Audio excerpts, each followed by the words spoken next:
Think you'll be up for some lunch when you're done?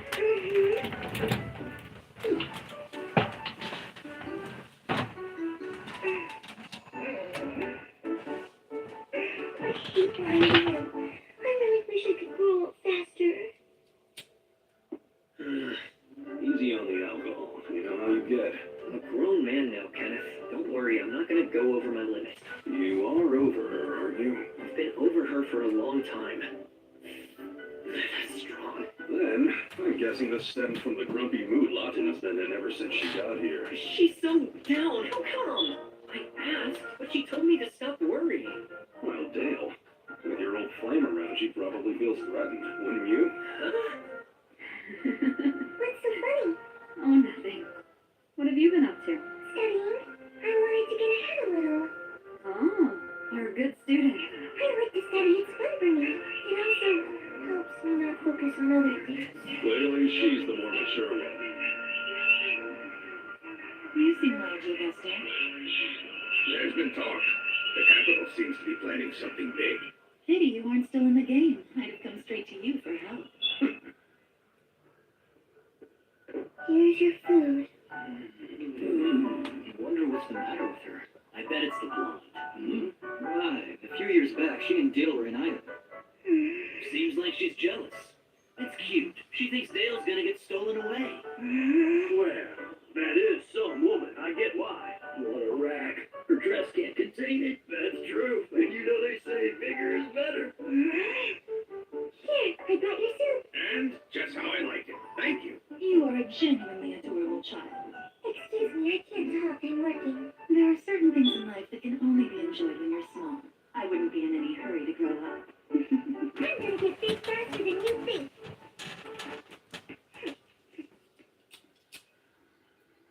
She's staying at the Tabby Cat? She is. This lady doesn't happen to be a mage, does she? Have you heard of her, Sylvia? She talked with my dad when she got into town. She wanted to know where the adventurers were. Apparently, she's someone famous in the capital. Oh? She's always talking down to me, calling me miniature or small every chance she can get. It's awful. She even made fun of me for already having a job. She said I should enjoy being small. But I don't want to be small. I want to be grown up. Latina, we're kids. We are little. We can't help it. And we can't just make ourselves grow up faster. But if I were grown up, I wouldn't have to wait for Dale at home. I could go on his jobs and be with him all the time. You'll always be too little to do that. I'm not. I've grown a lot already. Rudy, you'll never be big. Your legs are short, your hands are small, and the rest of you is too. You even sound like a baby. What? What? I sound like a baby? I know my voice is a lot higher than all the grown women I know, but... I'm getting tired! I didn't think I sounded like Maya! What's wrong, Latina? Hey, are you alright? Latina, say something. Can you hear us? Hey, Kenneth, Yes, Latina? do you think when I'm grown up I'll be bigger than I am now? What do you mean? Of course you'll be bigger. You're taller than you were when you got here. That's true. Even so, when I'm grown up, I still might not be all that big. Before me, Rat used to tell me I took after Mauve. Who's Mauve? Poor Mauve, she was a very small woman. It makes me wonder if I'm going to stay small too. Who is Mauve? Mauve was my female parent. You would say my mother. Mauve was your mother? Like I said, Rat thought I took after her. Even though my hair and eyes are the same color as his, my face and horns are more like hers. And even as a grown-up, she was still small. Latina, Yes, what? when you talk about how your mother was small, you're referring to... To her chest. You should be talking to Rita about this. But Rita's are small too. I can't talk about it with a woman who's not big. I asked Mauve once why she was little and she gave me a strange look. Then she pinched my cheeks so hard I thought they'd come off. Okay, no Rita. Let's think about this a sec. Yeah, you could drink more milk. That might work. It'll make me bigger? That's what folks believe.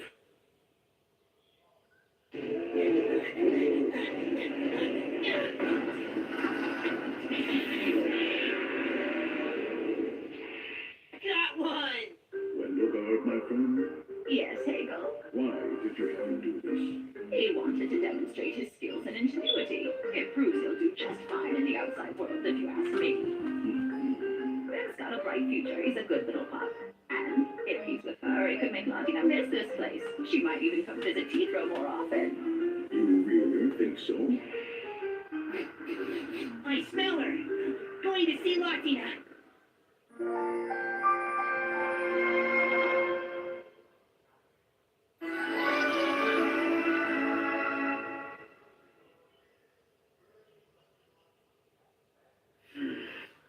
Ever since Helmine began staying here, Latina's smile's been gone. Give me back my sunshine. But I can't have her kicked out of here just because of that. Oh, this sucks. Drinking alone again? Are you off to see another ex-boyfriend? Why? Would you be jealous? Not even a little. I just wanted a nightcap before turning in. You really ought to just pick some guy and marry him. Finally settle down. I never thought I'd hear something like that from you. You really have gotten older. From my perspective, it's been a long time. I suppose you have a point. Hey, Kenneth! Give me the usual. Here you go.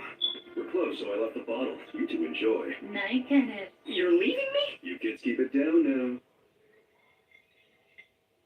Trying to fit someone like me into the normalcy of a human life is a bad idea. Is this a lecture? No, advice. For races with long lifespans, dedicating our lives to one person is talked about as if it's something beautiful and noble. But it's not realistic. What happens when they grow old and die first? Are we supposed to mourn for the rest of our days? That would just be cruel. And it's why many of us prefer not to have someone special. Because the more deeply you care, the more painful goodbye becomes. There's a certain wisdom you get from a long life, but it comes with a special kind of suffering. When my time comes and I die, will you befriend Latina and help her? Hell no. If you care for her, you'll just have to live as long as you can.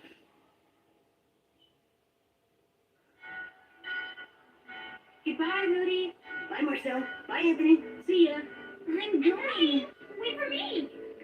Soon we won't see each other every day. We're almost done.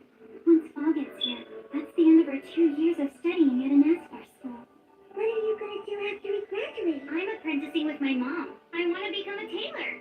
I'm going to use my own money and have you make me a whole new wardrobe. I'll make you some really special clothes you'll look great in. And you, Sylvia? I've decided to become a priest in the Temple of Oktar. An Oktar priest? But don't they travel all around the world? So, we won't get to see you work at all? That's true, but they do fly an Oktar flag right outside the dancing Tappy Cat, so it should be easy for us to stay in contact. I'm so excited! I might even see Vasilios. I never heard of Vasilios. That's the country where devils are found. I forgot I need to be home early today. Do you have to work at the pub? Dale's going to the capital, and I said I'd help him get ready. See ya!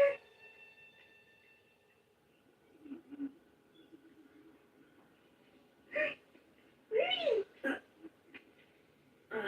Latina.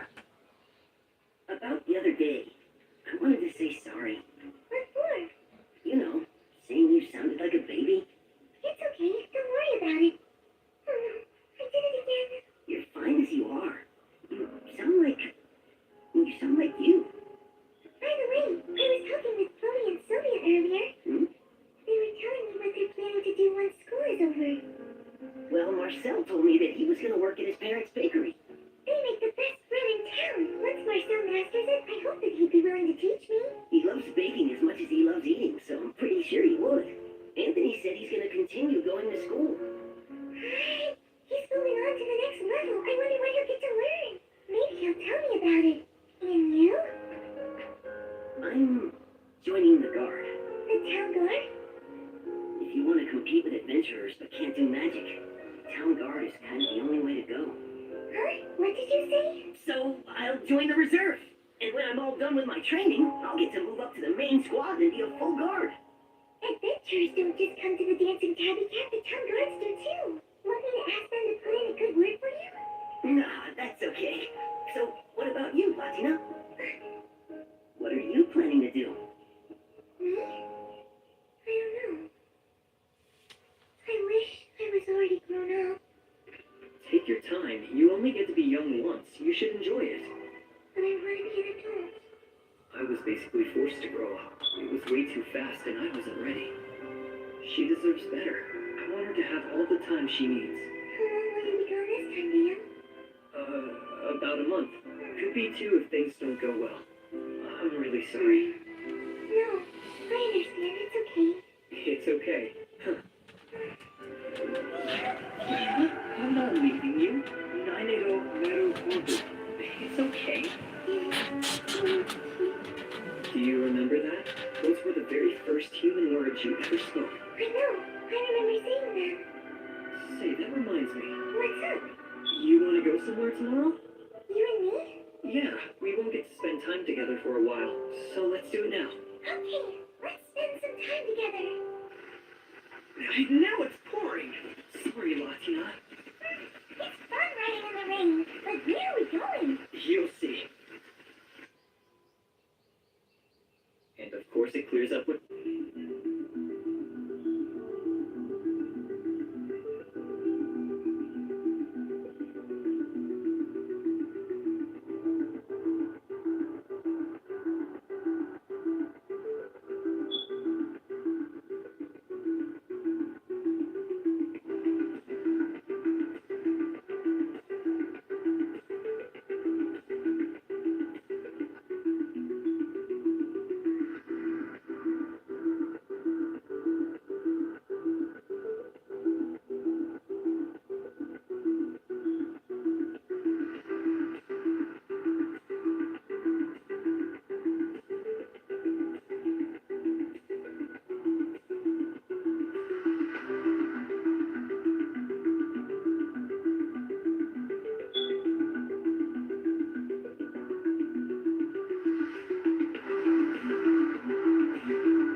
Cascade Platinum Plus has double the dawn to clean your dishes and your filters. Cascade. Don't worry. I test all the potential new family members with this machine.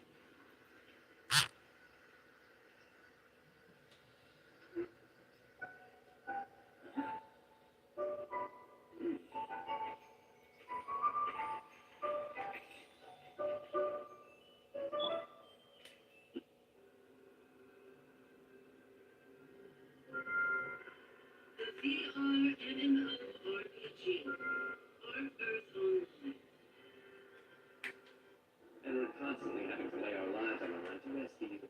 The only thing you provide is scouting and loot transport by using animals you've tamed. Doesn't that sound pretty worthless to you? Sounds worthless to me. How did you say that? We got a DMG. We kill the front. We don't have time for babysitting. Of course. Here we go. This is our mission to you a healthy body that will fulfill you. You see, I consider it a mistake on my part that you were forced to live such a cruel existence in the first place. Your mistake. He had been in the system for 6 months already and had even managed to draw a few high-level cards. But even now, he was considered a loser. This time, he was offered a transfer. Lin Huan was 25 years old, and now he stared at the message on his phone with skepticism.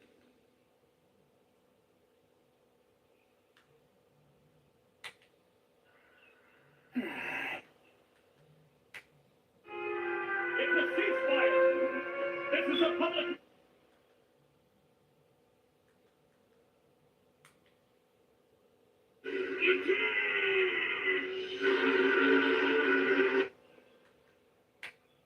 Sir, didn't you? You better learn how to...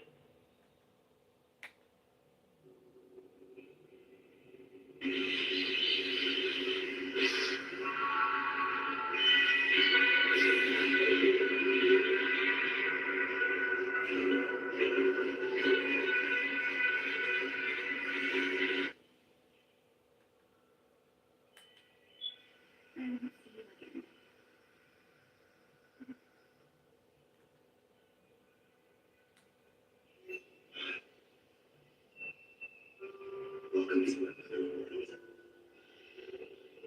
Another world? What's that supposed to mean?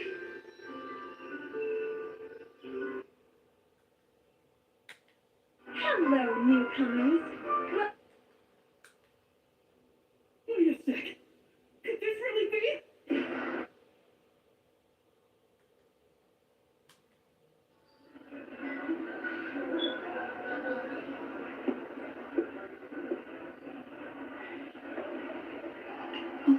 Are we having potions class for first?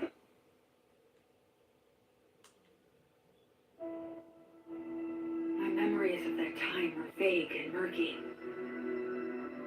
My life felt like stagnant water. I grew more and more impatient, but everything felt tedious and difficult.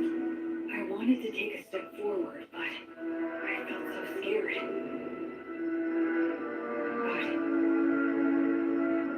this pain in my chest, this agony.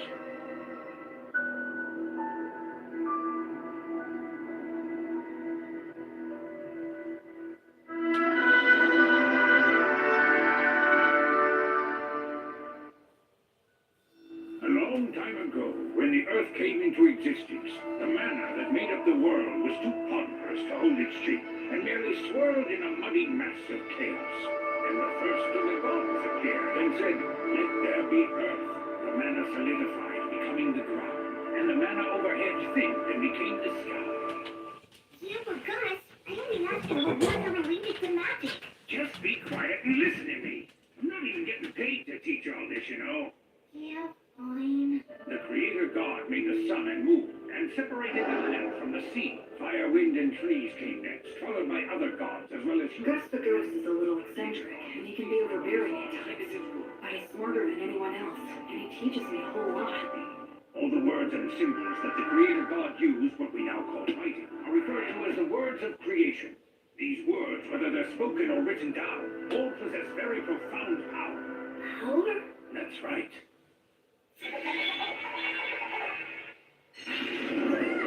If you write the word Ignis, it defines the existence of fire, and then if you speak the word erosis. That is the word which means erasure. The fire will be extinguished. And that's what magic is. The power of words. Magic.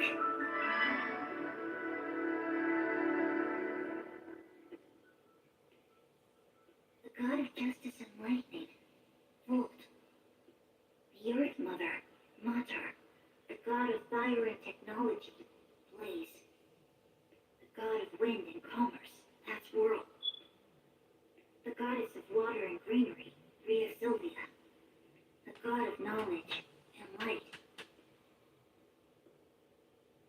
Ancient words of magic offered up to the gods.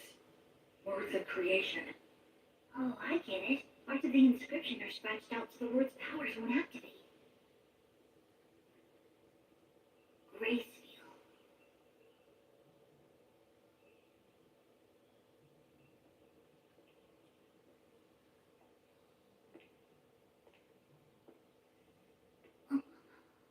Are you curious about him?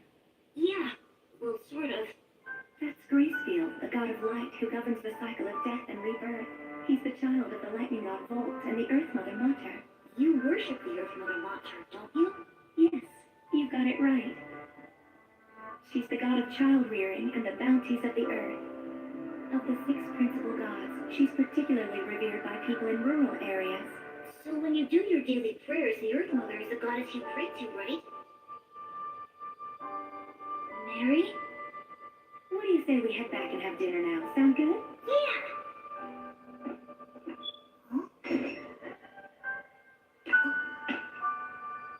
What? Oh, wow, that's a really nice bar! You're gonna get some tasty meat up with this guy today, Will. Thank you so much! Hey, that kind of hurts. Wow, looks tasty. Go on, eat up. Don't worry, I will. It's so good. Thanks so much for the food, Blood. You too, Mary. Yes, gratitude is good. After you grow a little bigger, I'll teach you how to go and hunt for yourself, too. What? What? Hunting teaches you all kinds of valuable lessons, although you're gonna have to get used to taking lives. What's wrong? Are you losing your nerve? Stop it. He's still too young for that. She's right. Huh? He needs to learn the basics before that. But I must say I'm impressed. I can't believe he's only 3 and he's already learned to read and write. He just might be as much of a genius as I am. I don't think it could hurt to teach him some magic. Hey, come on, give us a break. What if he becomes an old miser with an oversized brain A like... lot of skeleton bugs here, and he can seem out of control. But he always keeps things lively and friendly. Hey, Mary. About this bread, just when do you bake it? That's a secret. Hmm? The 3 of them keep a lot of secrets. Like why they live here, and why there are no other humans here except for me. From the time I was born, I've never met anyone else but the 3 of them. But the biggest secret is, why are they undead? There are so many things I want to ask them, but I can't. Because I'm keeping the secret from them myself. That secret is...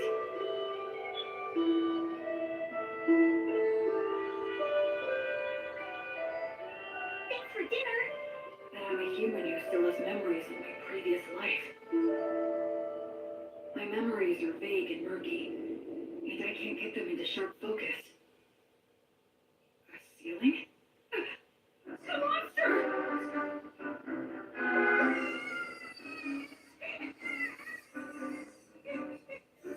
Honey! Oh, God!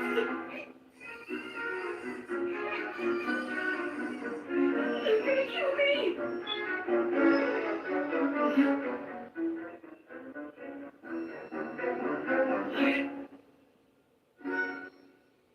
This is the 186th morning after that day. Half a year since I started living with these walking corpses. It's time to eat.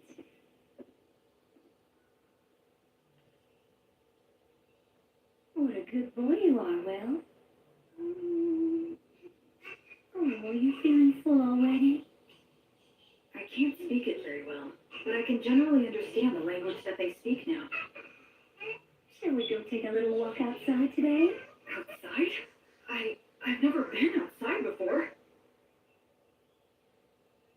She smells like incense.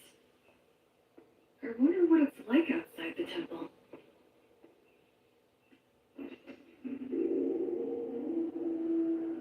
That breeze, so refreshing, and it smells of plants wet with morning dew.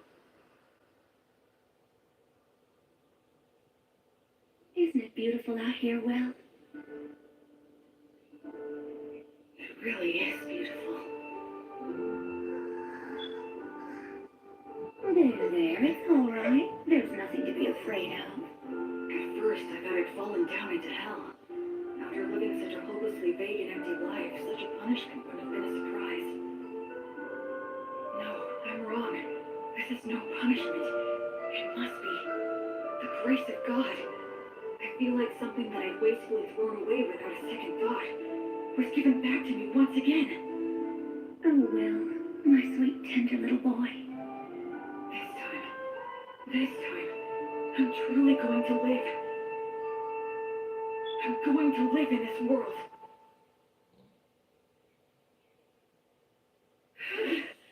I'm finally done. We gotta build your muscle and stamina first. Without the strength to back them up, your skills are useless. But couldn't you say that making up for your lack of strength is a skill? Listen, do you really think you could knock me down? Well, no. With the right skill, you might be able to knock me over, but there will be times when that skill won't work for you. But you can't separate your muscles from your body. The brute force that muscles give you can solve most of your problems in life. Learning skills comes after that. Understand? It seems like muscles are kind of masochistic, huh?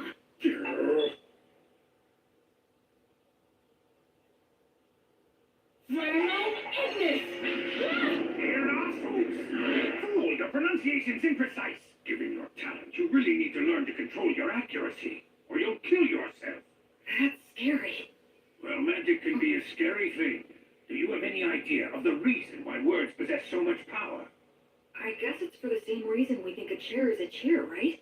Indeed. After all, when we see a wooden stool that has 4 legs, no matter what color it might be or whatever kind of wood that it's made of, we don't even think of calling it something like 4 sticks in a round slab, and we wouldn't call it a table. We just instinctively categorize it under the chair label. So in short, what that means is that words are what define and differentiate the way things are. Of course, I'm just repeating what someone told me. You know, Will, it seems you might actually be a genius after all. But isn't there anything I can do to get more consistent results? Afraid not. That's just what words are all about. There are always fluctuations in speech. No one is able to say a word in exactly the same way twice. The only answer is to let your instincts determine the ideal level. Instincts? But You should start off by learning how to use your minor magic more skillfully and accurately. But hopefully you'll do your best to get by without even using that. without using magic? How's that possible? I'm talking about money. That again? Man, how can a ghost worship money as much as you do? Oh, come now. You don't know what you're talking about. Money is extremely important. Money is what makes the entire world go round. With money, you can solve anything without magic. By tools, higher help, and the ability to make a profit is just as important as magic. Why, oh, why must I have hands that are incapable of holding silver and gold any longer? It isn't fair. I want to fill money and count gold coins with my own hands. Curses! You're not normal. Creatures such as these are beasts. Demon beasts are a particular type that are extremely aggressive. Wow, that's... Old Gus has taught you about the myths, hasn't he? The minions of the god of despotism and tyranny, specters and phantoms, and the demons of the god of dimensions who lurks in hell. And the god Stagnate, who commands the undead. People such as the 3 of us. We used to be human once too. Really? Is that true? Yes. When we all died, we clung to strong emotions that led us to a pact with the god of the undead. So we're considered traitors to the virtuous gods. Mary. I'm sorry for talking about this. It must seem very strange to you. Hey, Mary, tell me something. Do you think I should get stronger? Well, it would certainly put me more at ease if you did.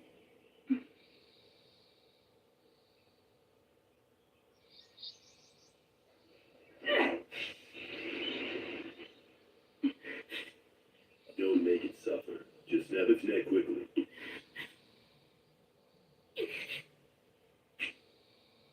Can't get used to it, huh?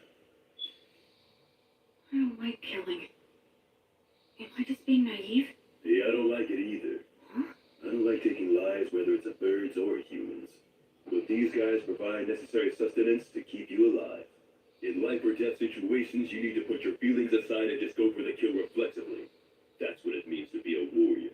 In battle, it determines whether you live or die. Okay, now let's break down a few more.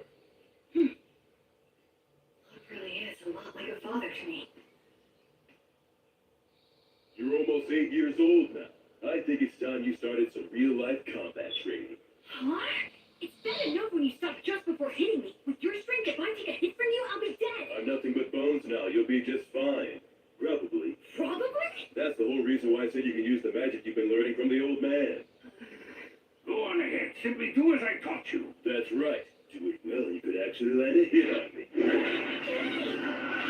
Don't cry about playing dirty. The battle has begun. Acceleration! Oh, yeah!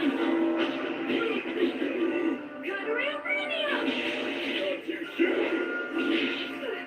Oh, you fool! Distance yourself!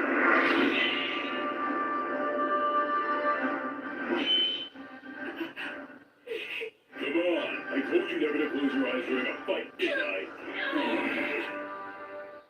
I'd like to say that you've got a long way to go, but frankly, you surprised me. I thought you'd just randomly unload a bunch of crazy magic on me. Gus keeps on telling me that I should learn to use minor magic more skillfully and accurately. Not just relying on sheer firepower. That's exactly the style that was used by the renowned sorcerer who went by the name the Wandering Sage. Are you talking about Gus? Yep, in his time he exterminated monsters, calmed raging rivers, and rediscovered ancient languages. That was all long ago. You were once known as the War Ogre yourself. And Mary was known as the daughter of Mater. At one time, the three of us. Yeah? Never mind. That subject runs a little too deep for right now. You were just a baby not so long ago. But just keep on learning and become even stronger. Oh, blood. On the day when you brought a human child back here, my first thought was that you shouldn't have even bothered. But it occurred to me that if I educated him, he might be of Hey, use. old man! Nothing that I said was incorrect. I now recognize his true talent and am teaching him to use it, aren't I? That's not really the point. No, that's just how you are. And frankly, I wouldn't expect you to change your ways now. I even think it suits you. But what you said wasn't necessary. Can't you imagine how it feels to hear that? You're right. It was quite thoughtless of me to say that, and I'll be more careful in the future. So I apologize to you, Will. Oh, it's okay. It didn't bother me. I can't believe it. Gus apologizing? Gus? It was rude of me to get all aggressive like that as well. Sorry. You being impolite is nothing new to me. What? Well, you might not be fully conscious of this since things have been this way for as long as you've been truly aware. But nevertheless, you know you're not like the three of us, right? Yeah. I'm the only one who breathes and who has a warm body. Though that part of the story is true, there's a lot more to it. I'm sorry. I can't explain it to you yet. I know. Listen, please don't be too upset with old Gus, all right? He never bothers to choose his words very carefully or show consideration for others. I'm really not mad. I have a whole lot of respect for Gus. Is that so? You know, you've got a big heart, Will. Once your body has at last grown big enough to match that heart of yours, then you're able to accept things as they are. I'll explain everything. Okay. Blood was genuinely angry at Gus for my sake. I wonder, could I have gotten angry on someone else's behalf in my previous life? Huh? Thank you. Blood, Mary, Gus. All three of them aren't really alive anymore. They're undead. Will? Huh? It'll be 100 years before you can land a hit on me from behind. But right now, they're my precious family. Gus is in charge of my academic education, and Blood teaches me how to fight. But Mary is the one I learn the most from. She may just teach me the little everyday things, but they're important too. Will, Huh? can you take care of things here? Oh, it's almost time for your prayer, isn't it? Yes. A few times a day, Mary sequesters herself inside the temple dome. I've been told that I'm not allowed to go into the dome while she's in there. All right, it's time for your physical education. I can't even lift my arms. Mary? The bread? Why is she carrying it out of the temple? Those When do you bake it? That's a secret.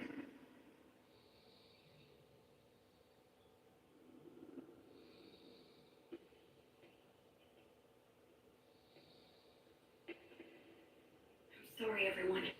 But I just have to know.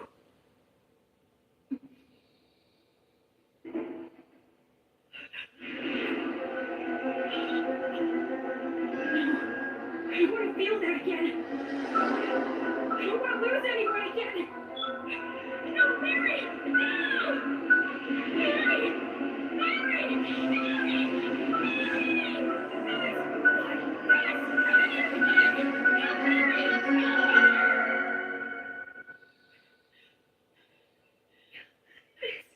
This is entirely my fault. I kept it a secret from him, and I'm sorry. I was careless. All those times we told him to be careful. Will his arms heal? Thankfully, his fingers didn't adhere to each other. But scarring is likely to be unavoidable. Mary. Will, I'm so sorry. It's my... No, it's not. It's my fault for prying. So don't apologize. I'm just glad that you're all right now. Oh, Will. Oh, The smell of incense that surrounds Mary always calms me. Why'd you try to look in on her? I just got curious. I thought that I finally might be able to find some kind of hint about what you guys have been hiding from me. I told you I'd explain someday. what? Be quiet, Mary. Well then, Will. Anything else to say? No, I'm sorry.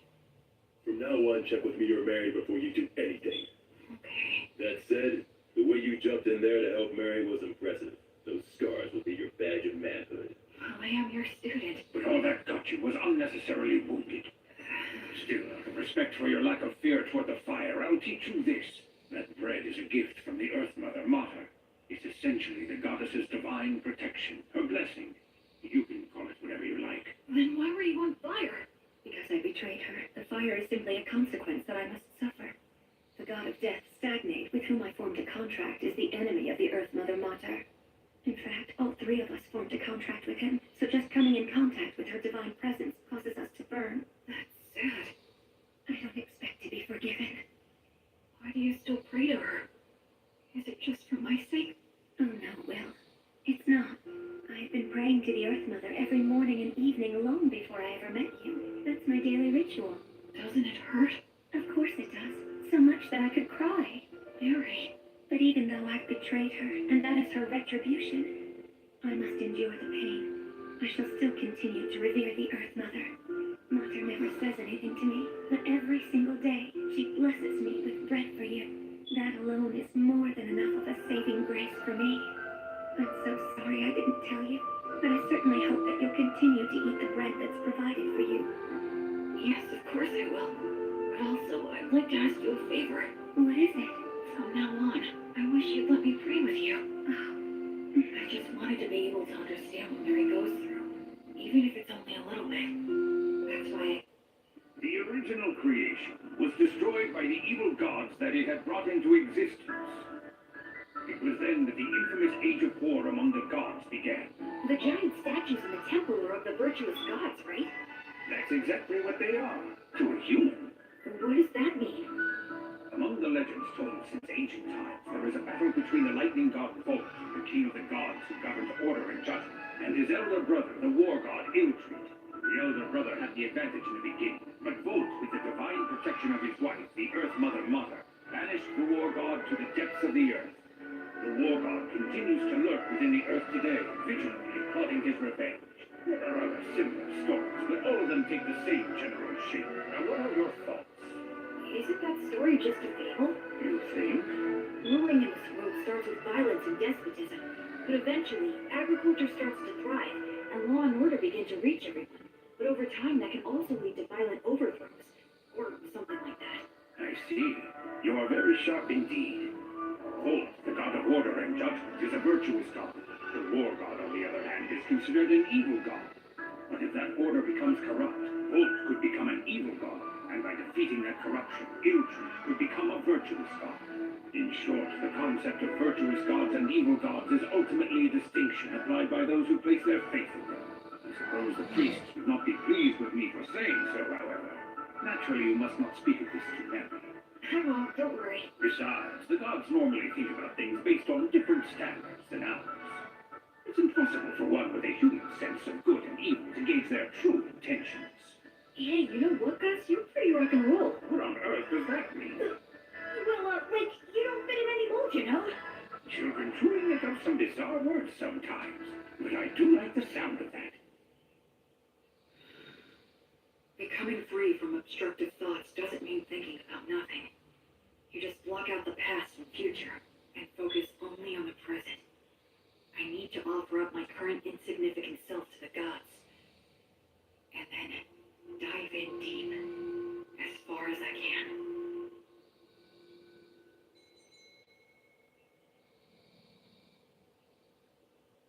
The 5-day silent prayer you've undertaken is now concluded. You did very well. I've done nothing but pray continuously for the past 5 days. Do you feel all right physically, Will? Yeah, I'm fine.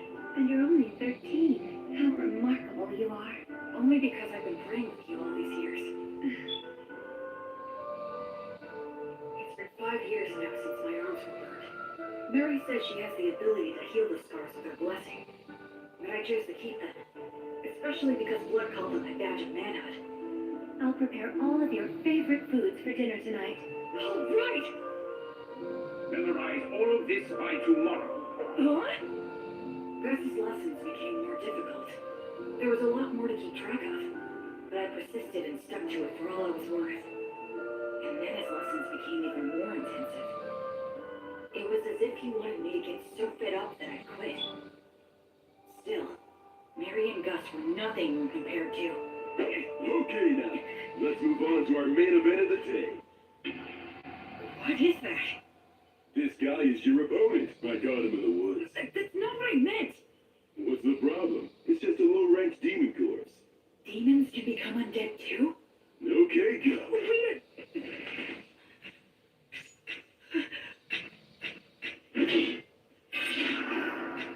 I got him! Look, what? I beat him! Yeah, good job there. So this is what they mean when they say a trained warrior can kill with mechanical reflexes. Yeah, I guess so. Huh? What is it, Blood? Well, for your first killing match, that wasn't too bad. Hear me? I said it wasn't all that bad, so don't get a big head. Oh, is that what you meant? Well, I'm more or less a genius, wouldn't you agree? This kid just might be a genius. Come on, aren't you gonna chew me up for that? Okay, how about we speed things up now and try something harder, genius? I always saw the ruined city from the top of the hill. That day was the first time I set foot in it.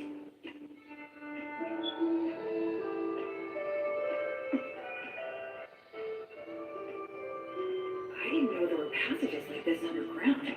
Yes, humans and dwarves used to inhabit this place. Their blacksmith helped me out a lot. But now it's solely a danger zone that's filled with mindless wandering dead. That's why we never allowed you to enter here before. This spot should be good. You've got your stuff with you, right? Yeah. The shield, sword, jerky, bread, and water skin. Those things will be everything to you. Okay? Now escape from here. Huh? I'll be waiting for you outside. Don't you die now. Wait a minute, Blood! You can't be serious! Prove it! Blood? The exit is this way, right? But what was it that Blood just said a minute ago?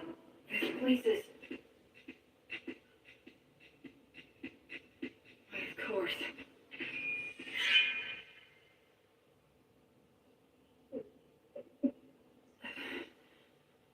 I'm pretty sure Blood is testing my overall practical ability here. I didn't know being alone could make me feel so empty and anxious. I'd forgotten about that fact, even though I'd spent all of my previous life alone. Ever since I came here, I've had either Blood or Mary always there by my side. In this world, people reach adulthood at 15, so I'll be striking out on my own soon. That's probably part of why all of their lessons have gotten so much harder. If that's the case, I want to get the best results I can. I want them to boast that I was a pupil worth teaching and that they're proud of me.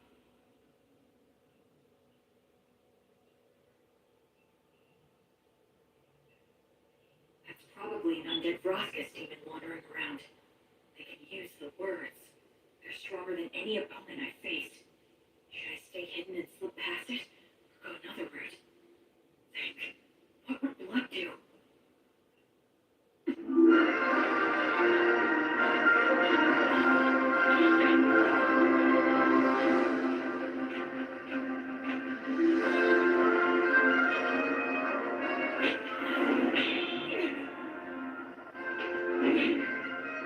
It's strong, but not as strong as blood.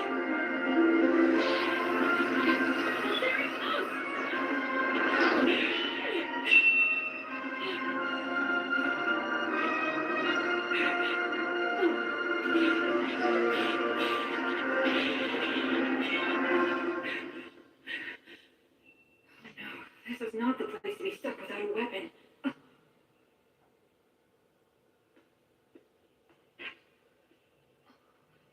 This isn't a demon weapon. A dwarven magic spear, perhaps? It's better than nothing.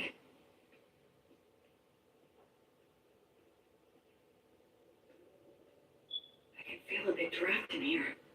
Maybe I'm near the exit. I wonder how long this place has been deserted. It sounded like Blood knew it while it was populated. Does that mean that the three of them became undead around the same time then? From the level of degradation, it's been more than just a decade or two. I already know there are no humans living anywhere near here. I wonder where my birth parents are, and what they were like. And I wonder, why am I in these ruins? My real parents.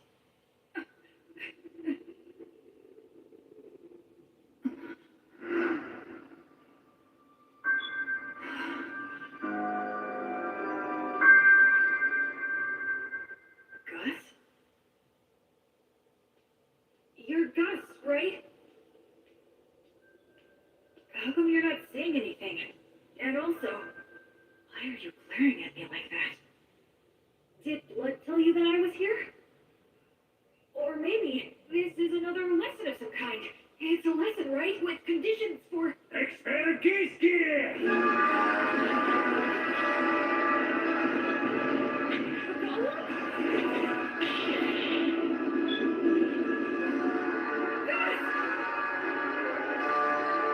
serious. I'm aiming for...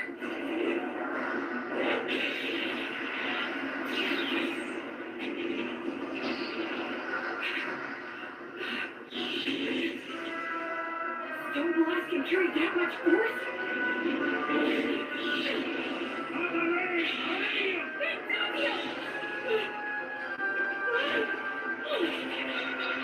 Freeze magic? Since when could... His projection magic is way too quick.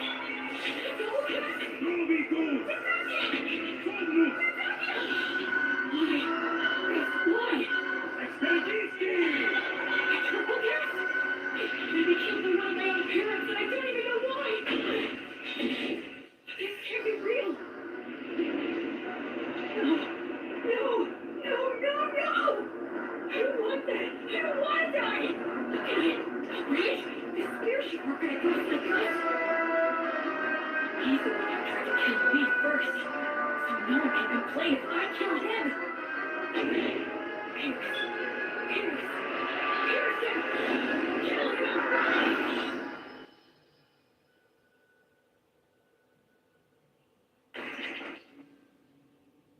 Tell me, guys. Grandpa, if you really have to kill me, there must be some reason you're being forced to do it, right? I know you wouldn't do this if you didn't have a valid reason. I know that. If Gus really was serious, he wouldn't need to play around like this. If he throws around a lot of fire magic, I'll die of oxygen deficiency and toxicity. If he makes the ceiling collapse, his ghost body won't be hurt, but I will get crushed and die. I know that, but I still don't want to do it. I want to fight you to the death. Because hurting you would make me feel worse than dying myself. If it's something that really is important to you, then it's fine with me. You can kill me. I'm not afraid. I'm your pupil and girl. If it's okay, I would really appreciate it if you didn't make it hurt too much. Forgive me. I think I took that lesson a little bit too far. I admit this place did give me an advantage, but even so, I did win. Must have been a shock. Shocks me isn't that this was a lesson. A sorcerer, right? Gosh. Now don't ask questions. If you manage to defeat Avroscus and take his spear, even Blood will congratulate you heartily. Oh yes, weren't that double and If triple that Gus tests is trying to hassle of this off as a lesson. tricks like that too? So, please don't be upset, okay? Come, Will. The best thing to do in a gloomy place like this is leave. This city, the three of them, my own history. There's something more to it all. Oh my! Will found a fine spear like this beneath the ruined city? Yeah, the steel is so vivid and bright and shiny. It certainly is a good sharp blade. A short spear made to be highly practical, truly the work of dwarves. In addition, it appears to have several words engraved on it. Perfect for our lesson on appraisal. Yeah, can't wait. Gus hasn't brought up that incident in the ruined city at all since then. There must be a specific reason why he won't talk about it. That's why I decided not to tell Blood or Mary. Later, I appraised the spear with Gus, and we found that it had the name Pale Moon. Words of creation are engraved on both the spearhead and the shaft. The spearhead can emit light magic, so it can serve as a light source or distract enemies. The shaft is imbued with magic that allows one to expand or shorten the spear at will. That should make it easy to carry. Above all, I was excited to finally have a magic weapon of my very own. After that, I returned to the city underground every now and then for Blood's lessons. I head down there with only a short sword to collect any weapons and armor that I find. It was tough at first, but I can handle it without any trouble now.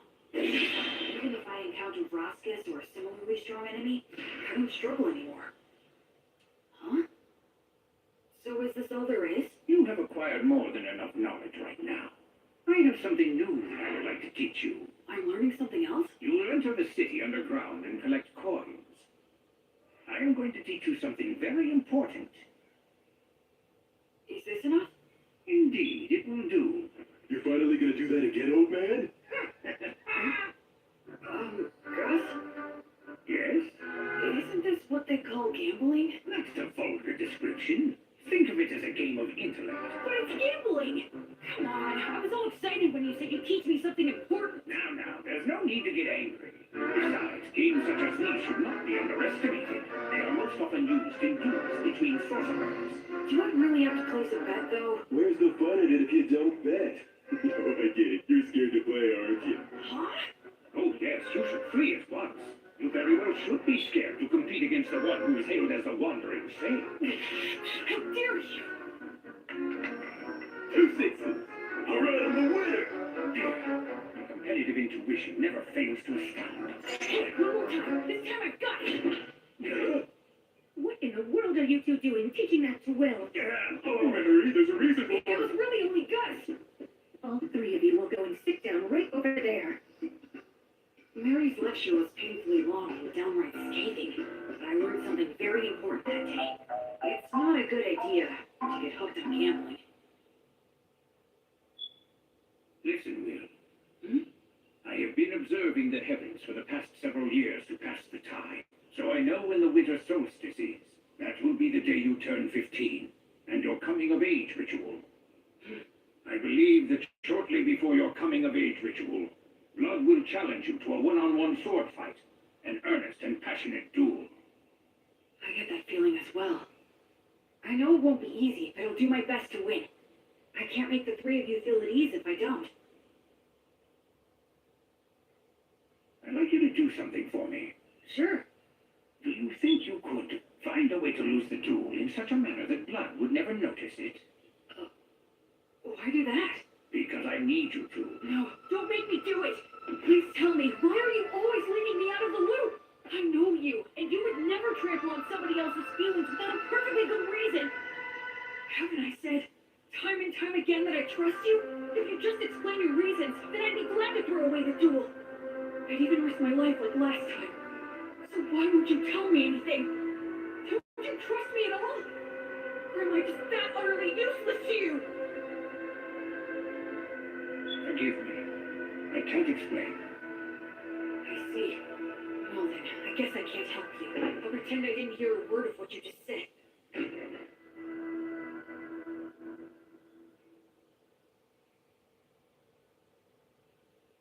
In your coming-of-age ritual, you will need to swear an oath to one of the gods and decide which one will be your guardian deity. Will? Is something wrong? No, nothing. Anyway, which of the gods do you recommend? The one that is the most widely followed is the god of justice and order, the lightning god, Volt. But you worship the Earth Mother Mater. Blood worships Blaze, the god of fire and smithing. And Gus worships the wind god, World, right? That's right, and what you swear to them is very important. I swore to Blaze that I would train every day and try to grow strong. I swore to Mater that I would live in such a way that would honor and preserve her will. How about Gus? There is a god of knowledge that exists, but he says he swore to the wind god that he would do as he pleased, that he'd just go out and enjoy life. He hates being bound by anything, frankly. I wonder if he really is enjoying his life. Sometimes being very smart can also make you rather transparent. I'd say that goes for both you and Gus. When you swear an oath to a god, that earns you some divine protection, correct? Yeah, the stronger your vow, the easier it is to earn it. But they also say that you will be destined to experience many hardships in exchange. So don't swear your oath hastily in the heat of the moment. As they say, either you become a hero or you die. An oath, huh?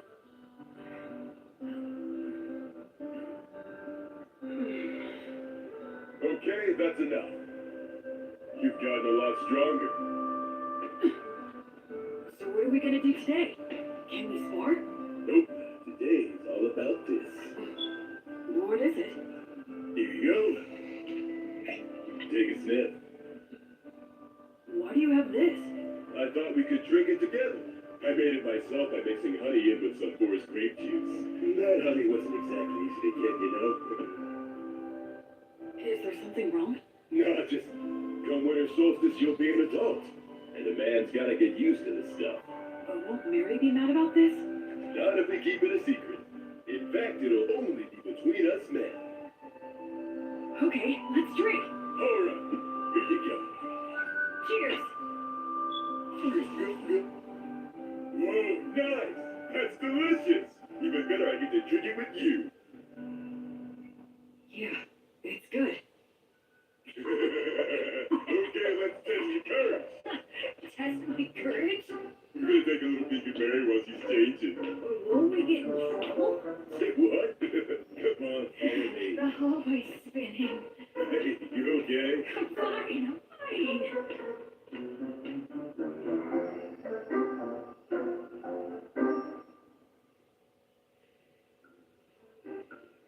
I can erase my presence easily. This'll be a piece of cake. Wait, you idiot! Who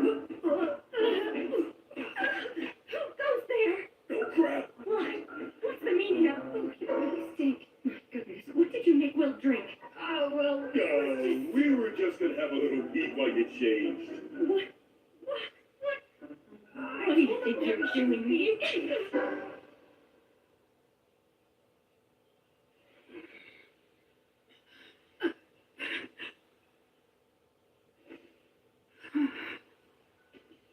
My voice had been changing, so I knew I was due for my first wet dream. I'm sure it was caused by Mary changing. Mary changing. What are you watching there, Will? Is that what I think it is? Stop laughing! I really gotta be careful not to drink too much. Today's the day of my battle with blood. Once this is over, I'll probably be leaving this temple by spring. Do you think you could find a way to lose the jewel in such a manner that blood would never notice it? Okay. Will.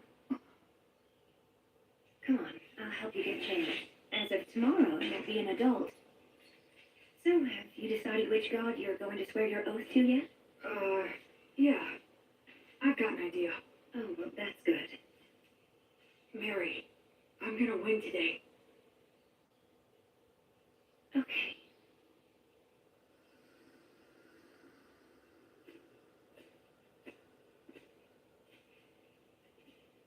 Where's Gus?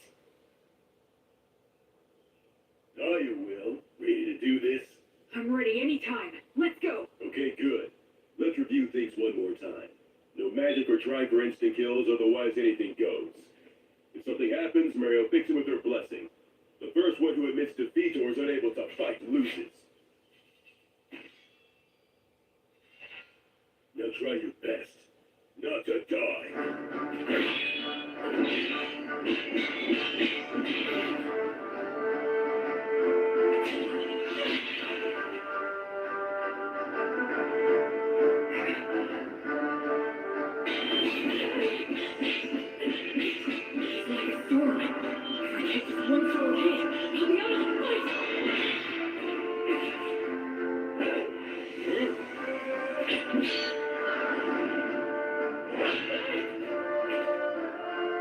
Thought you could get in close, didn't you?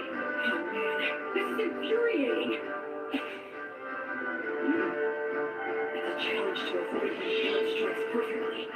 But if I receive one just my sword, it'll shatter along with me. So how do I survive this strike and get into the gap between us? There's only one answer.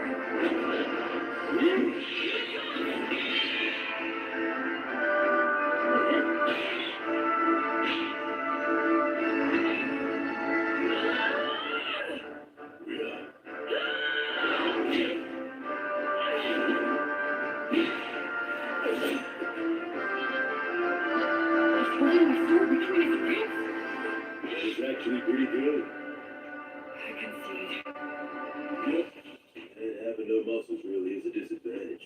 Blood, stop it! Ugh, Don't you dare give me that. You promised that you wouldn't use that trick again. not sure what you're talking about. The one where you use your ribs to trap an opponent's weapon? Yeah, but I don't have any organs or anything now, so... What? He did that when he was alive?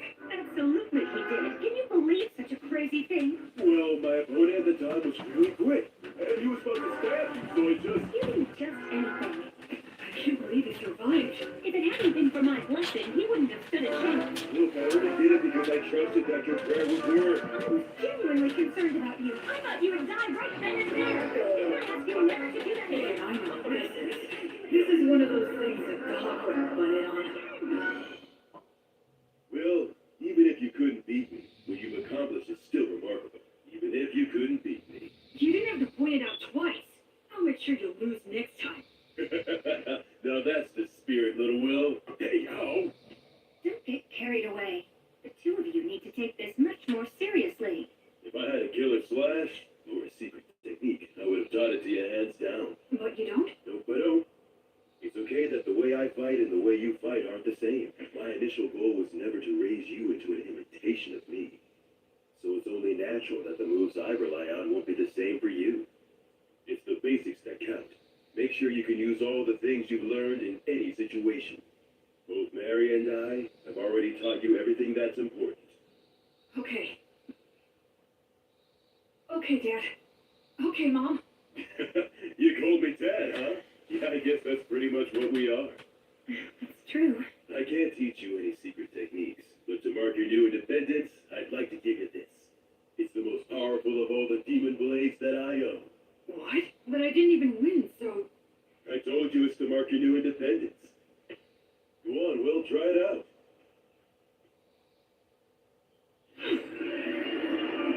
It's called Ogre, and it ranks at the very highest level of demon blades. It can even cut down one of the god's echoes, so long as it can reach them. The words engraved on it are too hard to understand, but I can sum up its effects. If a living being is cut with this blade, its wielder can recover life force with each cut. Huh? Recover their life force? As in, you can swing it around without even thinking about it and still be the last man who's standing. You're a smart kid, so I'm sure you understand this. But don't overuse it. It makes its wielder feel a whole lot stronger than they actually are, but it's not the type of demon blade that benefits one's spirit. The more you use it, the more you need it until you are so weak there's nothing left. And the life and death cycle starts again. That's part of what makes it a demon blade. Anyway, I've said a lot, but I'm sure you'll be fine. Both seem to have faith that I can maintain the ability to use this sword properly. But am I really someone who is worthy of their faith? Well, if I'm gonna give you a demon blade, I guess I gotta tell you about its history, too. And of course, I'll tell you what you've wanted to know all along. What? He's talking about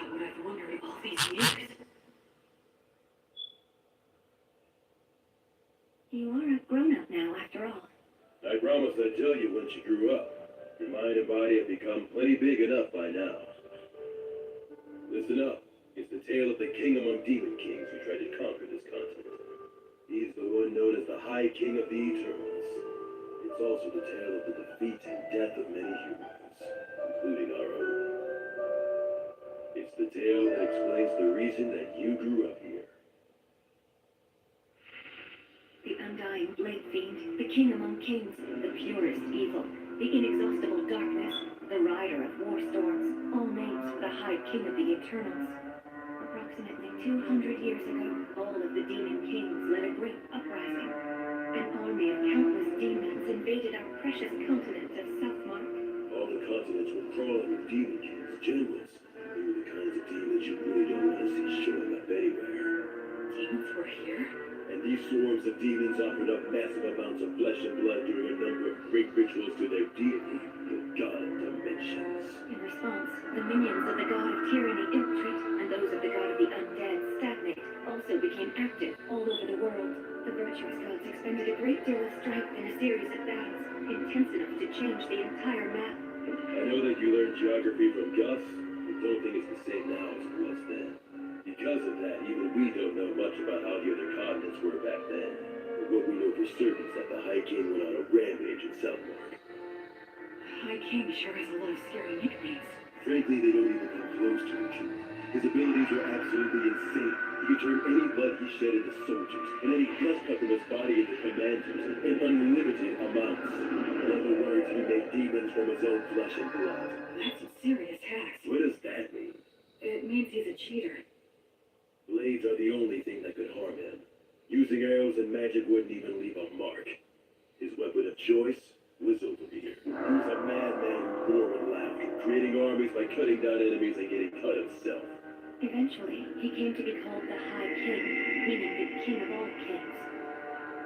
The city was once a vital hub for lake transportation, but it only held out for a matter of days before it fell. The High King made his home in the city and mass-produced demons, who took advantage of the water routes to attack all the surrounding settlements. Nobody could kill the High King. The destruction of the continent of Southmark was assured, and just when everyone had begun to believe that, Gus came. Augustus, the wandering sage, suggested that now was the time to strike down the High King. Why would Gus say that now was the time? Was it even possible to kill the High King? An army of demons, a demon blade, a city underground, Blood's combat techniques, Mary's blessing, Gus's tactics. Gus was... I get it. You understand? Really? You do? Yeah, I think so. Gus was hoping to pinpoint the enemy's location, then invade via the underground with a few elite soldiers and steal his demon blade in battle. It was most likely the only way, since the High King couldn't be killed. The premise was probably that he could heal using the demon blade. However, the demon blade is a weapon that can be stolen, so stealing it would change everything. To do it, Gus would use great magic to wipe out all of his minions and face him one-on-one. As long as Mary kept them both healed with her blessing, no new demons would appear. From there, Blood would do what it took to steal the demon blade. This was certain to be successful, How can you be so sure? because the proof is that you own the demon blade. And that's how the High King died, I guess. After that, then... Not exactly. It's clear you really are a genius, but you came to the wrong conclusion. You see, we, or I, didn't quite succeed in killing him. Wait a minute. You didn't kill him? That's right. Gus made use of every factor visible to him to draw in any possibility of killing the High King. The thing is, the factors he could see were incomplete. The High King revealed his true nature, taking on the appearance of a hideous, grotesque warrior. And then, well... He was a better swordsman than I was. I couldn't touch him. I fought opponents bigger than me many times before, but he was the first one where nothing I did could reach. Even you were no match for him? Yes, even my buddies who formed a wall outside after entrusting everything to me were crushed one by one. Thankfully, I had the support of Gus's magic and Mary's blessing, and the High King was wounded. Despite all that, I'm pretty sure he made it one level higher, enough to become something I couldn't kill so long as I lived. To this day, I still wonder what I was lacking. But it's too late now. You know why, don't you? The undead can no longer grow. My sword skills can't improve any further. So then, when it became clear that we were bound to lose, Gus and I decided we had to place a seal on the High King. We couldn't kill him, but we could do that. So you mean they completely gave up on Blood's chance of winning altogether? Thankfully, the technique worked, and the High King was sealed deep beneath this land. In other words, unfortunately, in the very end, we couldn't fully believe in Blood. Mary? An echo of stagnate descended down on us. What? But an echo is a body double of a god, isn't it? What? The evil gods act individually, each following their own principles. They'll cooperate if it's in all parties' best interests, but the opposite is also true. I guess that Stagnate wasn't too happy with any of it. The High King was a monster that could slay a god's echo using Overreader. He thought it would be better for him if the High King was sealed, so that's the reason he offered us a deal. You three are exceptionally gifted, so become undead and fight on my side. But that is... If we agreed, he would get rid of the demons in this city, and after that, we could just watch over the seal as we please in our mortal bodies. Stagnate couldn't bear to watch the tragedies of life and death, so he hoped to create an eternally stagnant world with no more tragedies, by turning as many exceptional souls as he possibly could into the undead. And we had got Stagnate's eye. Isn't it more accurate to say he set his eyes on us? He told us to choose, but there was no choice for us to make. We willingly accepted his hand. Since my flesh was all cut up, I became a skeleton. Mary was burned by Martyr's flames, and she became a mummy. And perhaps because he had no attachment to his aged body, Gus became a ghost. Mary did tell me once. Because I betrayed her, the fire is simply a consequence that I must suffer. The god of the undead then cleared out the entire city. His power turned the lower-ranking demons undead. It's something that should not even be possible. And the undead demons still roam the city to this very day. And so that's how we became the guardians of the High King's seal, as the highest-ranking undead. In the years since then, we've buried our former allies, and Gus set up a security net that uses magic, allowing us to continue protecting our treasured city. There was nothing left for us to do. You can see that we are bound to the city by our contract. We can't even learn what goes on outside. The three of us began talking about the possibility that humanity had already died out. And then you came along. Or speaking more accurately, it was the demons who brought you here. Oh. So then, I was meant to be a sacrifice to break the High King's seal. No wonder you couldn't tell me before. You couldn't bring yourselves to do it.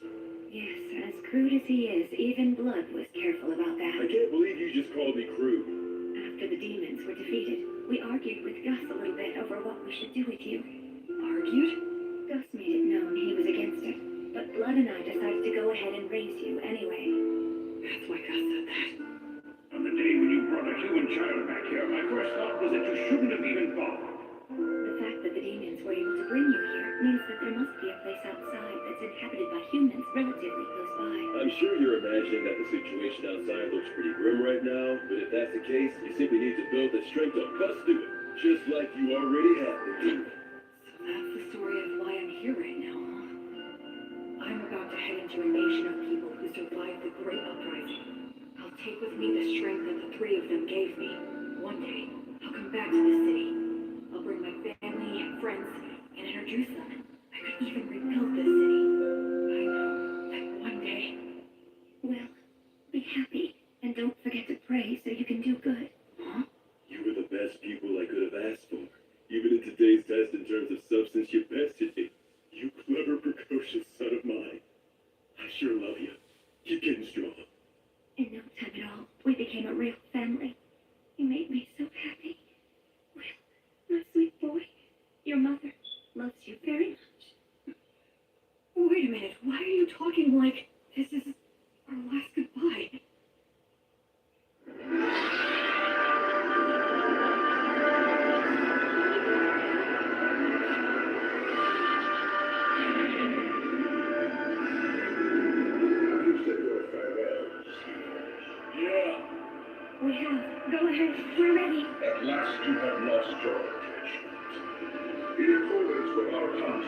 Place your souls in my hands right now.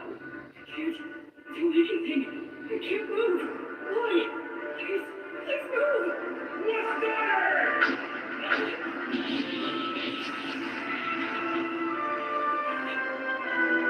Oh, yes. There is a magic user left among you. Will, take Blood and Mary and get out of here. Don't you worry. I am determined to stop him. A nearly forgotten memory came back to me. There was an old sorcerer in a book I had loved as a child. To me, he was magnificent.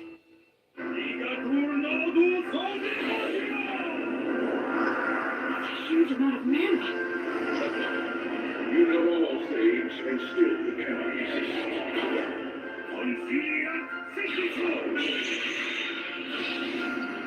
Consilia Sequitur! You retaliated so fast. It's a triple cast. It's the ultimate magic, normally cast by several people together, and reduce all to nothing. Auternum tabernas! Regumque cures! Damnatio memoriae! Yes, curse you, Satan.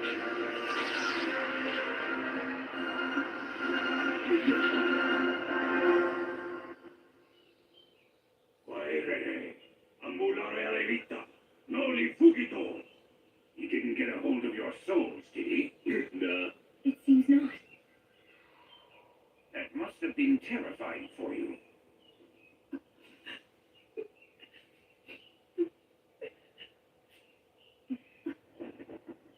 Sorry about that. It turned out exactly the way you were thinking it would. I was hoping that we could hold out until Will was ready to leave. Yes, but the two of you made your decision. Now, I'm not so unreasonable that I would demean the intentions behind your choice. I'm just happy that it all worked out in the end.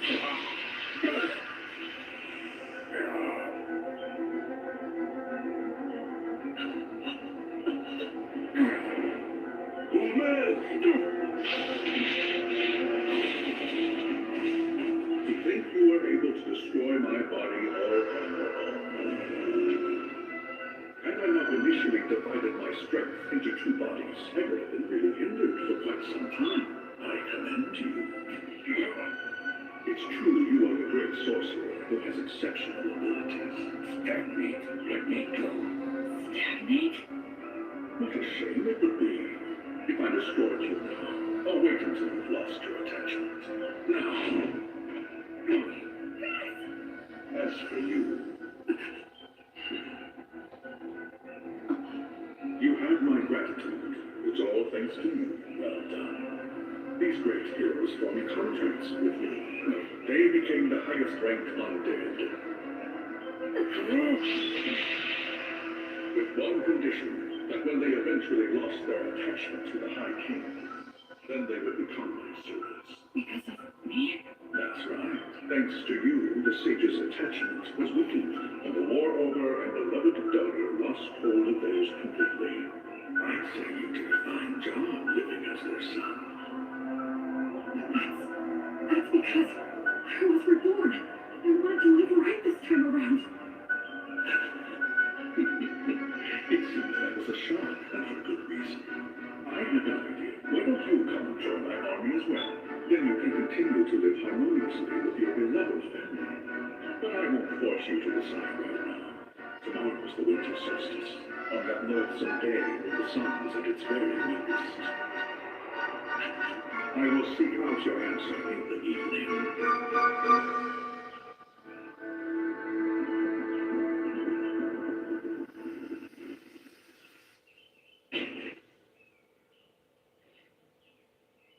It was me. I took Blood and Mary's attachment away from them.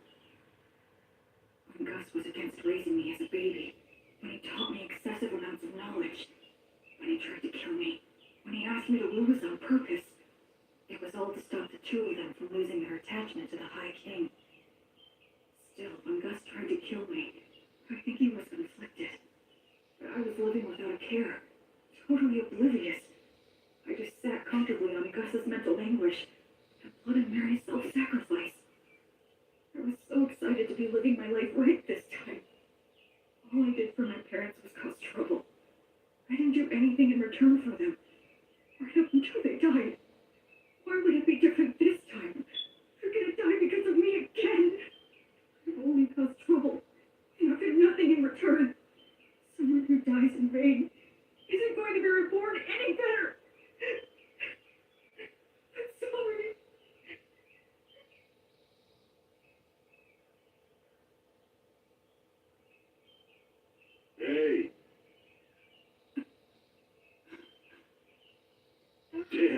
is a wreck, boy. My goodness, it is. Get up, Will. You shouldn't sleep on the floor in the middle of winter. I'm so sorry. Don't be, Will. We all end up paying off our debt for the dumb stuff we did a long time ago. Though it was old Gus who knocked the debt collector into orbit, blowing up his contract and failing miserably. A contract that's forced on someone by extorting their weakness is no contract at all. He deserved to be knocked into orbit. I've got to admit that it was rather exhilarating to see Stagnate's pale face slowly being erased. Well, you took one of them down. Perhaps the strength of all three of us could take the other one down. Now that's the spirit. By all means, that sounds like a great plan. They're faking it. Well, would you look at that? It seems that you're all grown up now, Will. Get out of here already. You'll just have to be content with the idea that your farewell gift is everything that we've taught you so far. I'm sure you'll be just fine, Will. Absolutely. Those are my thoughts as well. You're wrong. Mm-hmm. You're all wrong. I'm not who the three of you think I am. Talk to us, Will. I have these memories of a past life. I was a totally worthless person. So when I was reborn, I thought that this time I could live my life right. I made you three suffer without ever knowing it. Even in my past life when my parents died, I have no idea how I felt because I can't remember. I can't remember anything. After all the trouble I caused for them, I don't even know if I cried. I'm worthless. Trash. Once again, I can't do anything. I can't give you anything in return. I'm nothing but useless garbage. Will, you must grit your teeth.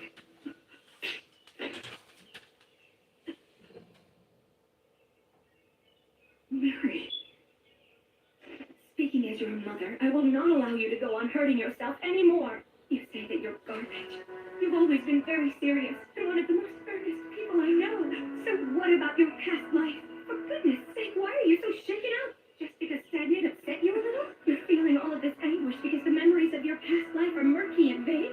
You're crying so much right now just for our sake? Why could someone in your situation not cry? Well, stand up. Stand up. William! Straighten up now. Stop hitting yourself. What's your response? Yes, ma'am. You get chewed up because you're being all mopey. It looks like the little whiner has just disappeared. I'm fine. I'm perfectly fine now. Mary was here to protect me. So, I have a favor to ask. Please allow me to protect all of you.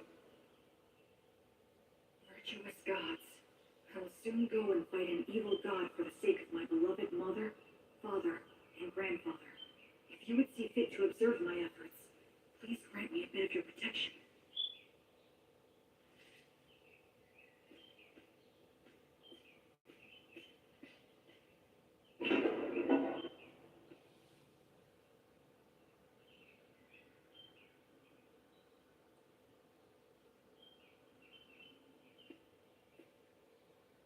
So, have you made up your mind? Yes, I have, Stagnate. Evil god. I don't plan on giving you a single thing. But surely a god such as yourself would never dream of running away from a human child. Isn't that right? You have thought this through quite well. Let me guess. You're hoping to restrict my actions by getting me to focus my consciousness on you alone, yes? He figured me out. I'll play along. Okay. But please realize you're challenging the god. You must first show me you are worthy of such a challenge.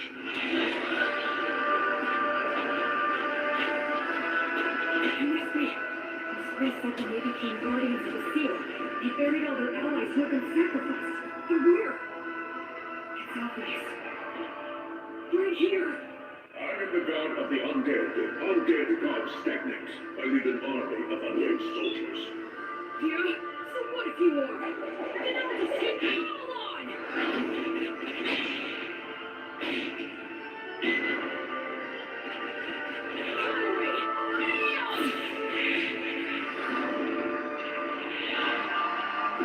Acceleration!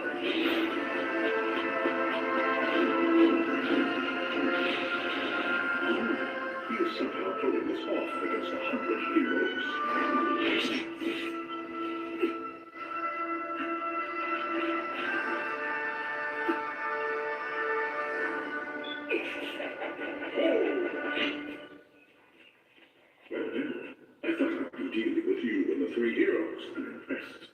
Tell me, young man, what is your name? I'm Will. I see. I'm asking you again, Will. Won't you join me? I have taken a liking to you. Your strength, your backbone, everything about you is desirable. I would be happy to welcome you as a general in my undead army. What are you?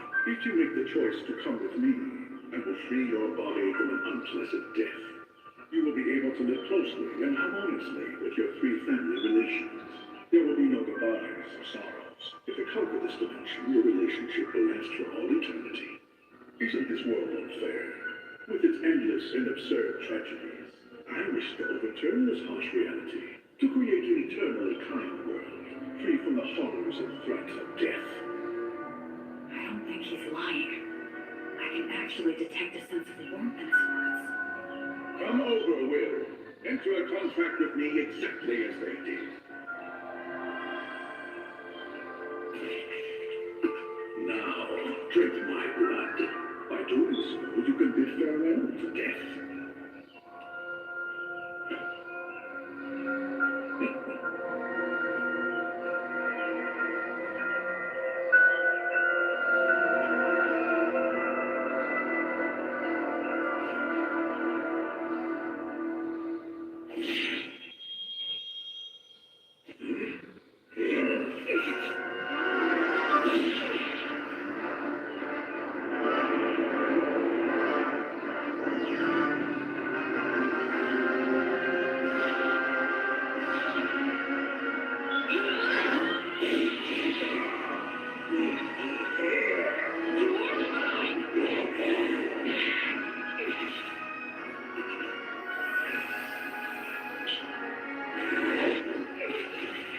Trust the sage and know you. I truly cannot let my guard down when you're around.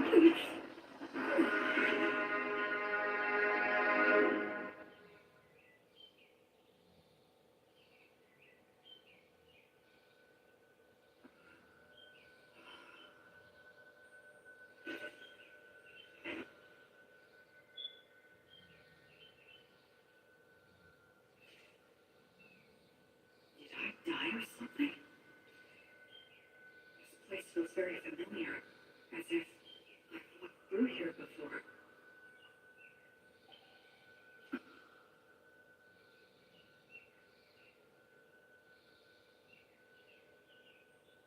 It has been a long time, Goddess of Light.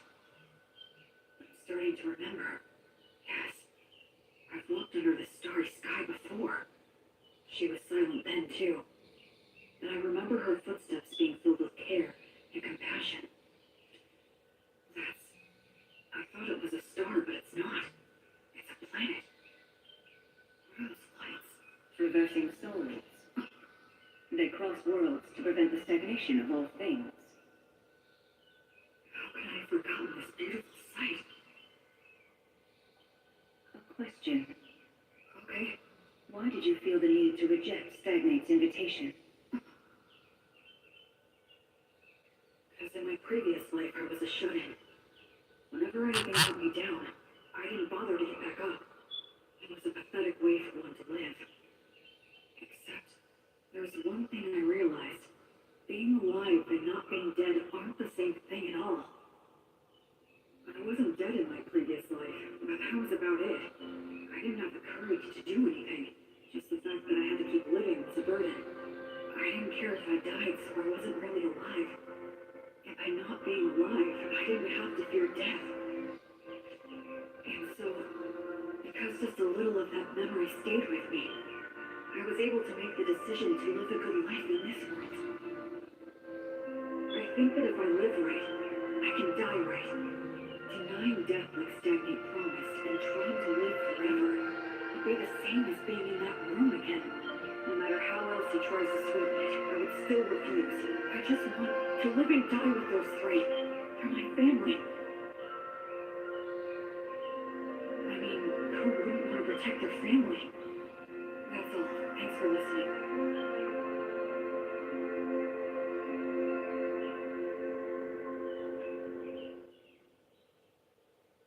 You are William, child of blood and Mary, a soul who has crossed worlds. Yes, understand the gravity of life? Yes. And you are still prepared to accept death? Yes. You fully understand the despair of death, right? Yes. And you still love all of the lives that will one day burn out? Yes. I finally realized the meaning of it all, thanks to your grace.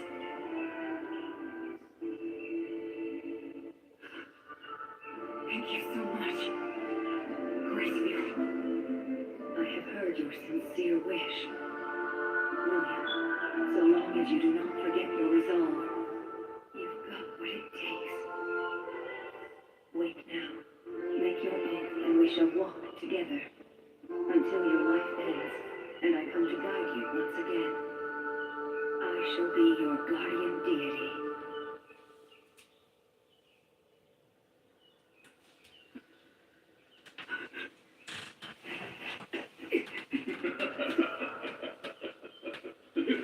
Goddess of the cycle of death and rebirth, Gracefield, please walk by my side. Citing a blessing. What do you hope to get done with that? Such a vague technique is no match for my blood coursing through your veins. He has a stigma. This is the badge I earned when I learned Mary's prayer. My arms burned by divine fire. Now that I can see your body more closely, how many holy communions have you taken? Every day, Mary prayed to Mater for food to sustain me. Mary's daily prayers, her unyielding heart, will not bend to you. And I swear to you, my God, Yeah, the stronger your vow, the easier it is to earn it. But they also say that you will be destined to experience many hardships in exchange. I will offer up my life to you. I will be like your sword to banish evil, and like your hands to save the suffering. I swear it on the flame of Gracefield. You earned the protection of Gracefield. What a shame. A crying shame. I had so hoped that you would be joining my ranks. But since you have been taken in by her, I have no choice. God of the undead stagnate. I will defeat you and fulfill my oath. Unseasoned hero, die with your resolve on death. Kill him! It's okay. I know exactly what I need to do.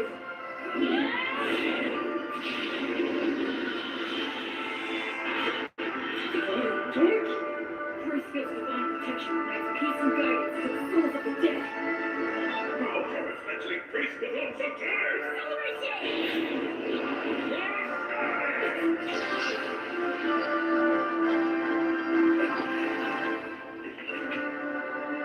Where will he come from next? If he makes any careless moves, I'll leap straight at him and deal the finishing blow.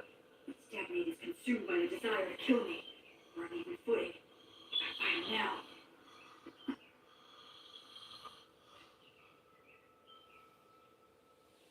Was that some kind of warning? What about? What if it's possible he's not consumed with me at all? No, the temple! Acceleratio! It was all a bluff. He was pretending to be consumed by rage. And then threw up a cloud of dust. It's blood and Mary that he's really after.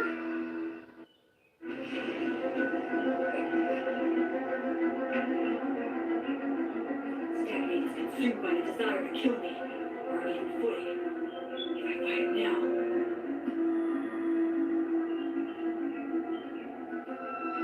No, the temple! Acceleratio! It was all a bluff. He was pretending to be consumed by rage, and then threw up a cloud of dust. It's blood and Mary that he's really after. Come on, let me get there in time, please! Acceleratio! If I can believe what Stagnate says, maybe he considers me to be someone who's actually worthy of keeping an eye on. But in the end, that's not going to mean anything to an undead god who can live forever. His priority right now is getting to blood and Mary, and then Gus. Now that I have the divine protection of the goddess of light and can pray for her blessing, I can return the three of them to the cycle of death and rebirth. That's what he was being cautious about. He weighed blood and Mary's souls against the risk that I pose, and then he tried to play the fool. That's what I was trying to do from the very beginning.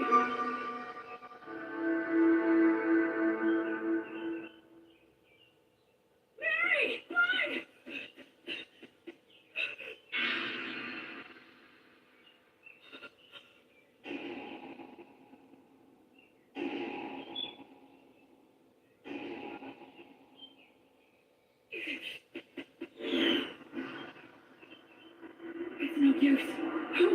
in town.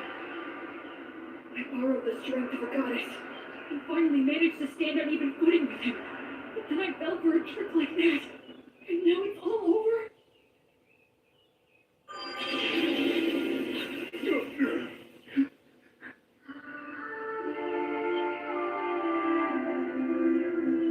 don't remember seeing her before, but I guess.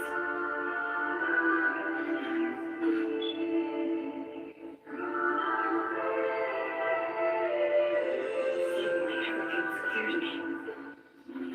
Mary had been forgiven all along. Mater never resented Mary for a second. Mary didn't seek forgiveness even once, nor did she ever expect lenient treatment. That's why Mater continued to watch over her and admonish her as she wished. She's kept it up for 200 years, never revoking her divine blessing, so Mary could finally forgive herself. What mother wouldn't protect a daughter in danger, who's devoted her life to worshiping her? The Earth Mother Mater that Mary reveres is truly a great goddess. At this moment, Mater has granted me great spirit of God, great crystal peace and guidance. The divine torch guides souls into the cycle of death and rebirth, but it still can't completely defeat stagnates. So what I need to do is... That's right.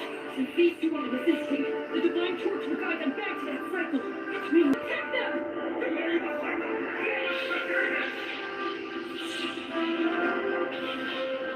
And in the moment when he erases my technique,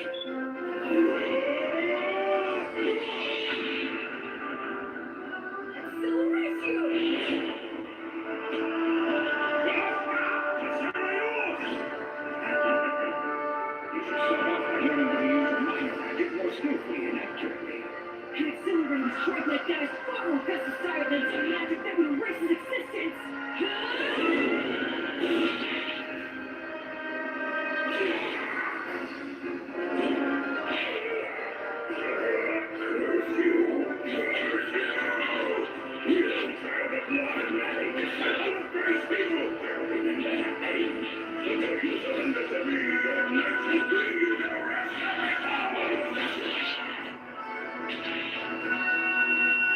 That's the kind of thing a third-rate villain would say.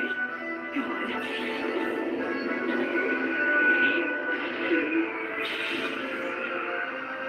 I swear on the life that is Gracefield that I will never become like you.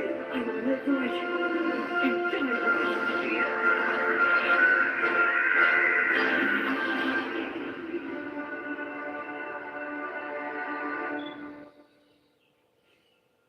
Quaerere, ambulare alivita, novi fugito, etiam sigillo.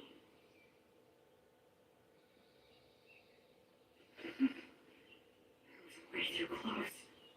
This overeater blade that Blood gave me, then Gus mightily defeating the double of the Echo, as well as Mary's Earth Mother Mater buying me valuable time. All these things that the three of them have given me, the sword, the magic, and the prayer technique, and most importantly, the part that's my essential core as a person. If I had been without any one of them, I never would have stood a chance. It's all thanks to the goddess's divine protection. And the three of them. Will, I'm so glad you're all right. Mary. You did great. Thanks, Blood. You might not share bloodlines, but you're still the child of Mary and Blood. It's only natural you could accomplish this. Yeah, I did it. I did it. I protected them. I'm here now with the three of them. Alrighty then. Let's have a party. We can celebrate Will's victory and adulthood. Yes, you're right. Cleaning up here can wait until another day. Well then, in that case we'll have to break up the you-know-what from 200 years ago. You read that good stuff from the dwarves? How long you been hiding that stuff, old Gus? Well, it seemed like a waste to let a child drink it. Is it good? Can I have some? Even I would drink it if I had a corporal body. You can fake it, can't you, old man? We're celebrating. Yeah, drink with us, Gus. Come on. Will, you must be careful not to drink too much. If you repeat what happened last time, I won't show mercy again. Yes, ma'am. The same for you, Blood. Of course. What on earth are you doing? Anyway, this old man will go and get it. I guess we should go too.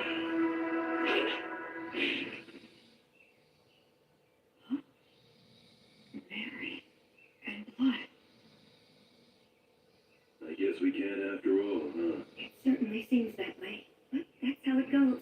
We lost our attachment, denied selling our souls to the god of the undead, and insisted we wanted to remain undead. We knew this could never last. Yeah, that's for sure. I wish we could be spared just one night, but I guess that ain't happening. To be honest, Gracefield has been exceedingly easy on us. Under normal circumstances, we might have vanished instantly. What are you two talking about? Listen here, Will. This is the end for Mary and me. You're joking, right? We're supposed to be celebrating. Don't be mean. Oh, well. You're a very clever boy, and I'm sure you understand. Sorry about this. We're really sorry. Can't anything be done? I'm afraid not. Even if something could be done, we mustn't do it. It's like you said, you gotta live right, and then you can die right. We got lost for a couple of centuries, but one could just call that a detour. Besides, parents should always precede their children in death. This concept is one of the fundamental laws of nature. Yeah, you're right. I guess so. But just this once, I'm gonna say something I'm not supposed to. I don't want to see the two of you die because I can't bear the thought of living without you. I want to see both of you again, and I can make it back here someday. I want to duel with blood, beat him, and have him beat me. I want to say silly things to each other. I want to do chores with Mary, and hear her say that I've gotten better. I want you to meet my children and my grandchildren someday, and I want you to teach them lots of things too. It's just cruel to say that you're going away now. I don't want you to. You to go away. I have no idea how I'm supposed to go on. Don't go. I can't. Please find a way to stay. Somehow. Hey, there's no need to be selfish now. Bloody's right, Will. Be reasonable.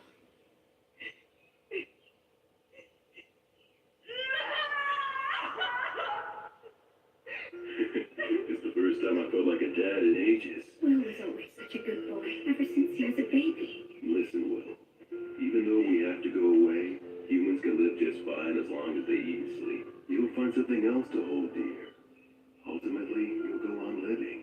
Once you leave here, you'll make a ton of friends. Go out and bag yourself 2 or 3 pretty girls. You'll have all kinds of fun. Don't encourage him to be disingenuous. Now, Will, you must be sincere both in love and marriage.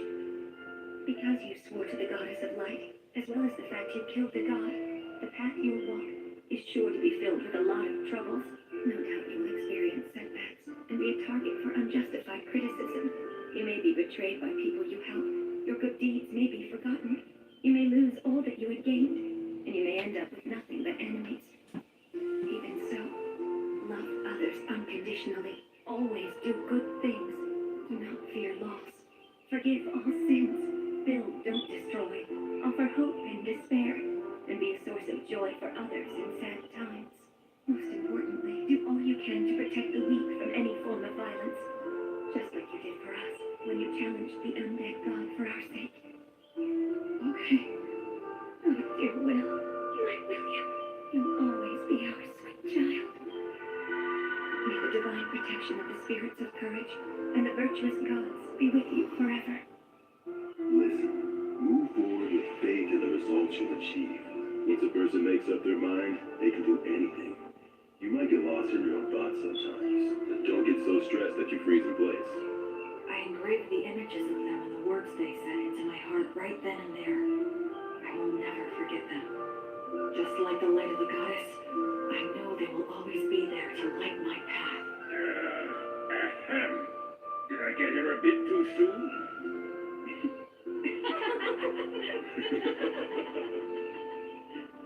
After that, we all celebrated my victory and my passage into adulthood. The first drink I had with all 4 of us together made a lasting impression. It had a strong burn and rich aroma.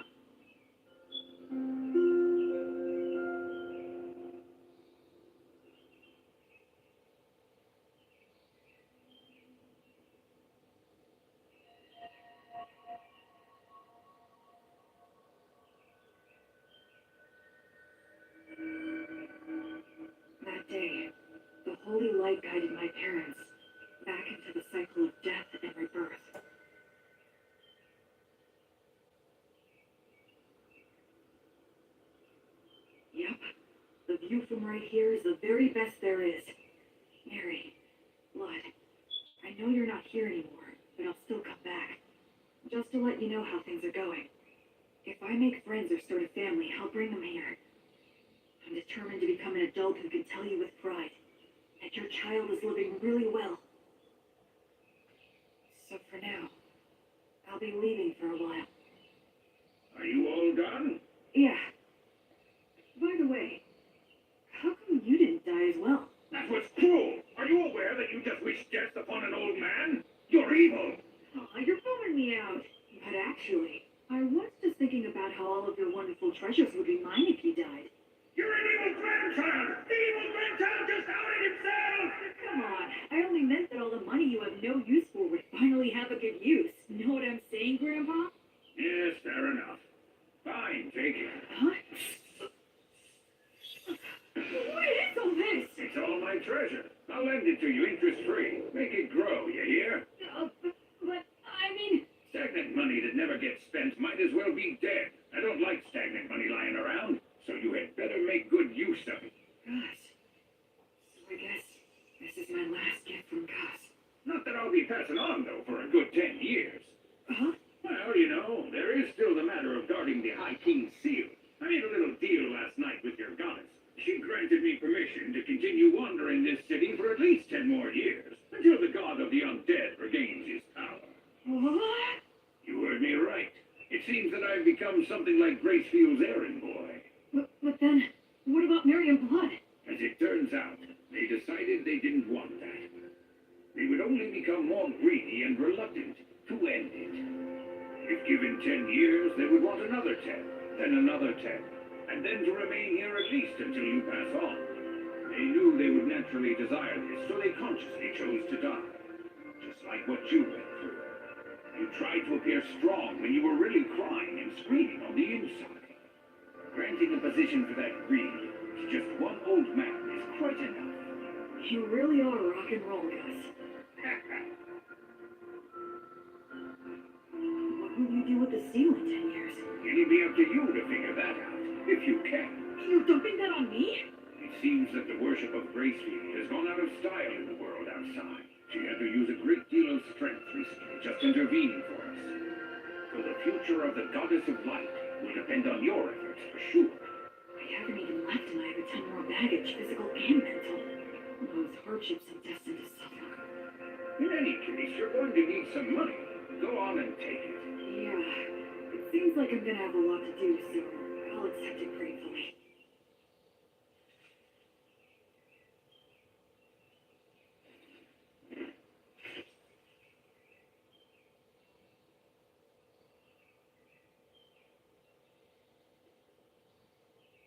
This is it. I'm leaving.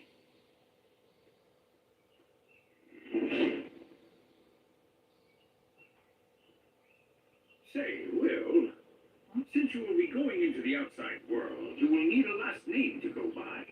William is the name those two gave you, so I thought I could be the one to give you a last name. How about it? Okay, sure thing. Then perhaps I'll hijack an old custom used by certain clans of elves and halflings. They put the name of their two parents together to form their last names. Merryblood. You are William Merryblood. William Merryblood. You will always have them with you, wherever you are. Thank you, Gus. I like that name a lot. So cool. You take care now, okay? I will. Oh, and I'll add a G for my middle name. You fool, you don't need my initial. What did you learn in those classes of yours? Well, you are Gus after all. Old man Augustus is far too much work to spit out. What a hopeless grandson you are. Well, so long then. Goodbye, William G. Merryblood. See you again sometime, okay, Gus? Goodbye!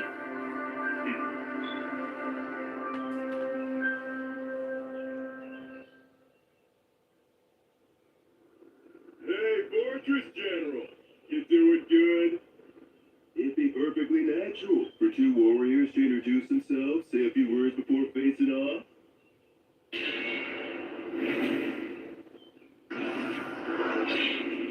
But of course you demons are always so damn rude.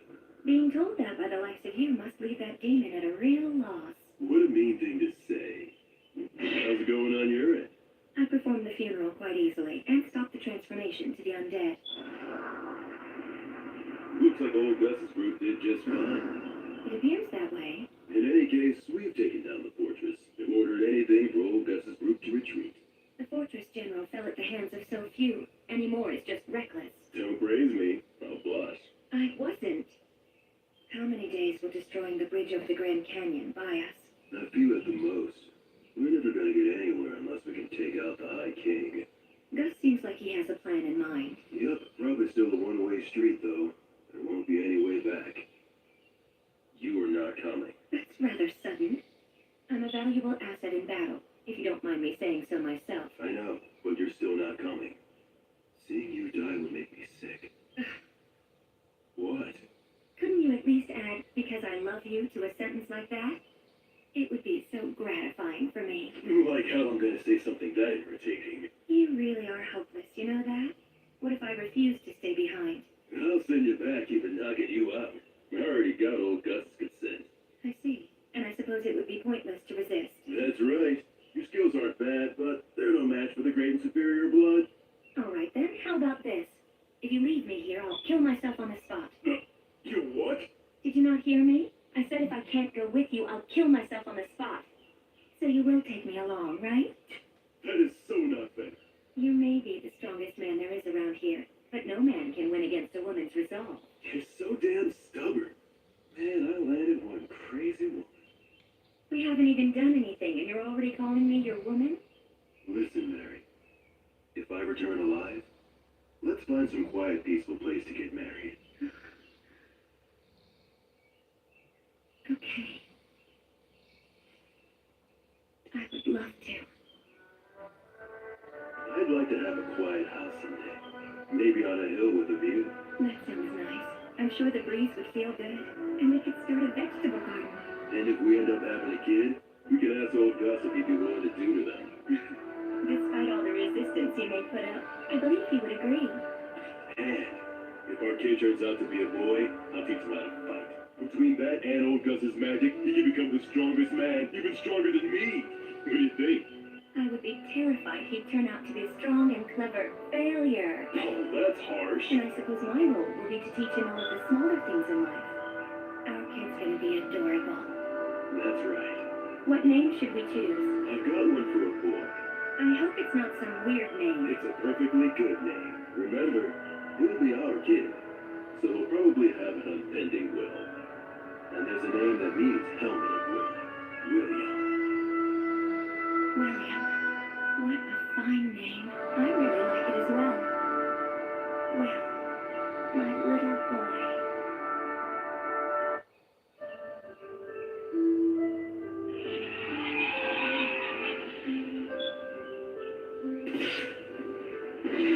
I've fought demons several times since I left the city of the dead.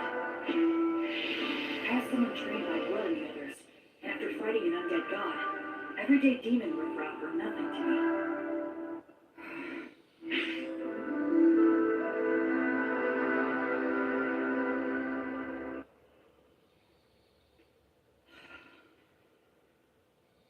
It's been quite a while since I departed, but I still haven't met any humans. All I see is the occasional wild animal and bizarre, distorted demons. It's so cold.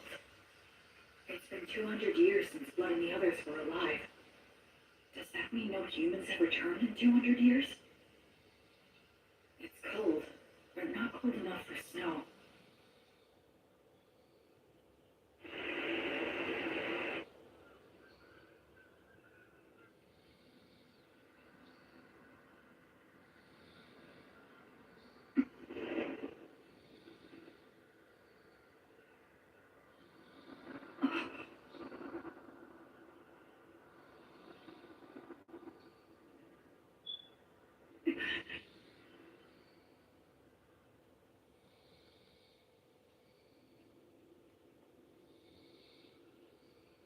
But there aren't any people.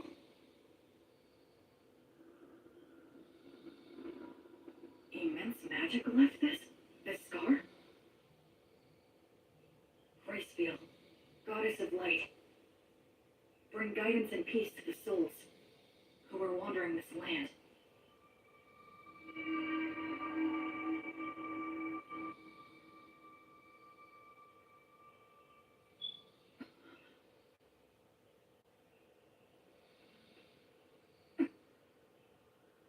Yes, of course. It has been 200 years. The terrain's gonna change.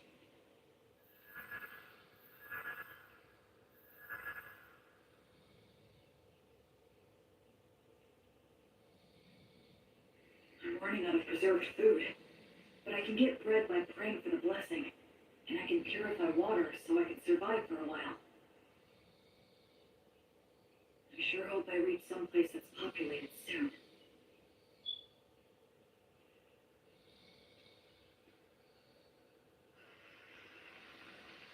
If I keep walking downriver, eventually... A demon? Wait, no! It's a huge boar!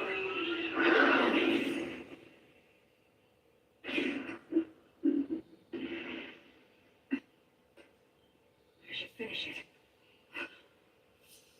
What's this? That's the same one fletching. Is he a hunter? Looks like I'm in a jam here. Both of our weapons are drawn and ready. It all depends on what he does. I finally met another person. I should show him I'm not a threat. Should I drop my weapon? He might attack, though. Should I pray for the blessing and show what a devout follower I am? That might be mistaken for an attack. I need to choose my words carefully. I'm an outsider with no way to prove my identity. Aranura, Rumen Commentirable. Ancient Elvish? Are you related to the elves? No, but I can see that you must be related to them. Your bow is elven, is it not? Well, you're not wrong there.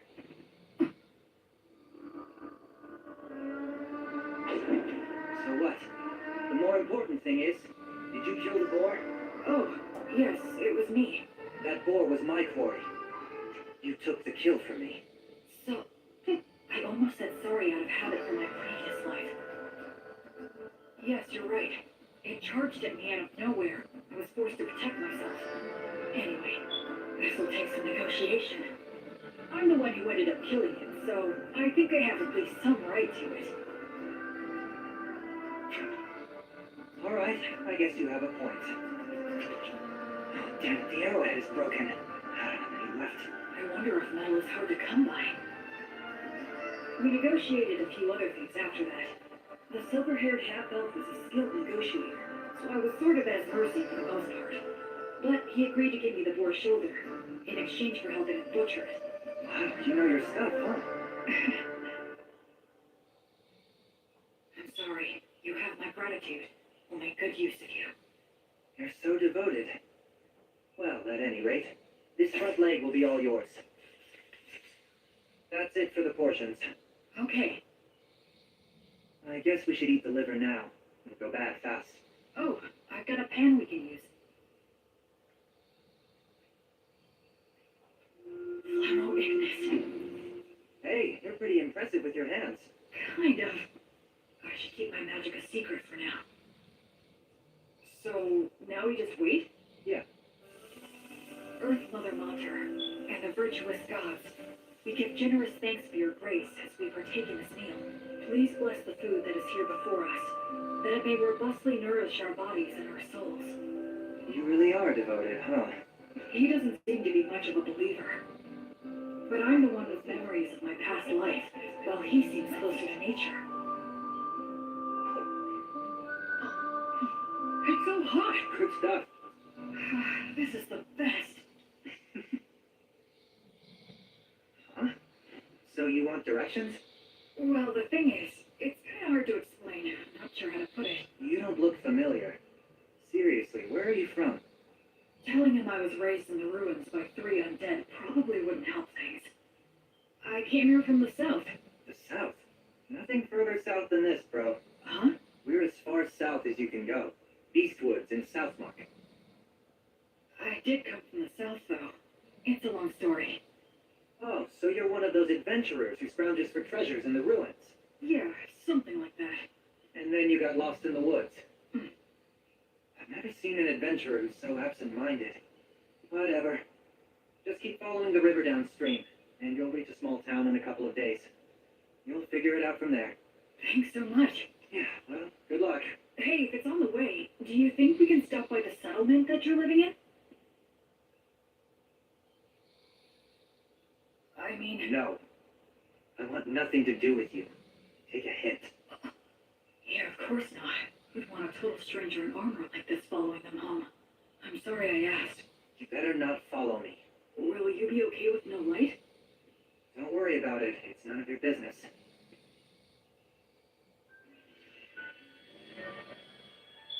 What are those? Fairies. I've never seen them. They say elves, as followers of the goddess Fae, have a strong affinity with other Fae minions. I guess that goes for him too. Later. My name's Will. William G. Merryblood. What's your name? Mantle. Short for Manaldor. Not that we'll ever see each other again. Try not to die on the road. Manaldor. In Elvish, I think that means a very fast flying eagle. He was a bit abrupt, but it was fun talking to him. He looked around my age, but they say half-elves are long-lived, so in reality, he might be a lot older than me. All right, I should be close to a town. If I'll be getting more soon, I might as well indulge tonight. Tomorrow, I'll start by heading downriver to the town.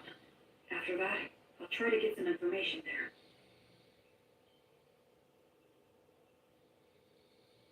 Oh, light, my heavenly light. As you travel, I pray strongly for thee. Bring light to the faraway darkness. Be blessed.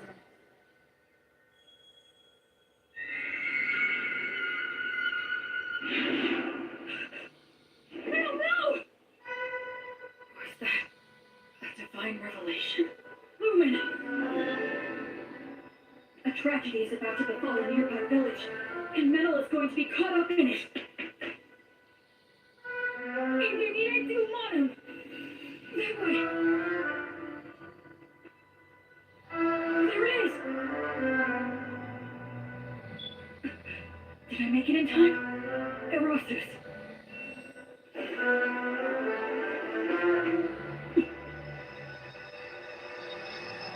I thought I saw something shining in the forest right now. Sure you weren't just seeing things? Thank goodness. If I tell them I know Metal. Quick, hide! Get behind me! Hurry up!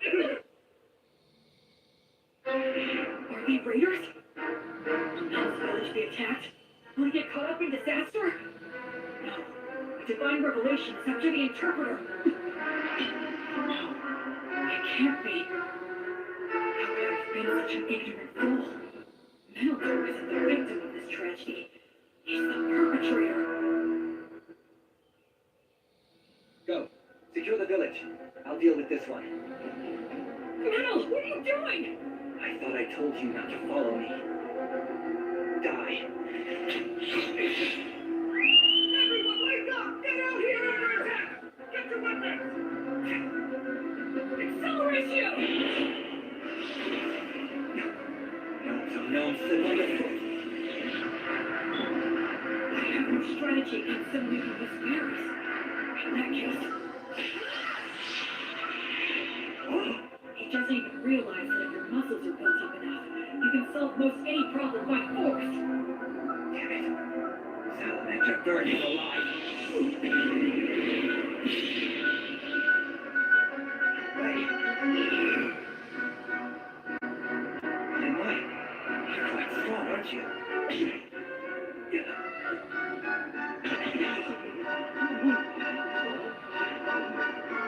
I need to subdue them before anyone gets hurt or killed. Uranium, obligatio. I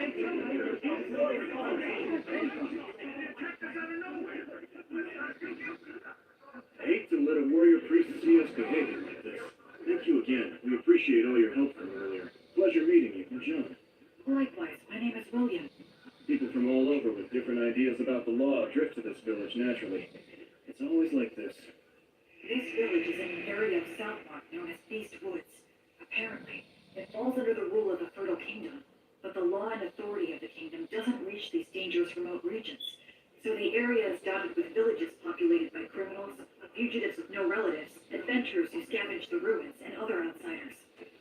Of course, I'm one of those people myself.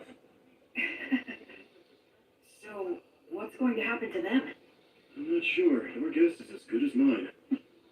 They're all from a neighboring village, which is about a day's travel from where we are right now. A neighboring village? Neither of our villages are all that well off, but I thought they at least had enough stored up for the winter. We have always gotten along well enough. Also, that silver-haired half-elf is a well-known wandering hunter in these parts. He's helped us get rid of dangerous beasts lots of times. But this... Settle down now. Everyone's worn out from all this chatter. Time to take a break and have some water. This is our chief elder, Tom. Good day, warrior priest. John has told me all about you. Please allow this old man to also offer his gratitude. Oh no, all of this is because of the guidance of the Goddess of Light. Oh, well, in that case, I must express my gratitude to the goddess as well. Now, warrior priest. Is it safe for me to assume that if anything more were to happen here, that you would protect us? Yes, I swear on the light that is Gracefield that I will protect everyone here. All right, then we don't need to worry about our safety if those ruffians attack again. Now listen, everyone, I believe we should wake them all up and ask why they've done this. Do you all agree? We should hang all of them. It'll be hard if you can't. Prisoners like these guys ought to go quicker. But it's dangerous to do that before we know anything. Maybe the warrior priest here can help us to decide. It seems like he wants to question them before proceeding with a plan. The demons. Our village was destroyed by them. Many died. Half of our village is gone. Our women, children, and wounded were left with no food or any shelter in wintertime. If we're gonna die with just the shirts on our backs, then... I'm the one who suggested the raid. I knew we'd lose against the demons. We would be better off looting a village and going somewhere else rather than dying. An old lady in that village named Marble helped me out a lot. And this Marble, what became of her? She died. I see. Just hang me. This was all my idea. It was me who deceived these men. Please let them go. I beg you. No way we can do that! Like hell, man! Just hang them all! Stop! We owe a debt to this hunter. And I do sympathize with the people of your village. However, we have no choice but to hang you. Since they have nowhere to go, if they're set free, they'll just loot again. They have to be killed for the safety of the village. That's the smart choice. But my mother told me, love others unconditionally, and always do good things. And my father told me, move forward with faith in the results you achieve. And don't get so stressed that you freeze in place. I still carry their words with me, right here in my heart. Excuse me! I will overturn this hopeless situation before me. Can this be resolved with money? Compensation, monetary atonement? Are you familiar with that custom here? Well, of course we are, but who here would be able to pay for that? These guys are flat broke. I am able to pay the money. Oh. Warrior priest, why would you offer this? Because demons are my arch enemies. They're the ones who killed my parents. Besides that, I swore an oath to the Goddess of Light that I would banish evil and save the suffering. We should readily assist those who have suffered at the hands of demons. We can't allow a village occupied by demons to exist. I'll go and fight them. Actually, I'd like to hire this young man to accompany me. He's an excellent hunter and he knows this forest, right? I'm going to need his talents to help me locate and fight the demons, and I can pay handsomely. Are you sure you want to do this? I feel like we're the only ones benefiting. It's a reward for all of your exemplary day-to-day conduct.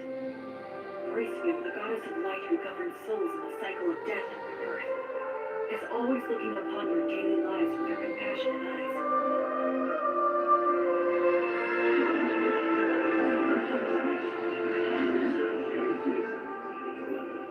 Let us untie them now. All right. I managed to turn that all around, at least I think.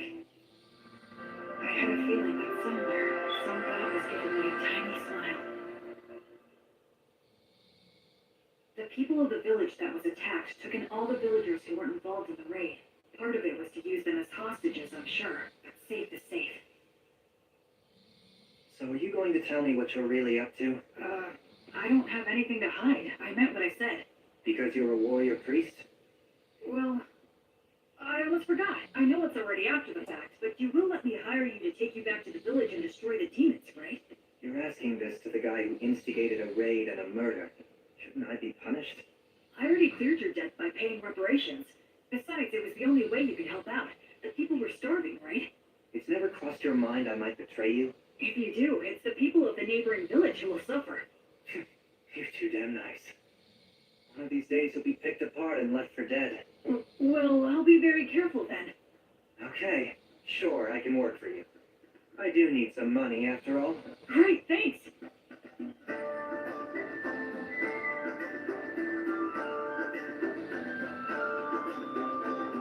So, what are you gonna do for the time being? Mr. Bossman? Our challenge is that demons have occupied the neighboring village, right? I guess we'll just charge in. We don't have much time. Oh, what, are you insane? There are a lot of them, and they've got demon beasts. You got a plan? What are our odds? It'll be fine. I'm used to them. Well, you are right that we have to hurry. The people who died might have turned undead by now. If that's true, I need to return them to the cycle before they get lost and end up stuck here.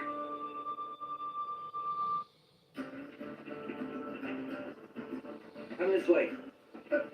Can we get through here?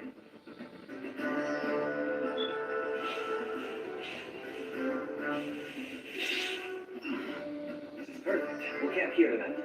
Dear green ones, grant us shelter, a bed of grass, youth of trees, and strength for unsurprised guests. Wow! It's not such a big deal.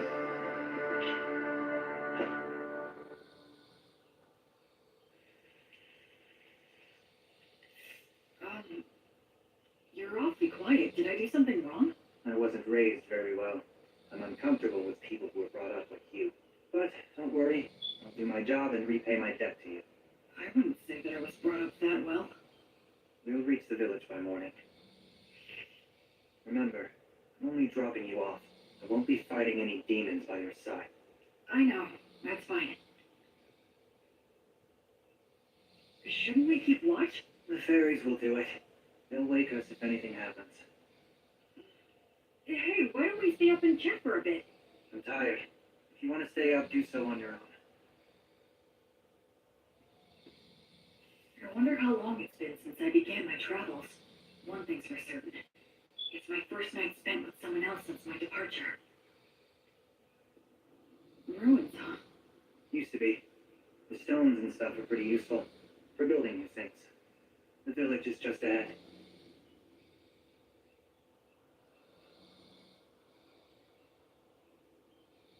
You're here. Yeah. I'll go and scout it out. You stay put.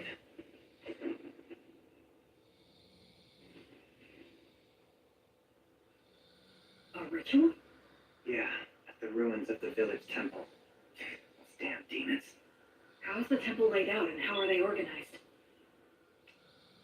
About like this. There's no ceiling, and some of the walls have collapsed. They formed a ring in the center to perform their ritual. There are 2 commanders. They have faces like lizards. I forget the name. Roskis? Yeah, maybe. It's something like that. And what else? They have several soldiers patrolling outside the temple. I know there's at least one demon beast inside. What's the demon beast like? Well, it's got a human-like head, the body of a lion, and wings like a bat's. It's a manticore. You already know these guys? I've studied them a fair bit, but still. I'm glad there's not more. Excuse me? Let's just go in head on and crush them.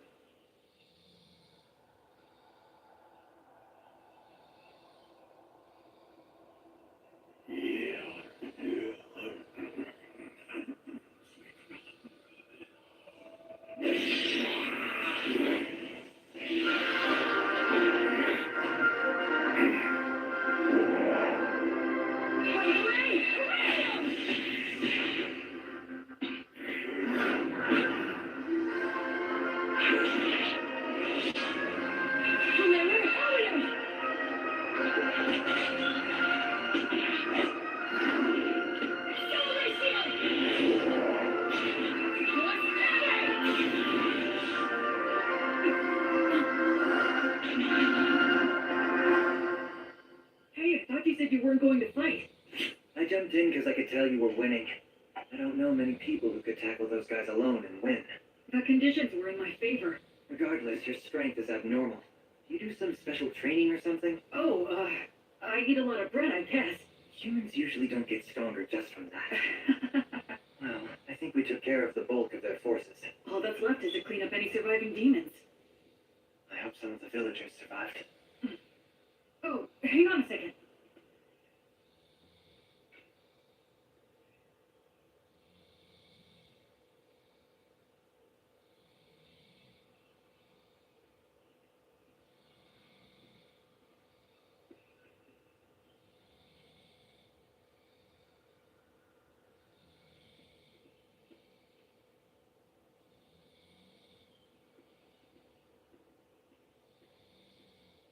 Mother!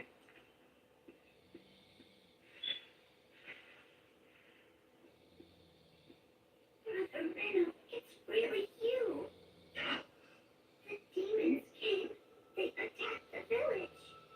It was so hot, but I stayed strong and didn't make any noise because I told myself to have faith and believe that you would return for me. And Brother Menno, you did come back.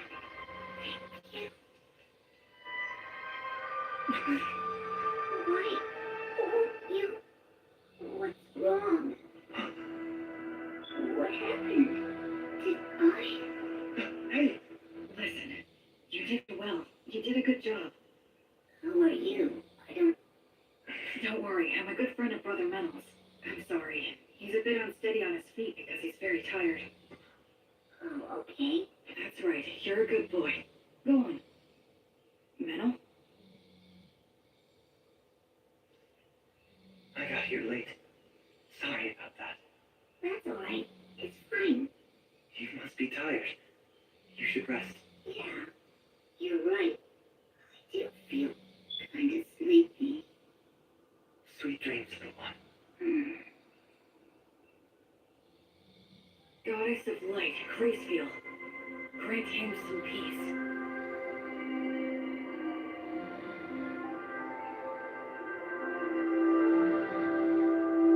Hey, What's wrong?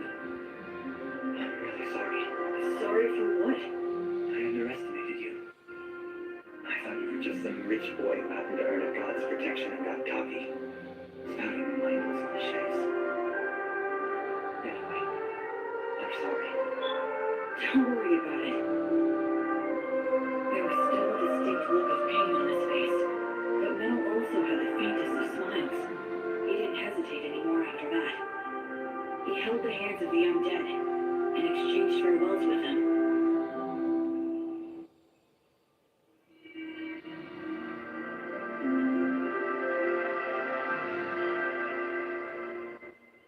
I think we checked all of the major locations. I don't sense any more demons. One more.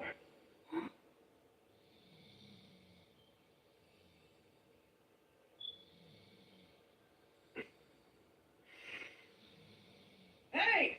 You in there, old Marple? Huh? Whose voice is that? Oh, look, it's you, Menno. This ghost is close to the highest rank. Her soul must be extremely tough. If she resists, my power might not be enough. If it comes to that, I'll have to use a magic weapon that works on spirits. You really don't need to worry so much, young man. I'll have you know I haven't gone senile yet. Really? Oh, that's a relief to hear. It seems you stayed behind because of some lingering attachment, but this kid here is a genuinely virtuous high priest. Returning lost souls like you to the cycle of death and rebirth and treating wounded people are what he does best. Oh? Listen, we can take care of the village now, and I think it's high time for you to move on. Unless you still have something to say. I can deliver the message for you. Menno, you've been bad again. No, I promise I haven't. And where the hell did that come from anyway? Maybe you are senile. I can read you like a book. What's that supposed to mean? You're lying, that's what. I can always tell when you're lying. You're a little hooligan, but at your core, you're honest and smart. All this killing and stealing isn't for you. My goodness, you know this more than anyone. You see now, don't you? Shut up. What did you say? Shut up. What makes you think you know anything? Just what the hell was I supposed to do, Marvel? You died, and everyone else in the village was starving. What else could I have done? You think I should have prayed to the gods or something? The gods have never helped me out, not even once.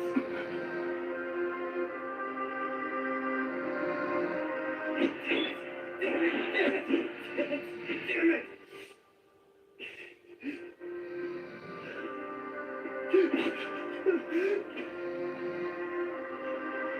Samuel, let me go. Just let me die with you. The life of a half-elf is too long for me. Those with elven blood live for hundreds of years. Even after they lose the people and places they love, it still doesn't end. It can't leave. Listen to me, Menel. Now, Menodor. Despite all that, the gods have given you a second chance. It's your last chance. Stop living like some useless bum. You may hate the gods, but remember that the gods will never stop loving you, even if you don't notice it. They will always shine their light, never growing bored or tired of you. So now, you just need to realize that light is there.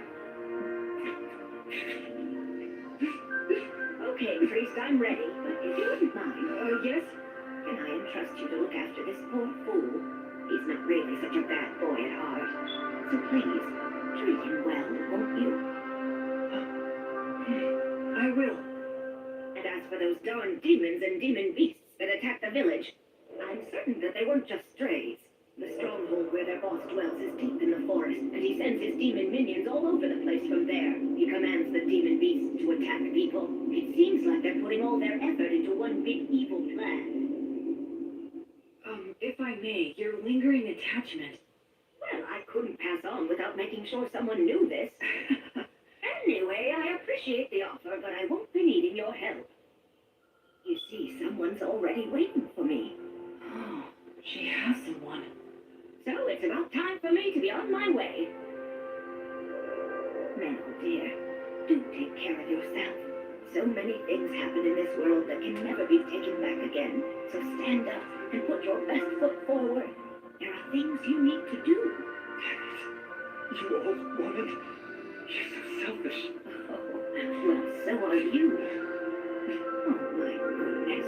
What are we going to do here?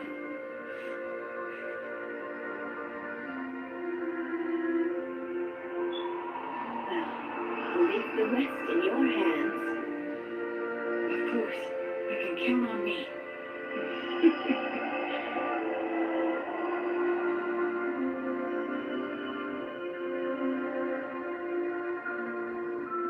The present state of this world is dark. At the very least, in this area known as Beast Woods, demons and demon beasts still run rampant, never fully exterminated.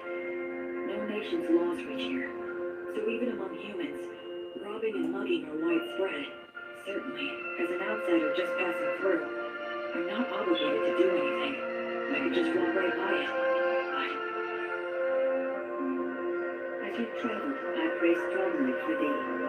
Bring light to the faraway darkness. Be blessed.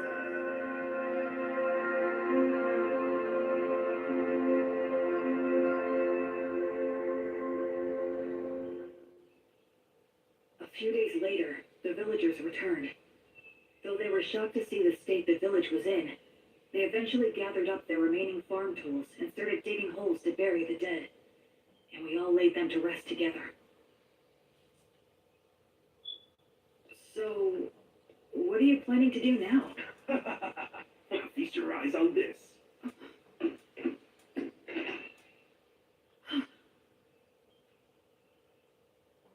Just for tonight, we're throwing a bit of a party to mark our return to our village and honor our fallen. And since you're the savior who got our village back for us, we would be honored if you could join us this evening.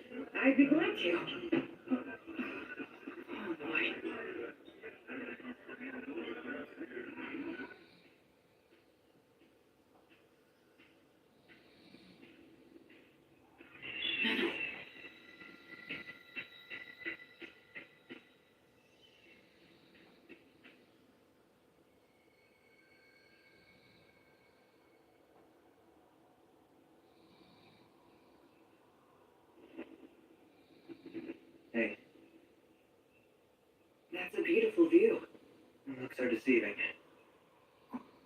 Those ruins are actually an undead nest.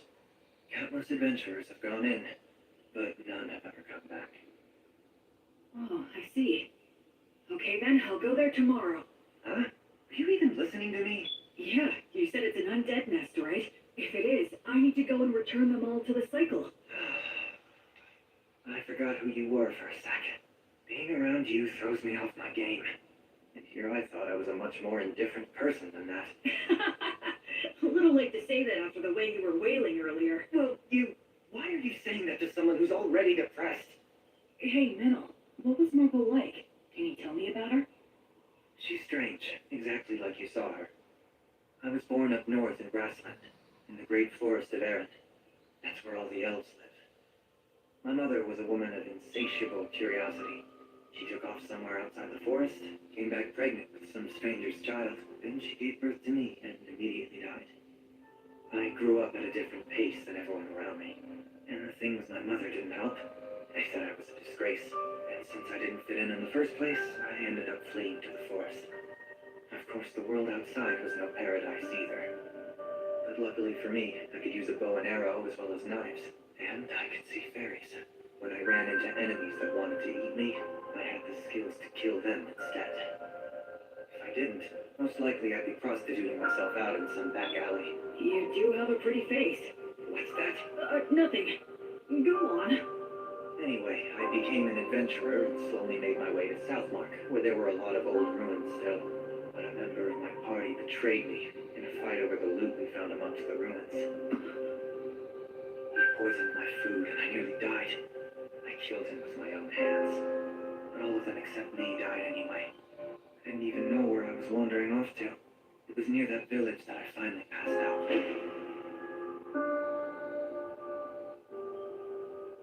Marple was the one who found me and took me in. At the time, she wasn't that old yet, but she was still such a weird woman. She lent her bed to the antisocial kid she found lying on the ground. She let me eat her food, and even lectured me about trying to live a decent life.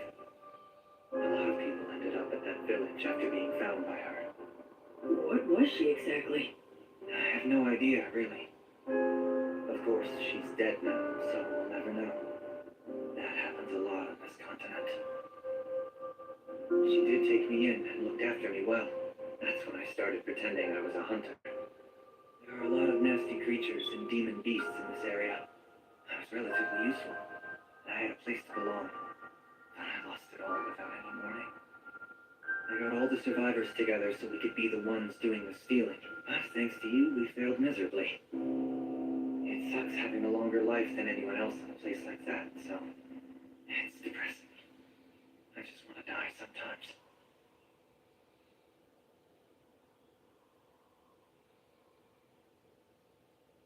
Well, I suppose I'll get back on my own 2 feet soon enough. Huh? What? Stop making faces at me. Huh? Just saying that there's a huge difference between your priest self and your normal self, huh? What? So well, priest of the goddess of divine light, I'm grateful to you. You stopped me before I could do something irreversible. And you saved the people of the village. Hence, I'm asking to receive the light of the goddess through you. Do you accept what I ask? I will act as the medium. You can form a bond with my goddess. I will pray for you. May the divine goddess of light, Gracefield, hereby love you, illuminate you, and always walk by your side in your travels. To my guardian deity, I swear to live my life honorably. Please shine your light upon my path. Help me atone for my sins. There'll be tough times ahead, and I might want to die now and then, but I'm not going to stay down. I'll put my best foot forward, like the old woman said. Minnow, you're really strong. It's amazing. I admire you. Come on, stop being gross. Between the two of us, you're the strong one. Where exactly does your power come from? I'm not strong. I just lucked out and happened to get amazing teachers in my life, that's all. Well, I'm not going to meddle. Anyway, ready to head back? Mm-hmm.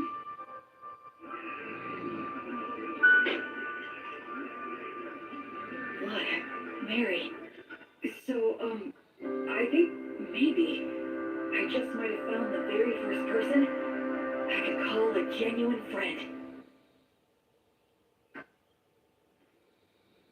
This looks bad. They stole all the livestock, and they destroyed a bunch of tools that can't be replaced. We'll have to make the journey all the way to White Sails to buy some more. But with whose money? Well, we can't replace everything. Hey, what exactly is White Sails? Huh? Are you being serious? What's your deal? You grew up in a cave or something? Sorry. So, White Sails is this... Could you tell me about the history of this place too? Yeah. Alright, fine. You know we're in the southernmost continent, known as Southmark, right? Yes, that I know. So around 200 years ago, Southmark was engulfed by a horde of demons. The 100 heroes took out the king of the demons, but the humans abandoned this continent, crossing the sea to retreat to grassland in the north. 100 heroes. That's blood on his buddies. Since the Fertile Kingdom unified the southwestern region of grassland, they've been cultivating the land with the intention of reclaiming it. And as for the area of White Sails, it's the port town that became the center for immigration from the north. I see. A lot of misfits and aspiring heroes go there. Also, those with divine revelations. You're hoping to gather more faithful on this trip too, right? I understand that Gracefield used to have a lot of devoted followers on the southern continent. Can you tell me more? I think that most of her followers were scattered after the Great Collapse. Yeah, that's right. But those followers who managed to escape to grassland kept her name alive. Yes, even so, her following has declined quite a bit. Rampant demons and demon beasts. Villages that resort to thievery. Faith in the goddess dying out. Perhaps this was the mission that the goddess had in mind for me all along? Well, enough of old history lessons. We need to help the villagers now. Yeah, with regard to that, these villagers don't have a lot to spare. Hey, Mel, want to explore some ruins? We'll divide the loot. What? I didn't expect looting ruins to be another one of your specialties. I'm used to them. Seriously, who are you anyway? But we do have enough money to rebuild now. We can buy new tools and livestock. Plus, I made up for my personal expenses. Can't wait to get to the city. First thing we're gonna do is eat there. Seafood's in season, so... Someone help us! A giant ape! The two running from it are a halfling and a hawker. Blood told me never to face a wild animal.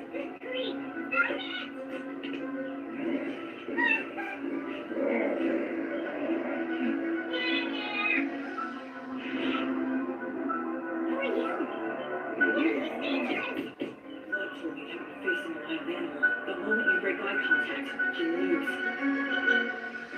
Well then, come at me if you're going to. We can do a little wrestling.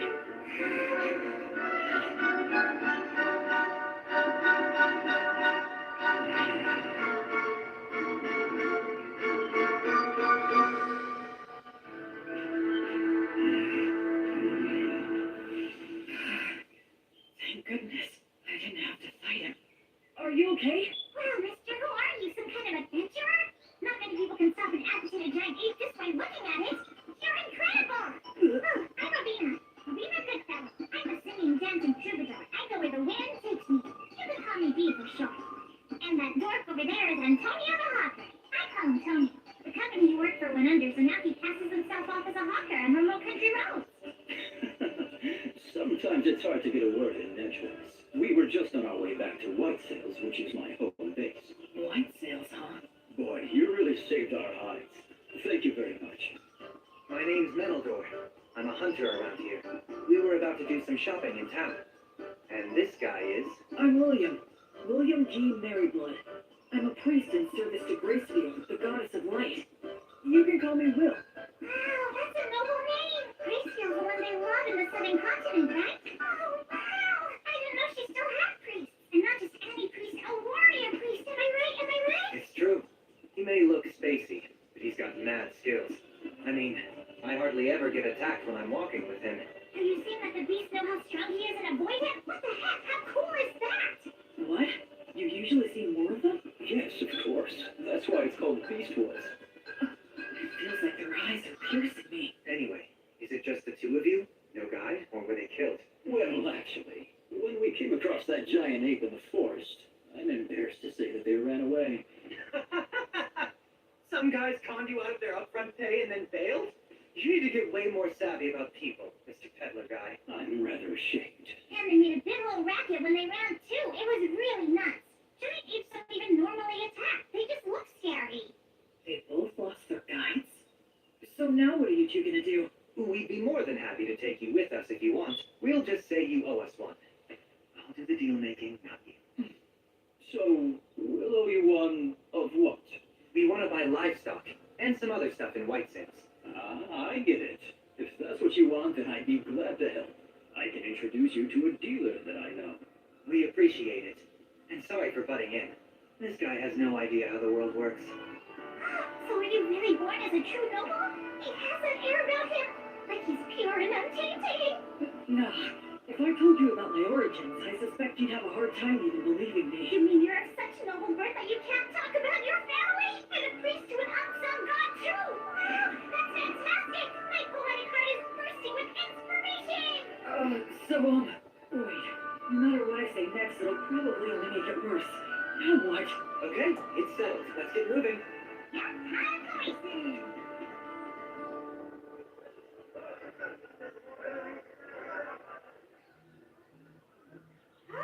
This place looks perfect! Woohoo! Introducing B! B and Tonio warmed up to me quickly. Tonio has a gentle demeanor, and he's good at getting close with others. As for B, she doesn't seem to have any boundaries when it comes to people. Ahem! It is now time for me to sing you all a song. I'm counting on you to clap along with me, and you collect the donations when... Sure. You've got it, B.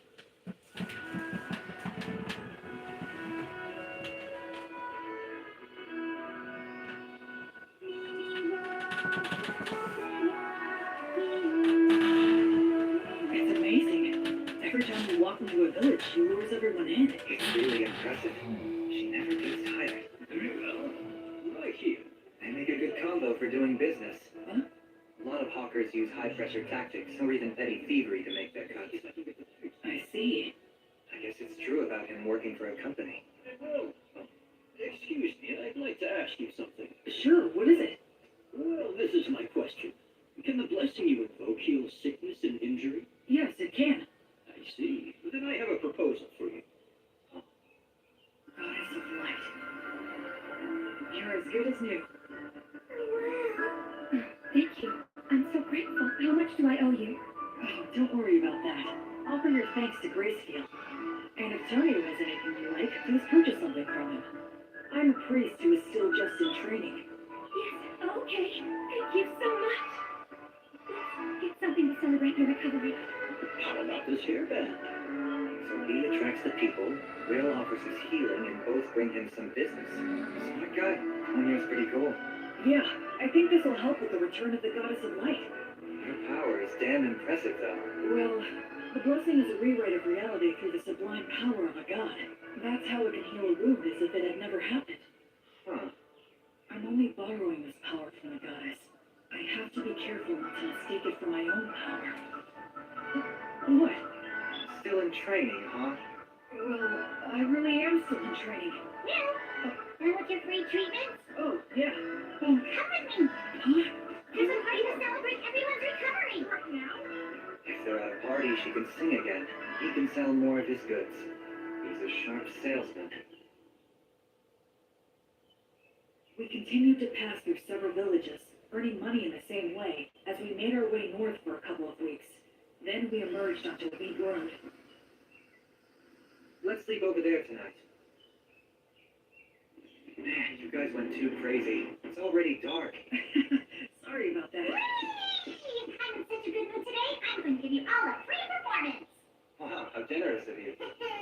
Now, I wonder what I should sing. I think Race Stop the Penetrator's epic, but it's way overdone these days. I know! The Three Heroes from the Killing of the Hot King. It's a really good one. It's got the Wandering Sage, War Ogre, and the Beloved Daughter of Water. Ah, that sounds great. Now that's a solid pick. Actually, I haven't performed it in quite a while. Hey, what's wrong, Will? Oh, it's nothing. Go for it. I'd love to hear you sing. Great, you just said the magic words. Without further ado, then. Time rolls on, or perhaps it's us that's marching on. Be it the strong and sturdy warrior, the bright sage, or the holy woman. So their names really are remembered. Their ashes and their names remain. This is precisely why their song must be lifted up high, so their good deeds live on, and their heroic names resound throughout the world. I sing this night of the Wyvern Killer, just one of the many fearless adventures of the three heroes. Keep quiet now and listen to this tale one and all.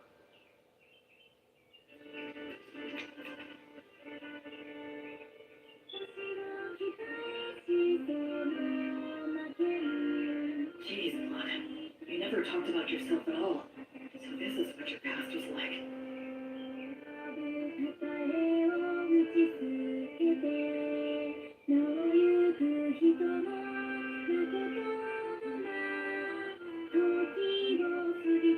I guess no one knows Gus's real name was Augustus.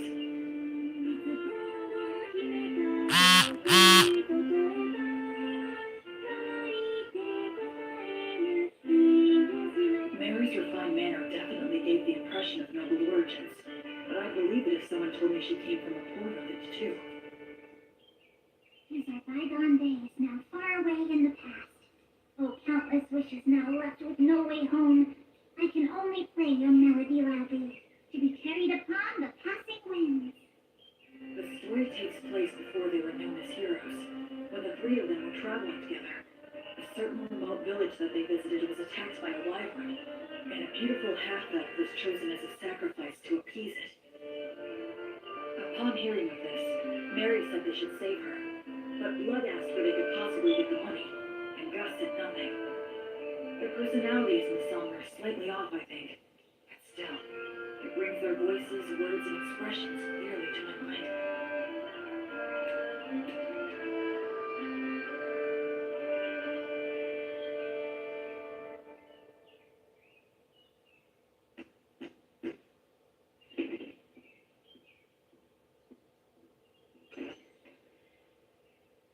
Who might you be?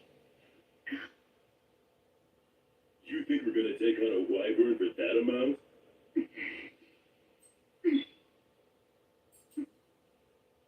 Ah, what fine money. Look how it sparkles and shines. If this will be the payment we're giving, then... We have no choice but to do the job. Dan, you're such pushovers. There's no profit here. I'll pay more if it's not enough. You can sell me to a slave trader if you want. You think even that's enough? You do have some guts in you, kid. You're small, but a mighty warrior. When a warrior swallows their pride and asks for help, it's only right to give that help. Let's do it.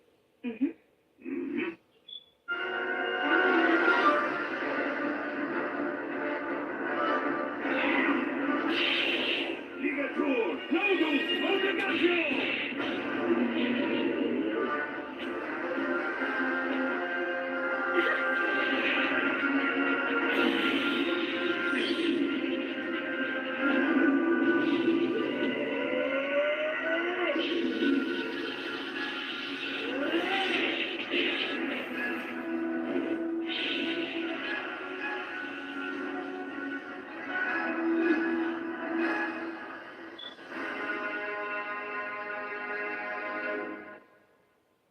So, what are you gonna do now?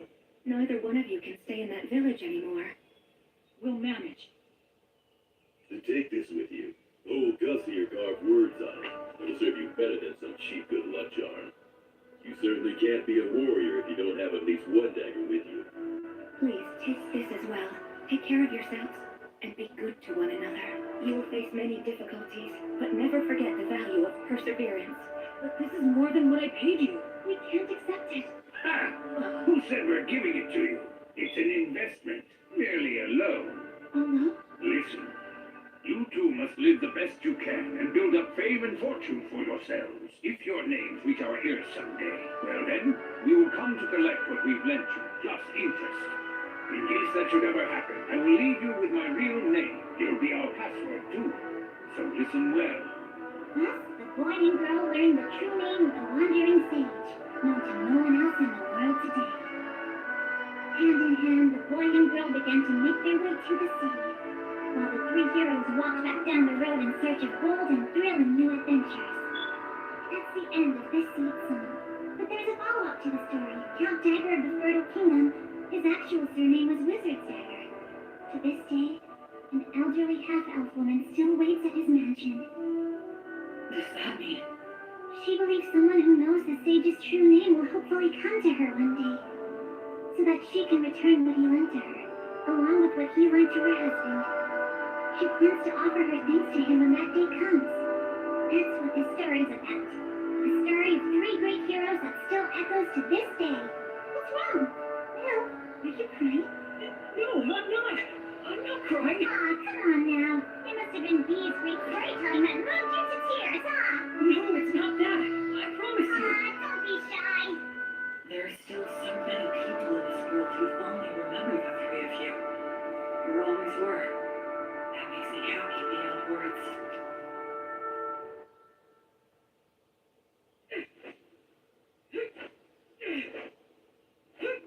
The Fertile Kingdom, huh? Once we cross the sea, maybe we'll meet people who still talk about blood and the others. Hey there. I see you're up. Looks like you're working hard. Hey, Tonio. Well, you're a strong young man. You think so, huh? In looking at you, it's become clear to me that your movements have been refined many times over. But then again, maybe you don't want to hear that from a guy who got conned by phony adventures. In any case, it's obvious that you're used to handling that fine dwarven spear. And those who can handle that masterpiece have to be a master themselves. But there is one thing I don't understand. Something you don't understand? I'm curious to know what it is that you desire. Why are you asking me this? Well, because I'm a merchant. It's my job. I move product and grant people's wishes for fair wages. Satisfaction is a merchant's specialty. You are quite a mystery to me. I can honestly say that I have never met anyone like you before. You are strong and you have courage. You're educated and have good manners. And you're not hurting for money. But you're not really like a noble. You're more like a holy knight that I've only heard stories about. And so, that's the reason I decided to ask you directly. What is it that you as an individual desire in life? Or is it that you're strictly a representative for your divine goddess of light? I had a happy little life up until now, but I lost it shortly before I set out on my own. I gained the divine protection of the goddess of light in its place. There's still so much stuff that I don't know about in this world, and so I'd like to start learning about it. I'm sure that in the process of learning it, I'll naturally find out what it is I want. Oh, I'd like to have friends and companions, I guess. Is Menel not someone you'd call a friend? Well, actually, I think he and I get along fairly well, but he seems hesitant to acknowledge me as his friend. He only ever calls me priest, like he has to put me on a pedestal or something. Yeah, having friends is important to me. Yes, I understand. Then perhaps I will nominate myself to be in third place position. Huh? Because I'm sure Menel and Robina would be mad if I jumped in line ahead of them. The very thought scares me. Well, shall we get some water and start preparing breakfast for everyone? Yep. Okay, here you go. Wow, so good. It really is. You're a fantastic cook, Tonio. He sure is. Honestly, it's one of the only reasons I travel with him. You're eating a lot better now, thanks to Tonio's good cooking. That's right, you can't cook to save your life. It's just that...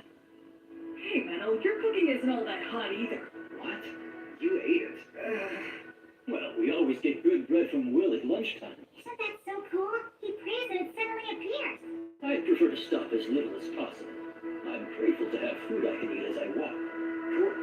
Let's get ready to leave as soon as we're done eating. Yeah. You ask when we shall return home, but there's no way of knowing when we shall return By home. the way, So there's no entry inspection or tour? That's right. It's the policy of the city's ruler, His Highness Ethel. Goods enter the city by boat in tremendous amounts, and then they're distributed throughout Southpark by land and water. Wouldn't that mean a massive amount of goods pass through here then?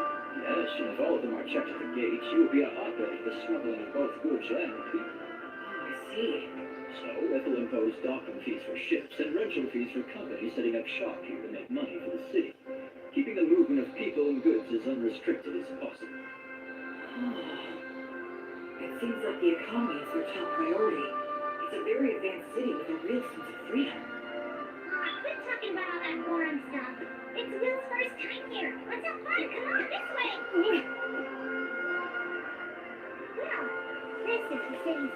Dwarf. Real people. That surprises you. Beautiful. All this jewelry is in style right now. In style? Yeah, you betcha. They have the latest styles here? That means these people are doing well enough to contemplate things like fashion. It's just one shop after another in this city. Yeah, but the street lights. What? You don't know what those are? Gosh, you're behind the times. Every evening, the apprentices come out. They're from the Academy of Sages, and they light up all the posts which have the words of light engraved on them. So the people here have light even at night. This assignment serves as training for apprentice sorcerers, and they can earn a little pocket money as well. That operation over there is also a large source of income for apprentice sorcerers. What is it? Oh, come on, Will. Even you have to know what that is. It's the public bathhouse, Balnea. Balnea? What's wrong? Public bathhouse? They have baths here? Water's so clean, you can see right through it. Oh, yes, so that's in effect the words of purification. Instead of the massive amounts of fuel you take to heat the baths, they can use words of heat. That's amazing. So it's less like a bath and more like a sauna and a cold water pool. But still, it's incredible. The breeze feels so nice.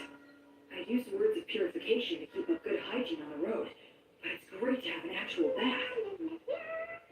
Boy, it feels good to have a bath after so long. That's for sure. I just hope things don't get all messy again now. What are we gonna do next? One of the best things ever! I'm always so hungry after a bath. You two must have been super starving, huh? The food is quite good here. Agreed. I think we all could have used a little more broth, though. It's absorbed the flavor of the fish so well, and the saltiness is just right. I haven't eaten anything like this since I left the temple. It tastes like civilization. All these dishes are so delicious, I can't remember what we were talking about. This is also delicious. Excuse me, could I get a refill? For me, too. Coming right up.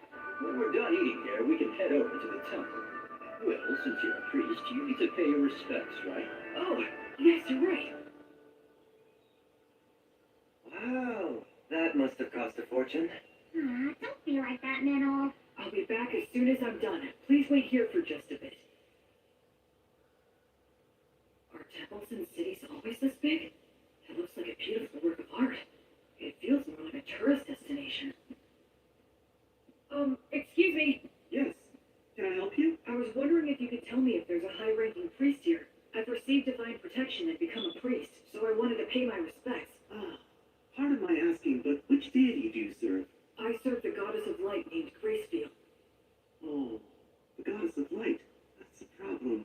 Why's that? Priests of the goddess of light are quite uncommon, so our rules compel me to use the prayer of faith detection. Okay, that's fine. I guess that makes sense.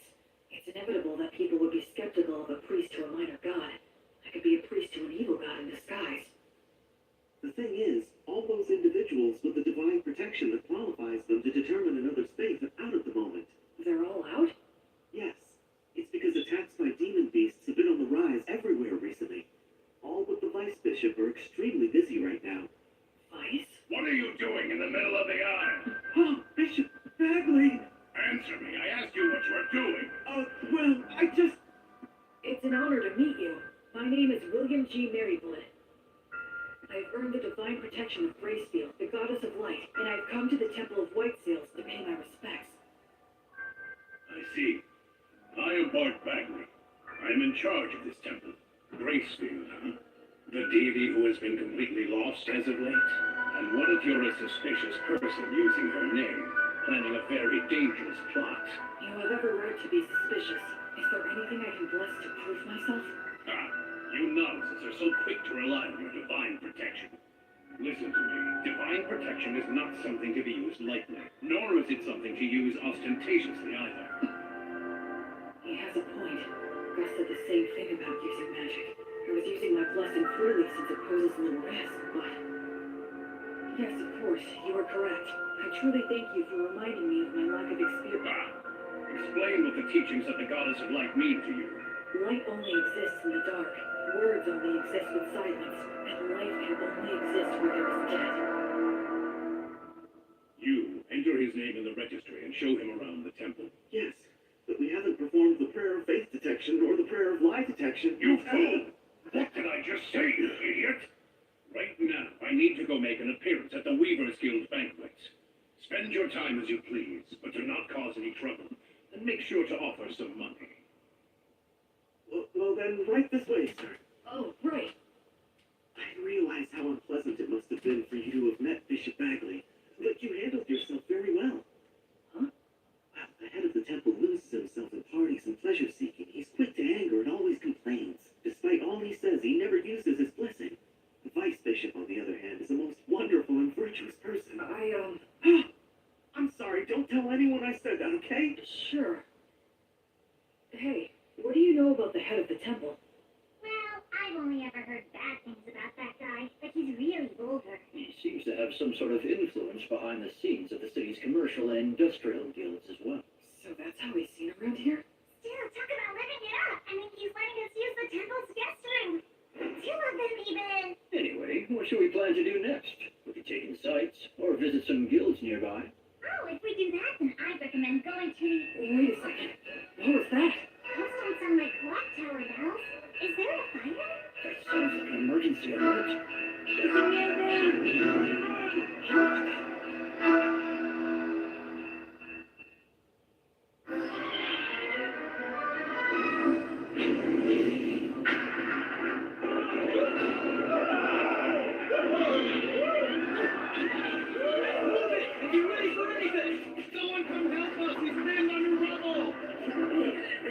What's going on? Stop pushing. Where's my child? Oh, God.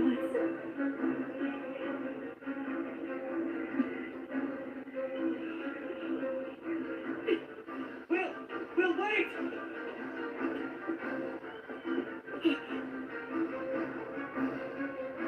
Why is a wyvern here?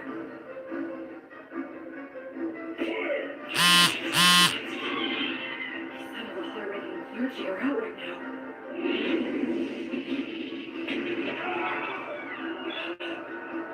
Our civilization, our city, everything that breathes are protected. A place where people can live freely. Firma! Alonso! Tidrus! And this! Among the words I can use, these are the furthest range. I just have to keep firing until I hit it. What are you doing, you idiot? Why are you shooting off high magic like that in a blind fury? You'll get yourself killed. But nothing. You're fighting a wyvern. Have to be more efficient than that. You've got smarts. I suggest using them, you moron. Don't just rush in. You should start off by learning how to use your minor magic more skillfully and accurately. I got it. All right, then. Think. What can I do about this wyvern using all that I know? Metal, would you help me? I need you and your fairy magic. Right. B, Tonio! Huh? Please work with the people nearby to get everyone clear of the temple's front garden. I'm going to bring the wyvern there. Your Excellency, you must take shelter below, quickly. How could this happen? Dozens of people, if not hundreds, will die. Sylphs, maidens of wind, your steps are the wind's steps. Your song is the wind's song. Sing in chorus, sing in rounds, cheer and applaud. Sweet harmony shall spread the words of origin in the 10 directions. Vera, Alonso, Conciliat, Sequitur, Tonitrus, Auranius.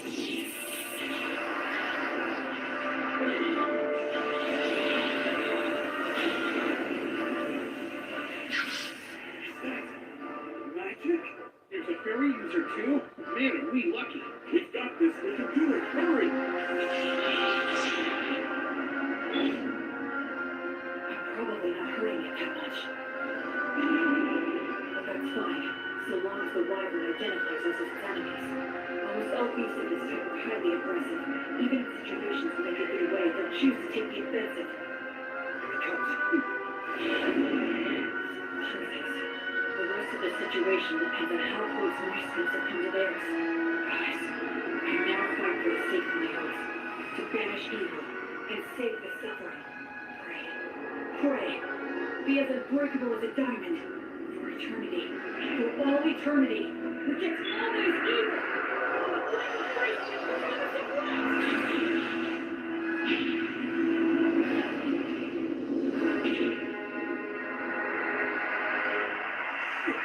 What the heck is that stuff?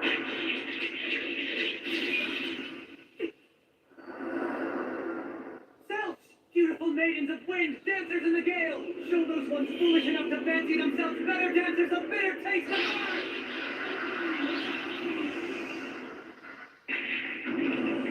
Reator! Notice! Obligatio! It's well done. No, it's trying to tear them off! Damn, it's strong! Acceleratio!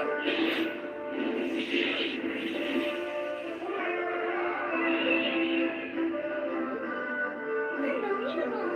That's gonna finish it off. Run! It's gonna use it! Run! There's still people back there. What do I do? What can I do?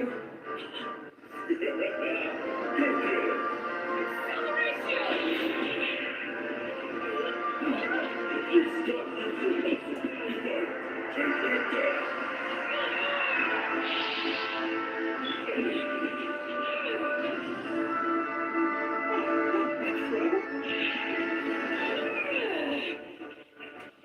You're not getting away! I won't let your brains of blood hurt a single person!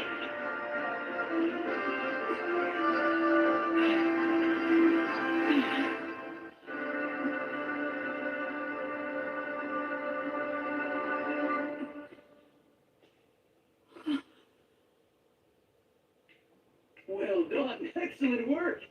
I praise you and give thanks to all the gods for allowing me to serve a great hero such as yourself.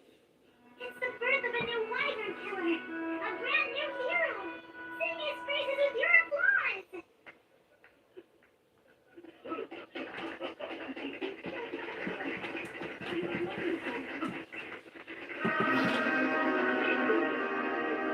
Guess we're too late, huh? I had no idea so many magic users and a warrior strong enough to kill a wyvern were staying here. It is truly divine providence.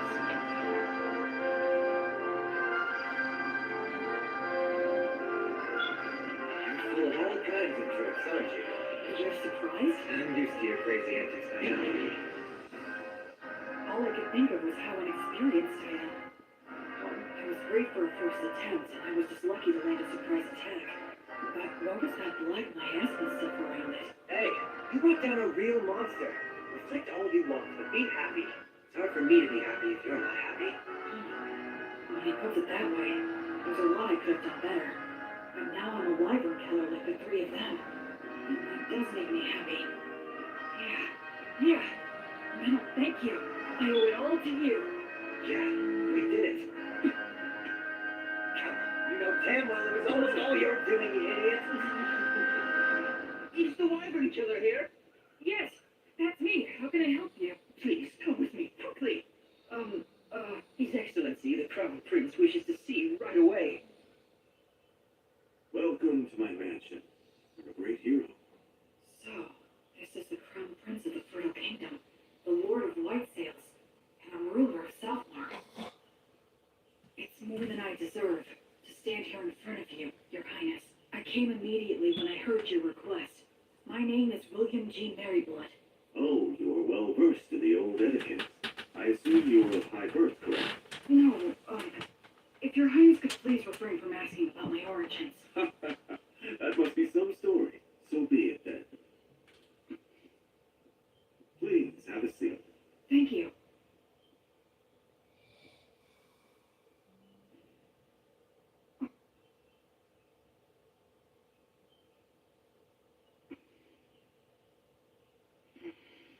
William, there are 4 or 5 individuals in your group, are there not? Yes, 4 of us. Which makes you a magic user, a priest, a fairy user, and a warrior.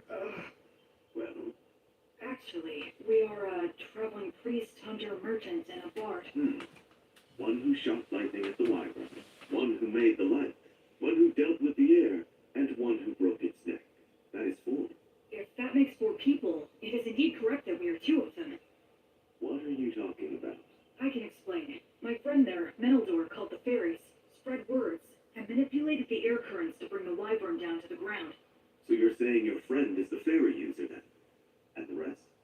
rest was me. I'm sorry, but would you mind telling me what you did back there? I used brute force to break the neck of the wyvern. You killed a wyvern and aren't delighting in it? You really are a valiant warrior. Well, can I do anything to fix the damage the wyvern caused? Of course, work has already been done, and more is yet to come. But there's something even more important that must be done. And it has to do with offering my thanks to the hero, for example. Oh no, Don't be modest, William. I do not want my people to see me as an ungrateful man. On behalf of the people of White Sands, I, Ethelbald, thank the both of you for your courage. You did well to minimize the damage caused by a wyvern's surprise attack. I am unworthy of such praise. I would like to bestow upon you a reward. Is there anything you want? If I may, Your Highness, I traveled here today via Beast Woods to the south. The villages in that area are currently under threat by an army of demons commanding savage demon beasts. I see. So if I may ask you, would it be possible for Your Highness to send his soldiers over there to help hunt down the demons? It's not impossible, but it would be difficult. You saw that wyvern. Within parts of Southmark that I govern, demon beasts like it have caused frequent incidents. You mean... Of course, it's that toxic miasma. Any being it touches is corrupted and turned savage. Are you certain you are ready yourself, William? I am naturally resistant to poisons. Oh, that is good to hear. Under the previous king's policies, we expanded our domain too much. We cannot even sufficiently protect the villages we directly govern at the moment. Do you understand what I'm saying?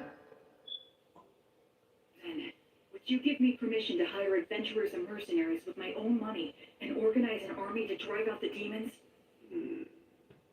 William, are you certain you recognize the full extent of what that could potentially mean? Yes, I understand that I am asking a considerable thing of you, Your Excellency. Yet you stand by your request.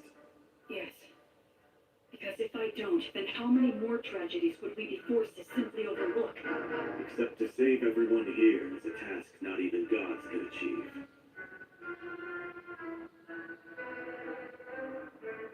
Honestly, if only you were some nameless man making this audacious request of me. You were right. But that being said, had I not killed the wyvern, I would never be speaking with Your Highness. That is also true. But I must also consider the option of having to kill you. I must also consider the option of having to kill you. That's unnerving. And how will you explain my death to everyone? I'd simply say that you were poisoned in a battle with the wyvern, and you started to spit up blood since the treatment was too late. I understand what his disposition is. A hero who can't even prove his identity is asking him for forces to operate in a region he doesn't even govern. Of course he'd see it's dangerous. I can handle those two, but there's still the risk of projectile weapons, and the prince is pretty skilled himself.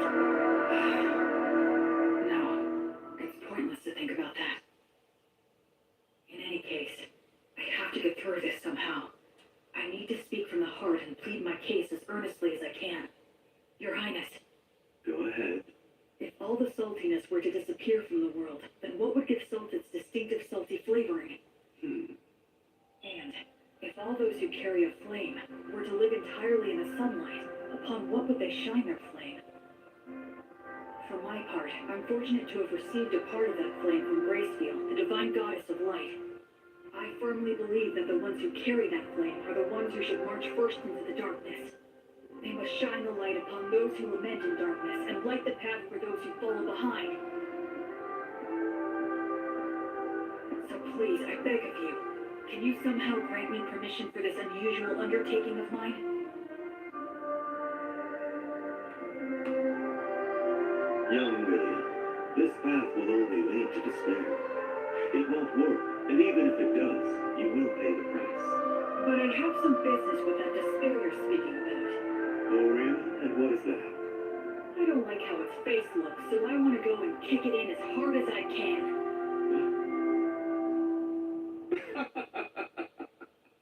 Kick it in the face. I like that. Come to think of it, you are a high priest, aren't you? And you have quite a good friend, too.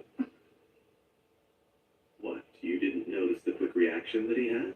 When I said that I was going to kill you, that half-elf over there gave me the most murderous glare I think I've ever seen. What are you talking about? I did that because I thought you were going to kill me as well. Damn it, don't look so happy. Bishop, please stop. Get out of my way. Damn ridiculous fools. Prince Ethelbald, please, I beseech thee, do not act irrationally. Who, me? Why, Bishop Bagley. I have no idea what you're talking about. Do not play dumb with me. This young man is registered with my temple. He is in the books, though it may be temporary. He is a member of the temple, and you beckon him here without a word to me? Do you mean to disregard the temple's authority? Oh, I had no idea about that. Is this true? Yes, that's true. Claiming ignorance is not an acceptable excuse. You cannot forego the verification protocol simply because I was away. So you say, but the people from your temple seemed very happy to send him to me. A total lack of discipline. I will give them a stern talking to later. In any case, he must... The thing is, Bishop Bagley, he is not what you think he is. He came here and asked me to assemble a private army. He says he wants to save the poor people of Beastwoods. I would be lying if I said it never crossed my mind to kill him right here and now. But he's so frank in the way he expresses himself that somehow I started to find it amusing. Which is why I was just sitting here thinking of officially appointing him as a knight. Would your temple be willing to give him its blessing? You know, he would become a paladin. The temple and I could share the profits and responsibility. What do you say to that idea? Of course, naturally, he would fall under our joint authority. You could always have him excommunicated if need be. That's not even the issue we're talking about. The temple can attest to his character. And as the Wyvern Killer, he should have no problems with all the rest. This is proceeding too quickly. I'll return to the temple and think it over. Would that be all right? Yes. But it would make me truly happy to see this happen, Bishop Bagley. I have taken a liking to this young fellow. Assuming I do decide to become his patron, you can spare me your silly games. You, novice boy, we're leaving now. Right.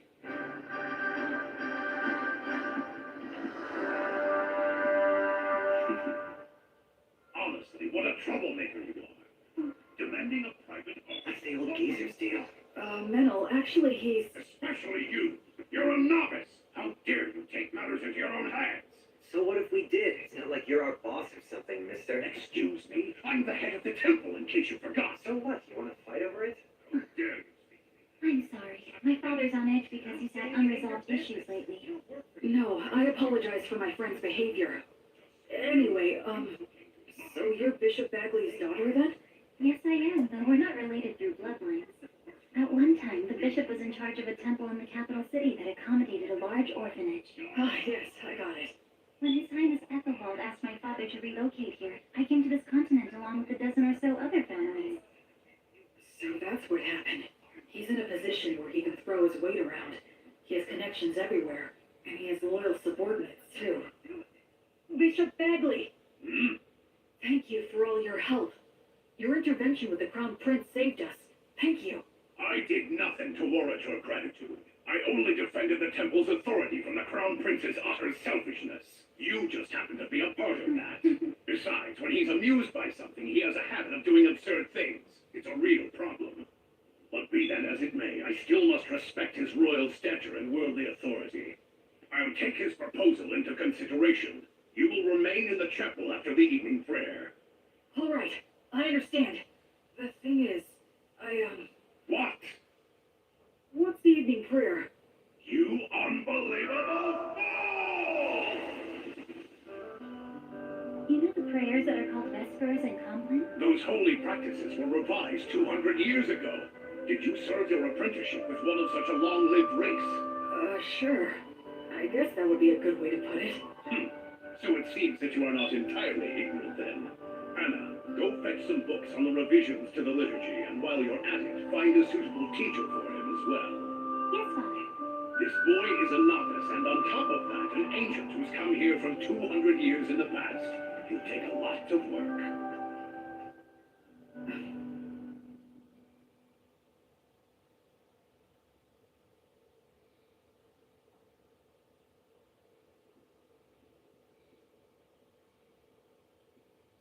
Greetings, Bishop. Wait here for a moment. Of course.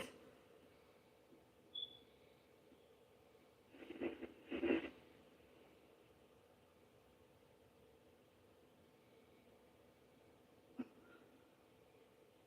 praying form looks frighteningly masterful.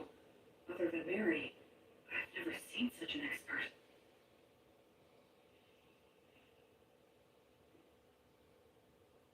Now then, What is it? As head of the temple, you have earned a high level of divine protection, yes? Equal to my own, if not even higher. The people of the temple told me that you don't use the blessing, and when you pray, either you don't let anyone watch, or you don't apply yourself fully when others are present. Why is that? Ah, foolish novice. Just what exactly do you think the blessing is? Divine protection from a god.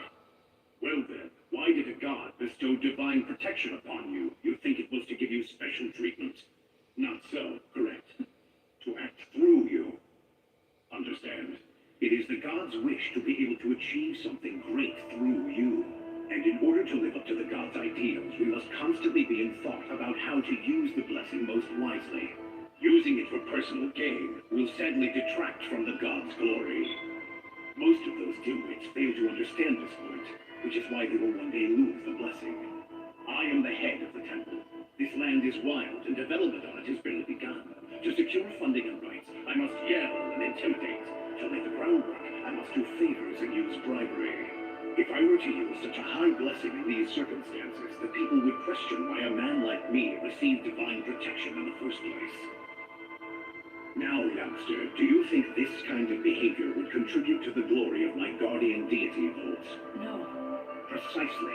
The correct course of action for blessings and prayers is to store them inside. Therefore, I have entrusted the Vice Bishop with the glorification of the gods through such sacred blessings. He's a very capable man, skilled in winning the hearts of the people to the extent we need it. I trust him with the stressful role of being the face of the temple. I didn't know. Bishop Bagley is really quite talented. He's rude, and he looks like a greedy monk who's always complaining. But he's an amazing man. And what about you? Making a novice who has yet to fully comprehend what the blessing means into a paladin? The Crown Prince always falls in love with his own stupid jokes. Listen, nothing good will come of a novice attempting this, so don't do it. I'd be happy to refuse on your behalf. Even the Crown Prince will drop the idea if I firmly reject it. What do you say? Regardless of what you're proposing here, my goddess still wishes to act through me. You won't change your mind. No, I will not. You're the biggest fool. I agree. What did you swear to the goddess of flux? To offer her my life, banish evil, and save the suffering. Rejoice, then. You have got to be one of the most dimwitted of all the dimwits that I have ever seen here. I can send a few men with you, but the rest will be entirely up to you. Thank you very much. I should respect this man, no matter what anyone else says. Welcome. You're really putting those drinks away, mister. Don't go for people who use adventuring as a job. You have to find those who are in it for the glory and prestige.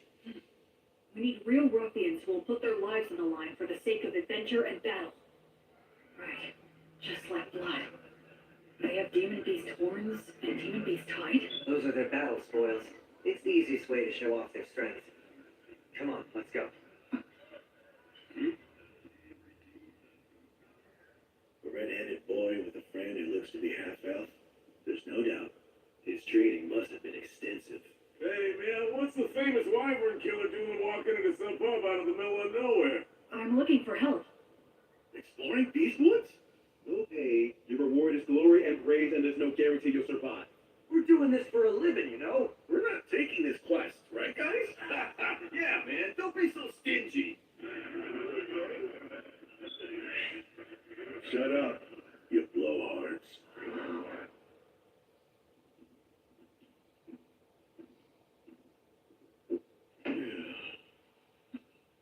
Look at the fingers of a swordsman. You can tell a lot by looking at his hands and whether or not he'll allow any wandering thoughts that prevent him from drawing his weapon. Sounds to me like what you want is a madman. Am I right? Not a bunch of blowhards with good manners but no skills, or who picked up the etiquette and patience to do any job, but who are just a bunch of shitheads who have no fear. The worst kind of scumball adventurers who'll risk their lives for the dumbest ideals, right? Yes, that's the reason we've come here. Yeah, you hear that? I called it from the start. Bunch of damn lunatics. Gotta buy our drinks for a change. Yeah, that's right. What do you hope to get out of exploring Beastwoods? Where are we going? To the ruins or the forest? We don't deal with small potatoes.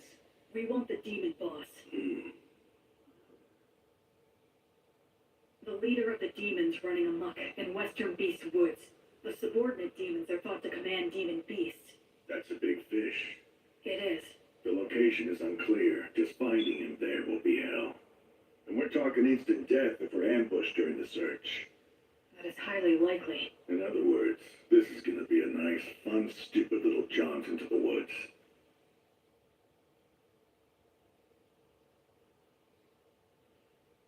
Count me in on it. All I need is food and a bed. And a little pocket change will be nice.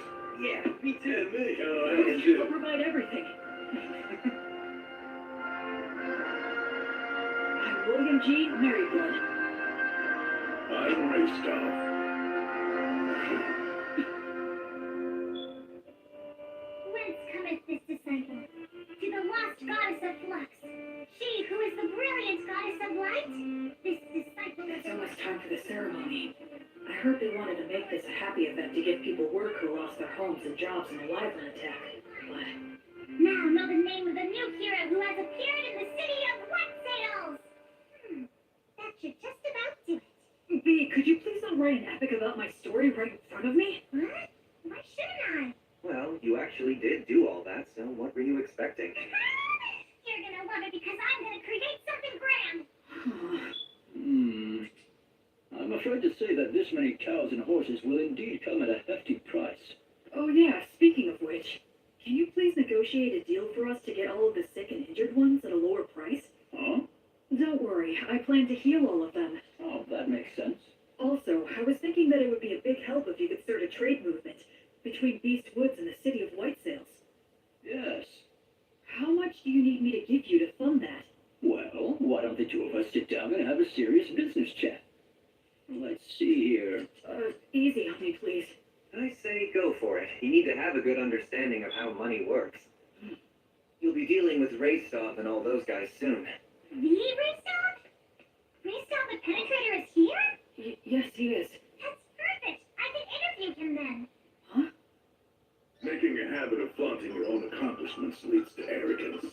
And arrogance stole one's blade? Yes, exactly. Oh no, that again? This is why you're so useless. You never have any good ideas. So I take it you two know each other? We've talked a few times in the past. It doesn't matter how many interviews. You always say the same thing. You're such a stubborn and moody guy. My answers are never going to change. All of your tales of heroism are terribly ambiguous. I would like to create something that comes a little closer to the truth. What a big fat meanie you are. Isn't reputation important to an adventurer? Whether it's making a living or getting ahead in life. As long as you've got skills, those things come naturally. But surely you realize that even people with skills can be utterly ruined by a bad reputation. Even the greatest warriors can never tell what their downfall is gonna be. Right, Will? So you're saying Raystov's tales of heroism are ambiguous? That is exactly right. This guy will accept the job to take down a huge threat, and he'll just fatal staff, and then he'll saunter right back. He rarely works with anyone else, and he works so fast, there's no one who can actually say what happened. And the guy never says no to any job. So the stories get more elaborate? Yep. I try to interview people, but they just fill in the gaps to their own liking. I put in a few things here and there for dramatic effect, but I'd like to add more truth to my tales. No need there. See what I'm saying? If only I had a little more to work with. For heaven's sake. Hey, I know! How about the Penetrator versus the Paladin? What? That sort of came out of nowhere. You're putting Raystov on the spot too, right? If I receive a challenge from a strong opponent, I have no choice. But Raystov! Alright, you heard what he said. Well, I guess maybe when we're done in Beastwoods. Yes! You promised! This is so great! I'll make this into a song that'll be sung for centuries. Anya, until the end of time! Woo!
quickly. Having obtained official permission from the Crown Prince and the temple, I set off with my team of rowdy adventurers to begin the process of exterminating the dangerous demons and demon beasts infesting Beast Woods. In areas that were relatively safe, we brought human helpers and supplies, two things that every poor village needs. The village is within sight! A village with access to supplies becomes much more productive. Even if it was a debt, it should eventually turn a profit. Tonio handled all of that with remarkable skill. It was also Tonio who arranged funding for our activities by soliciting donations and contributions. You know, maybe I'll go on to become the head of a trading company. Yeah, please go big. And when I do, I'll be counting on your patronage. Officially, this is just the case of a lone priest doing charitable work. That way, no one gets offended. Of course, all of this means that I need to remain loyal to the Crown Prince and to the temple. Oh, well. I see that you've come back now. I appreciate the work all of you have done here. Bishop Bagley agreed to assign a few priests to me, and Anna's included among them. They're all experienced and are able to use the blessing. They're also capable of leading ceremonies such as festivals and funerals. I'm pretty sure that Renaissance party ought to be returning soon as well. Whenever we received reports about demons or demon beasts appearing, Restov and the other adventurers would head out in a hunting party to pursue them. Incredible! They were all killed with a single fatal blow. No wonder they call him the Penetrator. Can you do this to wyverns too? If one's within that sword's reach. I would intervene in any disputes between villagers and try to help them settle things peacefully. You know, I wasn't really planning on doing all of this. Well, the thing is, once you've done it the first time, then you're kind of stuck. Word of my intervention spread, and I was called to intervene in other villages' disputes. My unexpected role as an arbitrator suddenly gave me a lot more to do. Whenever I had to visit other villages for benevolent purposes like that, or I had a message that I wanted to get out, B proved to be a really big help.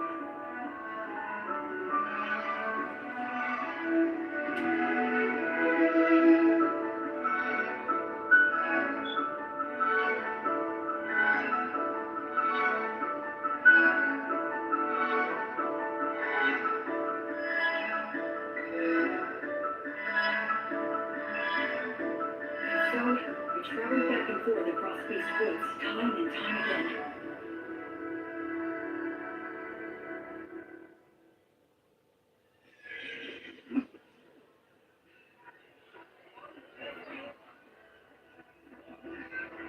The atmosphere's so different now. This whole area has become relatively safe, so it's getting a lot more merchant traffic. A village that once had dark cloud hanging over it, now full of life and smiles. I finally understand now. Money is extremely important. Money is what makes the entire world go round. With money, you can solve anything without magic. My tools and their help in the ability to make a profit is just as important as magic. Everything you taught me was exactly right. Making people smile and giving them hope is more magical than actual magic. And then, just as we were noticing the first signs of summer approaching. Hey, Will. What is it? Kip's party went west to do some recon, and they haven't come back yet. So how long? They were planning to spend no more than 10 days investigating, but it's 2 days past that. Pip and his party. They're very talented hunters. All right then, we'll go and search for them. You, Menno, and I are definitely going to go.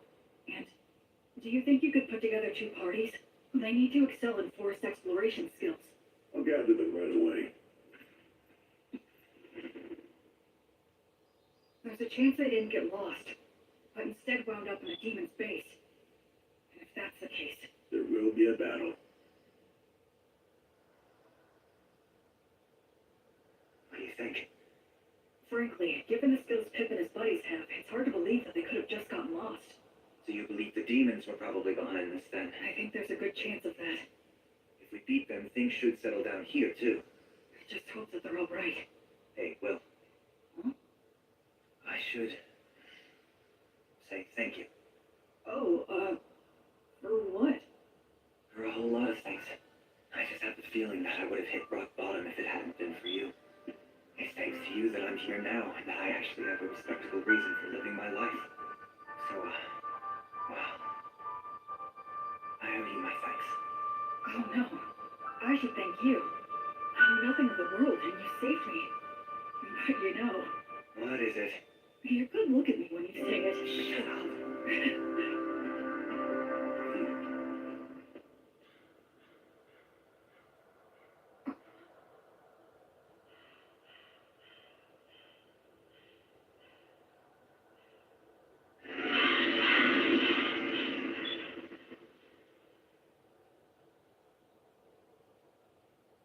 Hey.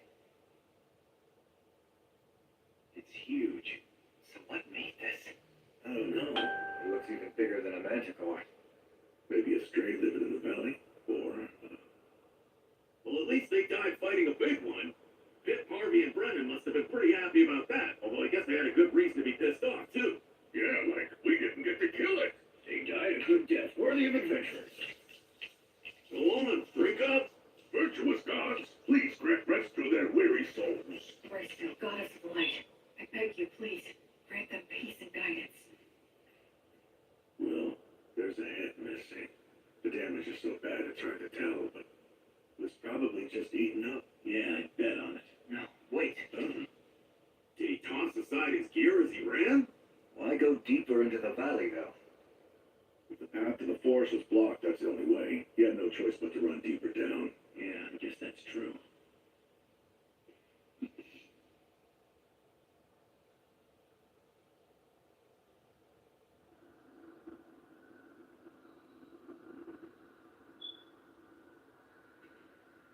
How strange.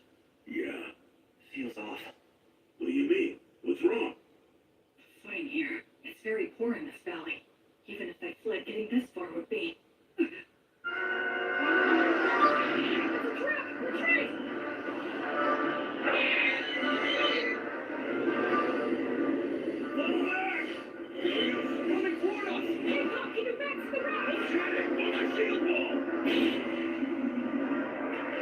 How can you pass them?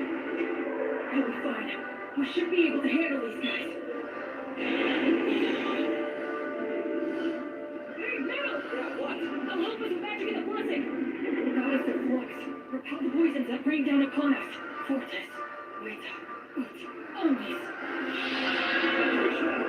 Gnomes are gnomes, guardians of treasure, not us against foes. Sylphs, maidens of the winds, and a gale of protection for these warriors. These beasts may think they've trapped us, but now let's show them which one of us is truly the prey that's going to be hunted down.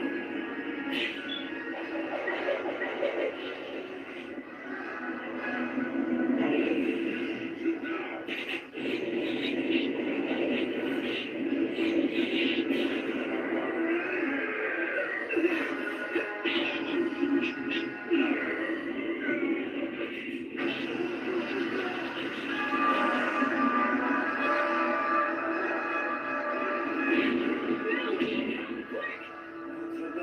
Gather to us! Village focus! Surround us with fences!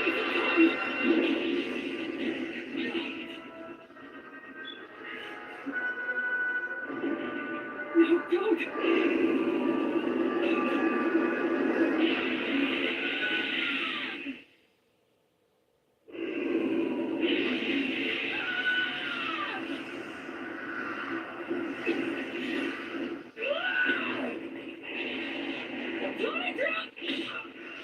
It stopped me from finishing my work! What happened? Misfire? Why? Everything was going so well up till now. And yet, where did I... What did I do wrong?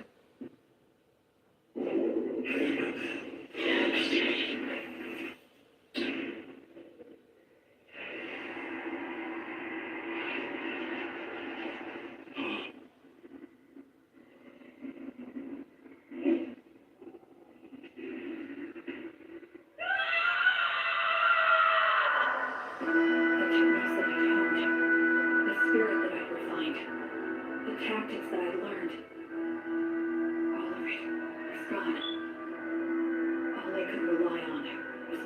fury and the abilities of my demon blade. As I hacked away at the enemy again and again, it was an ugly, unsightly battle that just made me want to cry.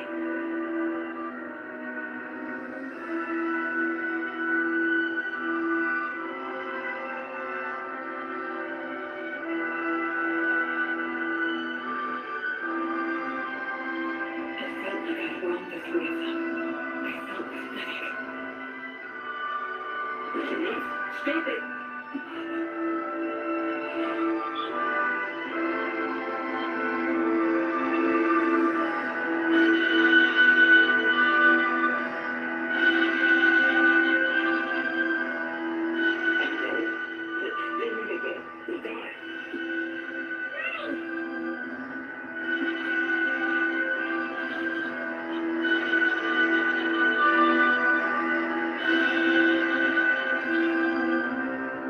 Chris, I light. I entreat you, please shine this healthy soul's light down upon these wicked worms and banish these shadows. Please, please just open your eyes. No, don't go. No, please don't leave me. My head feels fuzzy. Is it because I used the demon blade's power? But I have to heal metal. William,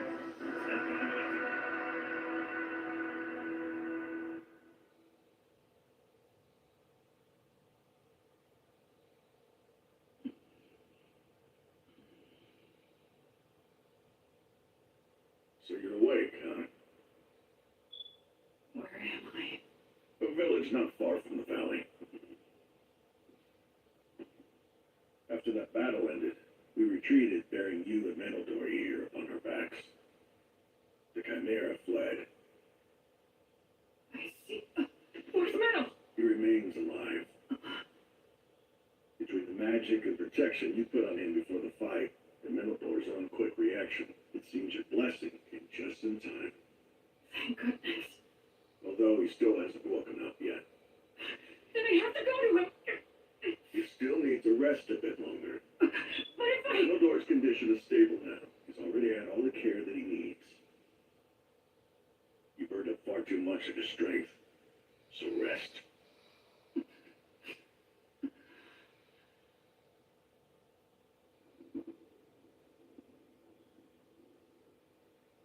Where did I screw up? When I left Metal to handle the Chimera? No. Given the circumstances, I had no other choice. So when was it? Was it just getting caught in that trap in the first place? If I'd been more careful and took the time to send out scouts in every direction, we wouldn't have wandered blindly into that valley. We had plenty of people at our disposal. Up until that point, we'd been successful. And we were rattled by finding some of our men dead. Maybe all of that led to a simple lack of caution. No, I think I'm missing something. Some kind of fatal flaw. Penetrator? I heard they ran into some absurdly huge mixed-up demon beast called the Chimera. Wonder what they're gonna do? Also, the elf mix was so bad, wasn't it? Yeah, he's really got it rough.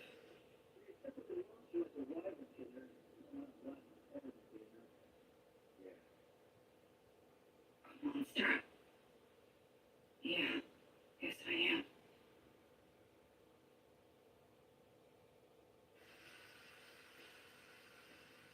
It wasn't my battle tactics that were wrong. It was my estimation of our strength. I put my trust in Metal. I just believed that he'd always have my back. That he could keep any enemy in check for me, no matter what. I thought he could handle that much. But I ended up coming extremely close to getting Metal killed out there.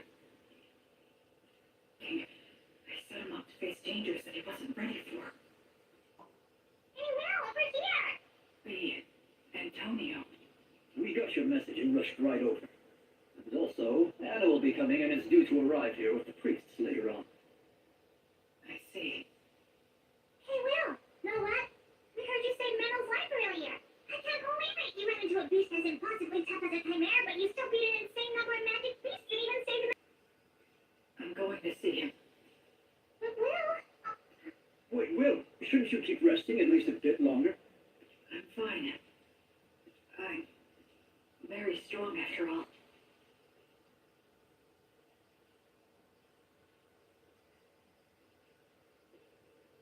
Ever since I left the city of the dead, people have said things like that to me, touting my strength in no uncertain terms. But every time I've just laughed wryly and shrugged it off. I believe that subconsciously. I was trying not to think about it, but the fact is, I can't avoid it anymore. Because in this world, my strength is simply far outside the norm.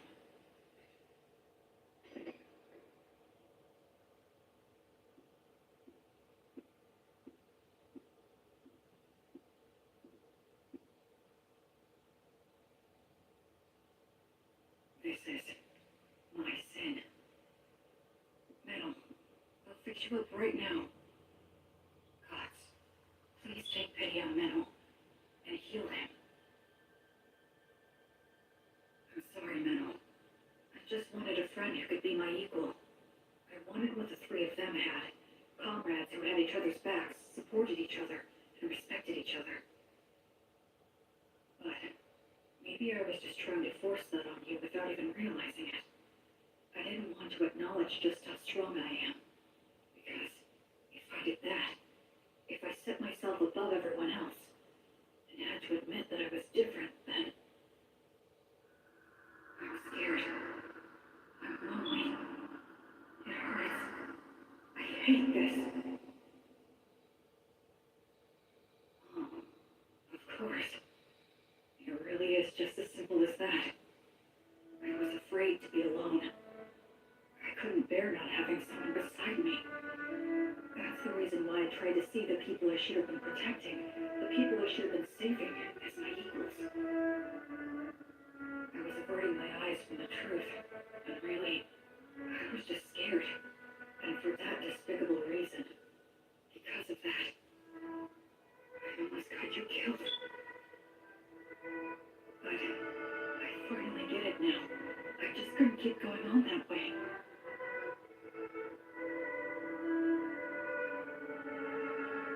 Oh, Goddess, are you here because you're worried about me? Up until this moment, I've been foolish, but it's fine now. Please, you can rest at ease. I'll put an end to your sadness right away. I'll save everything, everything within my reach, as your sword and as your hand. Everything will be all right. Goddess, I vow to you, I'll solve all this on my own.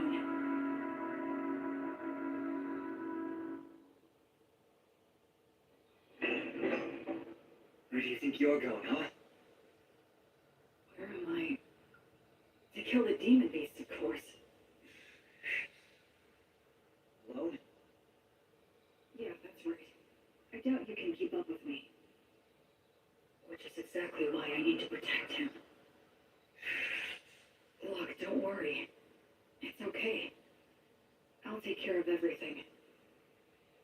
I'll kill the Chimera and the whole herd of demon beasts.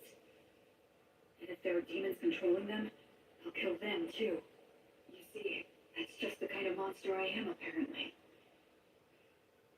Look, Will. Stop screwing around! Wake the hell up, idiot! Oh, so this is how it's gonna have to be, huh? Is that all you've got, Metal?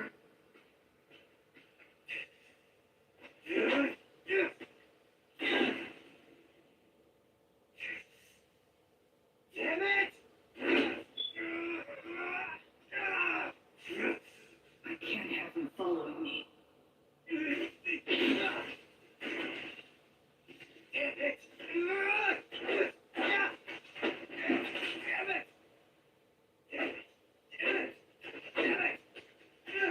guess I could just break one of his arms.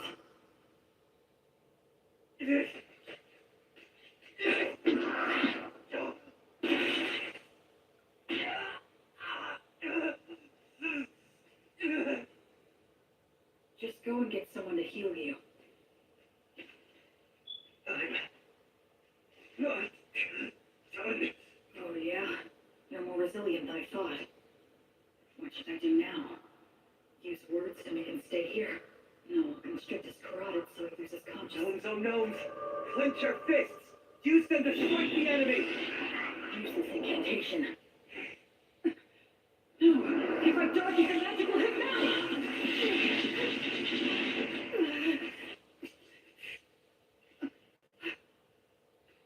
What's this crap about fixing everything alone? You're only being a coward!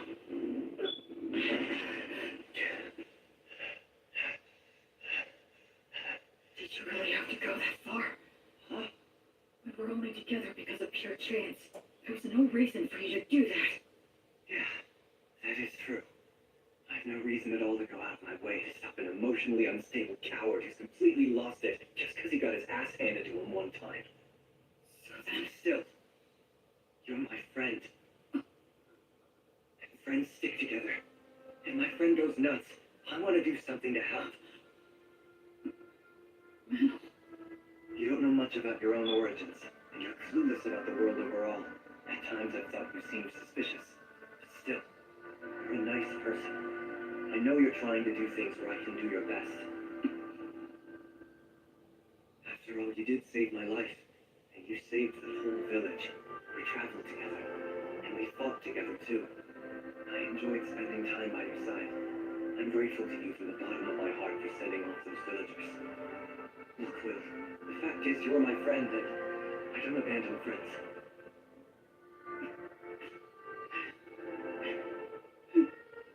You still want to fight? I surrender.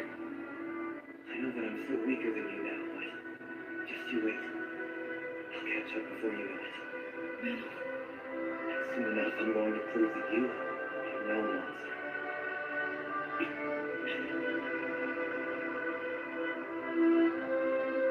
okay. I'll wait. I'll wait for you. You know what? It's gonna be a real pain in the ass. Sorry. I kind of lost control of myself. Yeah, well, it happens.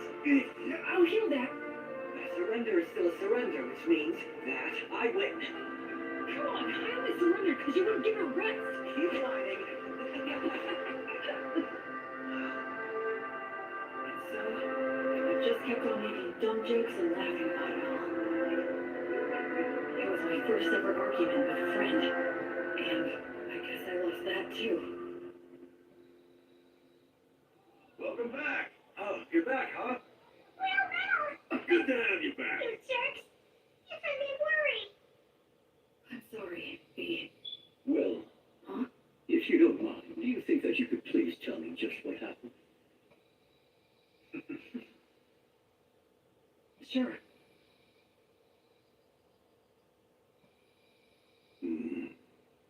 It's an illness of the strong. And the stronger that you are, the harder that it can hit you. Depending on the severity of the case, it can even kill you. I'm so sorry. I really didn't mean to make all of you worried. Anyway, I'm all right now.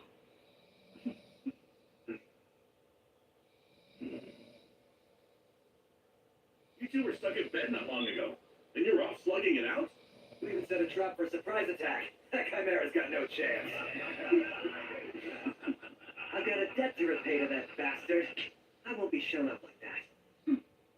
You mean you're gonna go fight that thing again? That's right. We're gonna have a little rematch. I won't get beat up and just leave it at that. I'll split its head open. I mean, all three of them.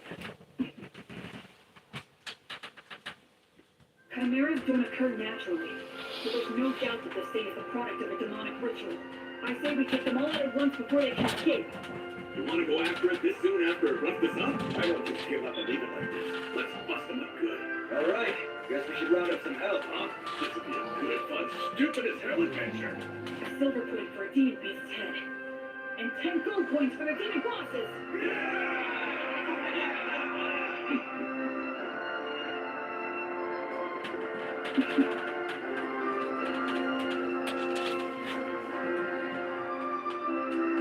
After that, we spent a few days putting the force together, sent out several rounds of scouts, and made our preparations. We didn't arrange any special tricks. We decided just to get enough people together, make preparations beforehand, and face our enemy head on.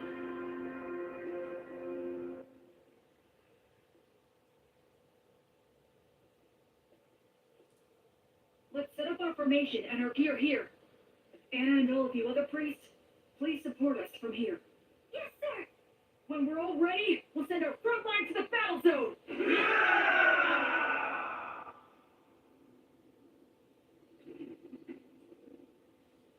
If we can wipe out all of those things, this whole area is going to be a lot more peaceful. Yeah, let's do that. Huh? Sometimes you propose the wildest things so casually. Here they come.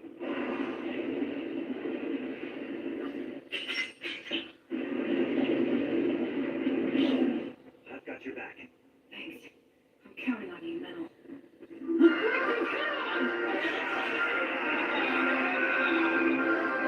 Like bolts, blade of lightning, let us cry out, burn bright, blazes flames of courage! Lord, send us a tailwind of good fortune! Virtuous gods, grant us protection! Shoot! Such is a Flavio!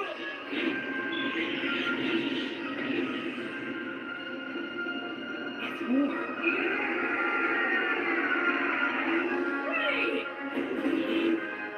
Oh God, it's a flux!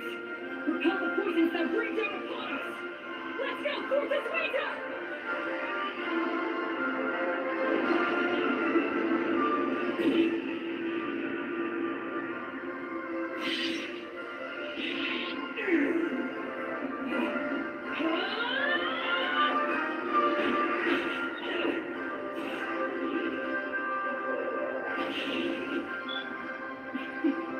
How could I ever think that I'd fix this all alone? I was never any more than one factor in this battle. The battlefield's not so easy that only one person is enough, no matter how strong they are. By the flame of Gracefield!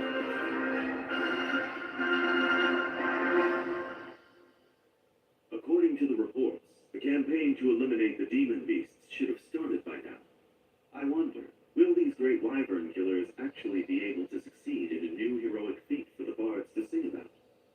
The temple is practically bent over backward in our attempts to facilitate that novice boy. If he fails to succeed in this enterprise, he won't be worthy of our backing any longer. Oh, by the way, Bishop, I understand that you entrusted your daughter Anna and many other brilliant priests to the Paladin to support him on this endeavor, or so I've heard. Losing valuable talent to the philanthropic exploits of a novice has been causing nothing but trouble for me.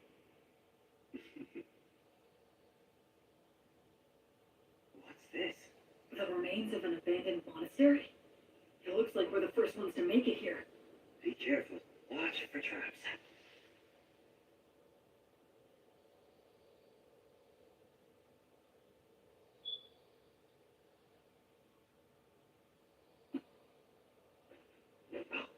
Omnia, Vanitas, Erastus.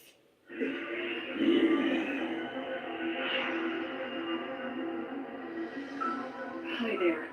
Sliding an ambush with invisibility? Careful, Will. This thing's pretty damn smart. Do you think that maybe it's got some demon in it? You're after the High King? You know the High King seal, do you? Are you a warrior sent by one of the gods then? The answer. I'm certain now. Basically, this is like taking a square on a chessboard. The city of the dead, where the High King was sealed, isn't yet under control by either side. If the demons manage to take control, they'll undo the seal, and disaster will ravage the continent again. But if mankind takes control, the seal will likely become even stronger. The demons are in a position where they need to keep East Woods permanently devastated, and keep it in a state of chaos, destitution, and lawlessness. That's why they're commanding demon beasts to attack villages and keep the pressure on. They can't let mankind advance any farther south. They can't let people head in that direction. They can't let them think that there's hope in the south. If you consider the existence of their king, it's incredibly easy to figure out what their objective is. In the name of the goddess of flux, I will destroy all of you. Oh yeah, but wait. There seems to be some sort of mistake or perhaps a misunderstanding. A misunderstanding, huh? That's right. That's the truth.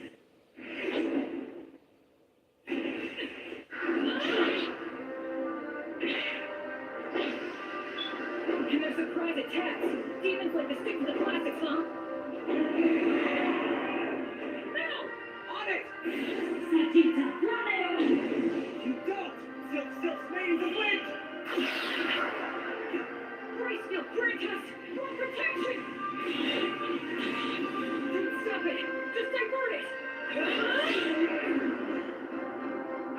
gnome, slip underfoot, tighten bind, and tie it down!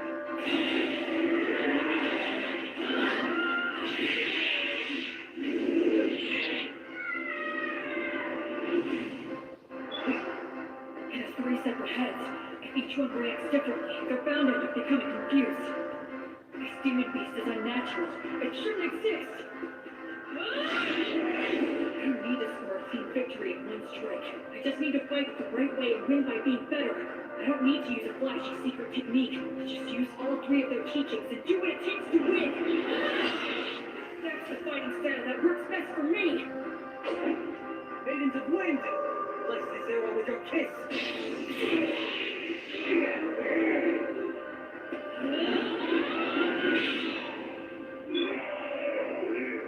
That's one down!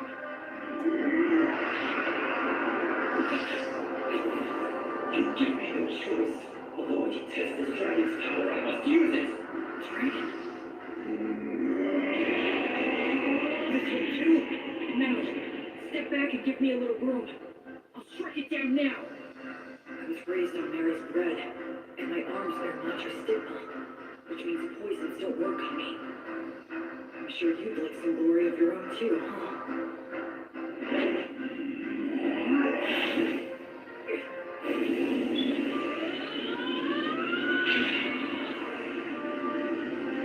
Gnomes, oh gnomes, clench your fists! Use them to strike the enemy!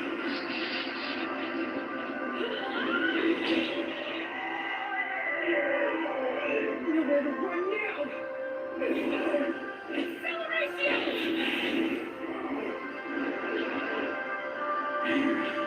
Now gnomes, oh gnomes, slip underfoot, like a guard and tie it down!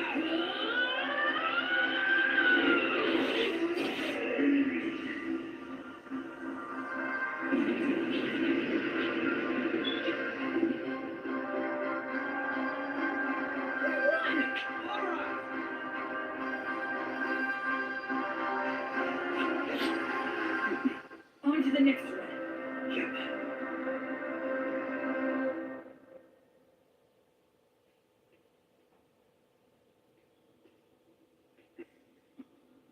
Took you long enough. Rastov? I'll be taking those 10 gold coins you promised. What? No way! He paid us to it? You're kidding! How'd you do it? Came from the side. Since you 2 guys were busy taking care of the Chimera for me, it was actually pretty easy. Well, that's Rastov the Penetrator for you. He's too good at getting ahead of people. You have to be if you want to get to the strongest opponents. Careful, there could be traps here. I guess we're the first ones here. Those 10 gold coins are ours. Huh? To our victory!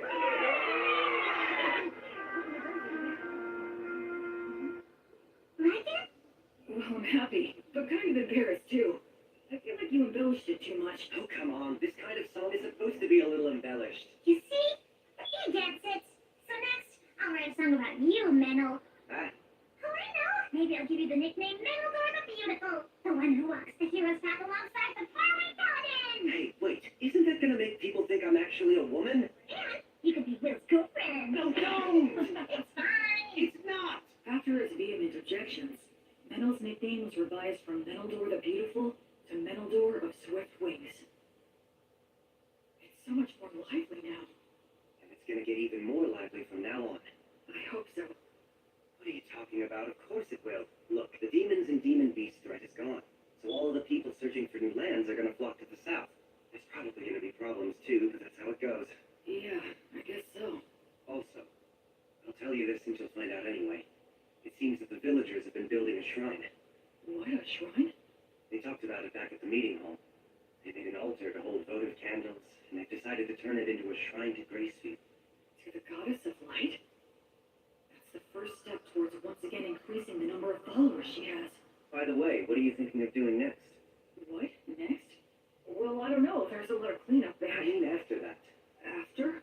Maybe lord of a domain. Huh? A lord? Of what? The villages of Beastwoods, of course. Wait, who is... You. Oh, come on now. Give me a break. I'm a knight, but I'm just a single-generation one with no land. I'm basically no different than an adventurer. Wait, is that seriously what you think? Huh? For You didn't even know what you were?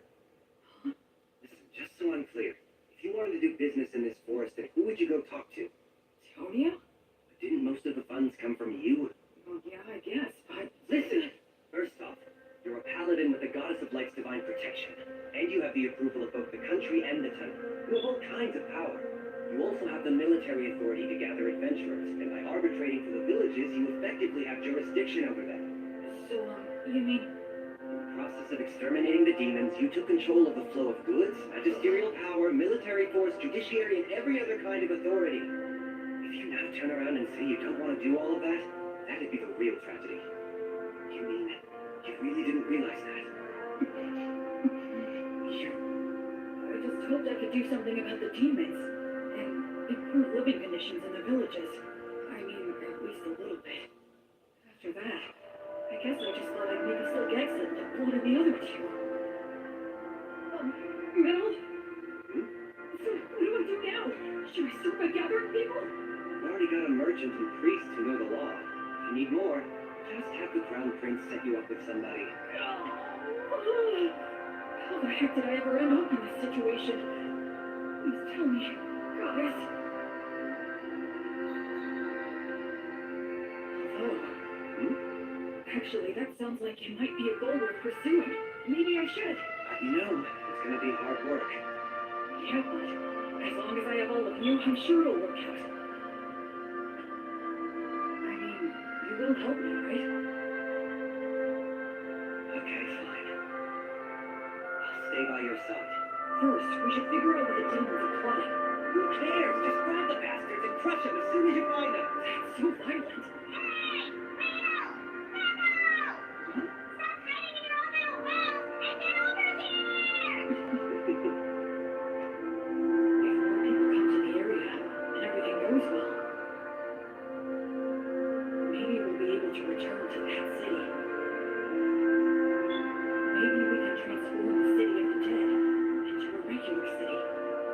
People can laugh together.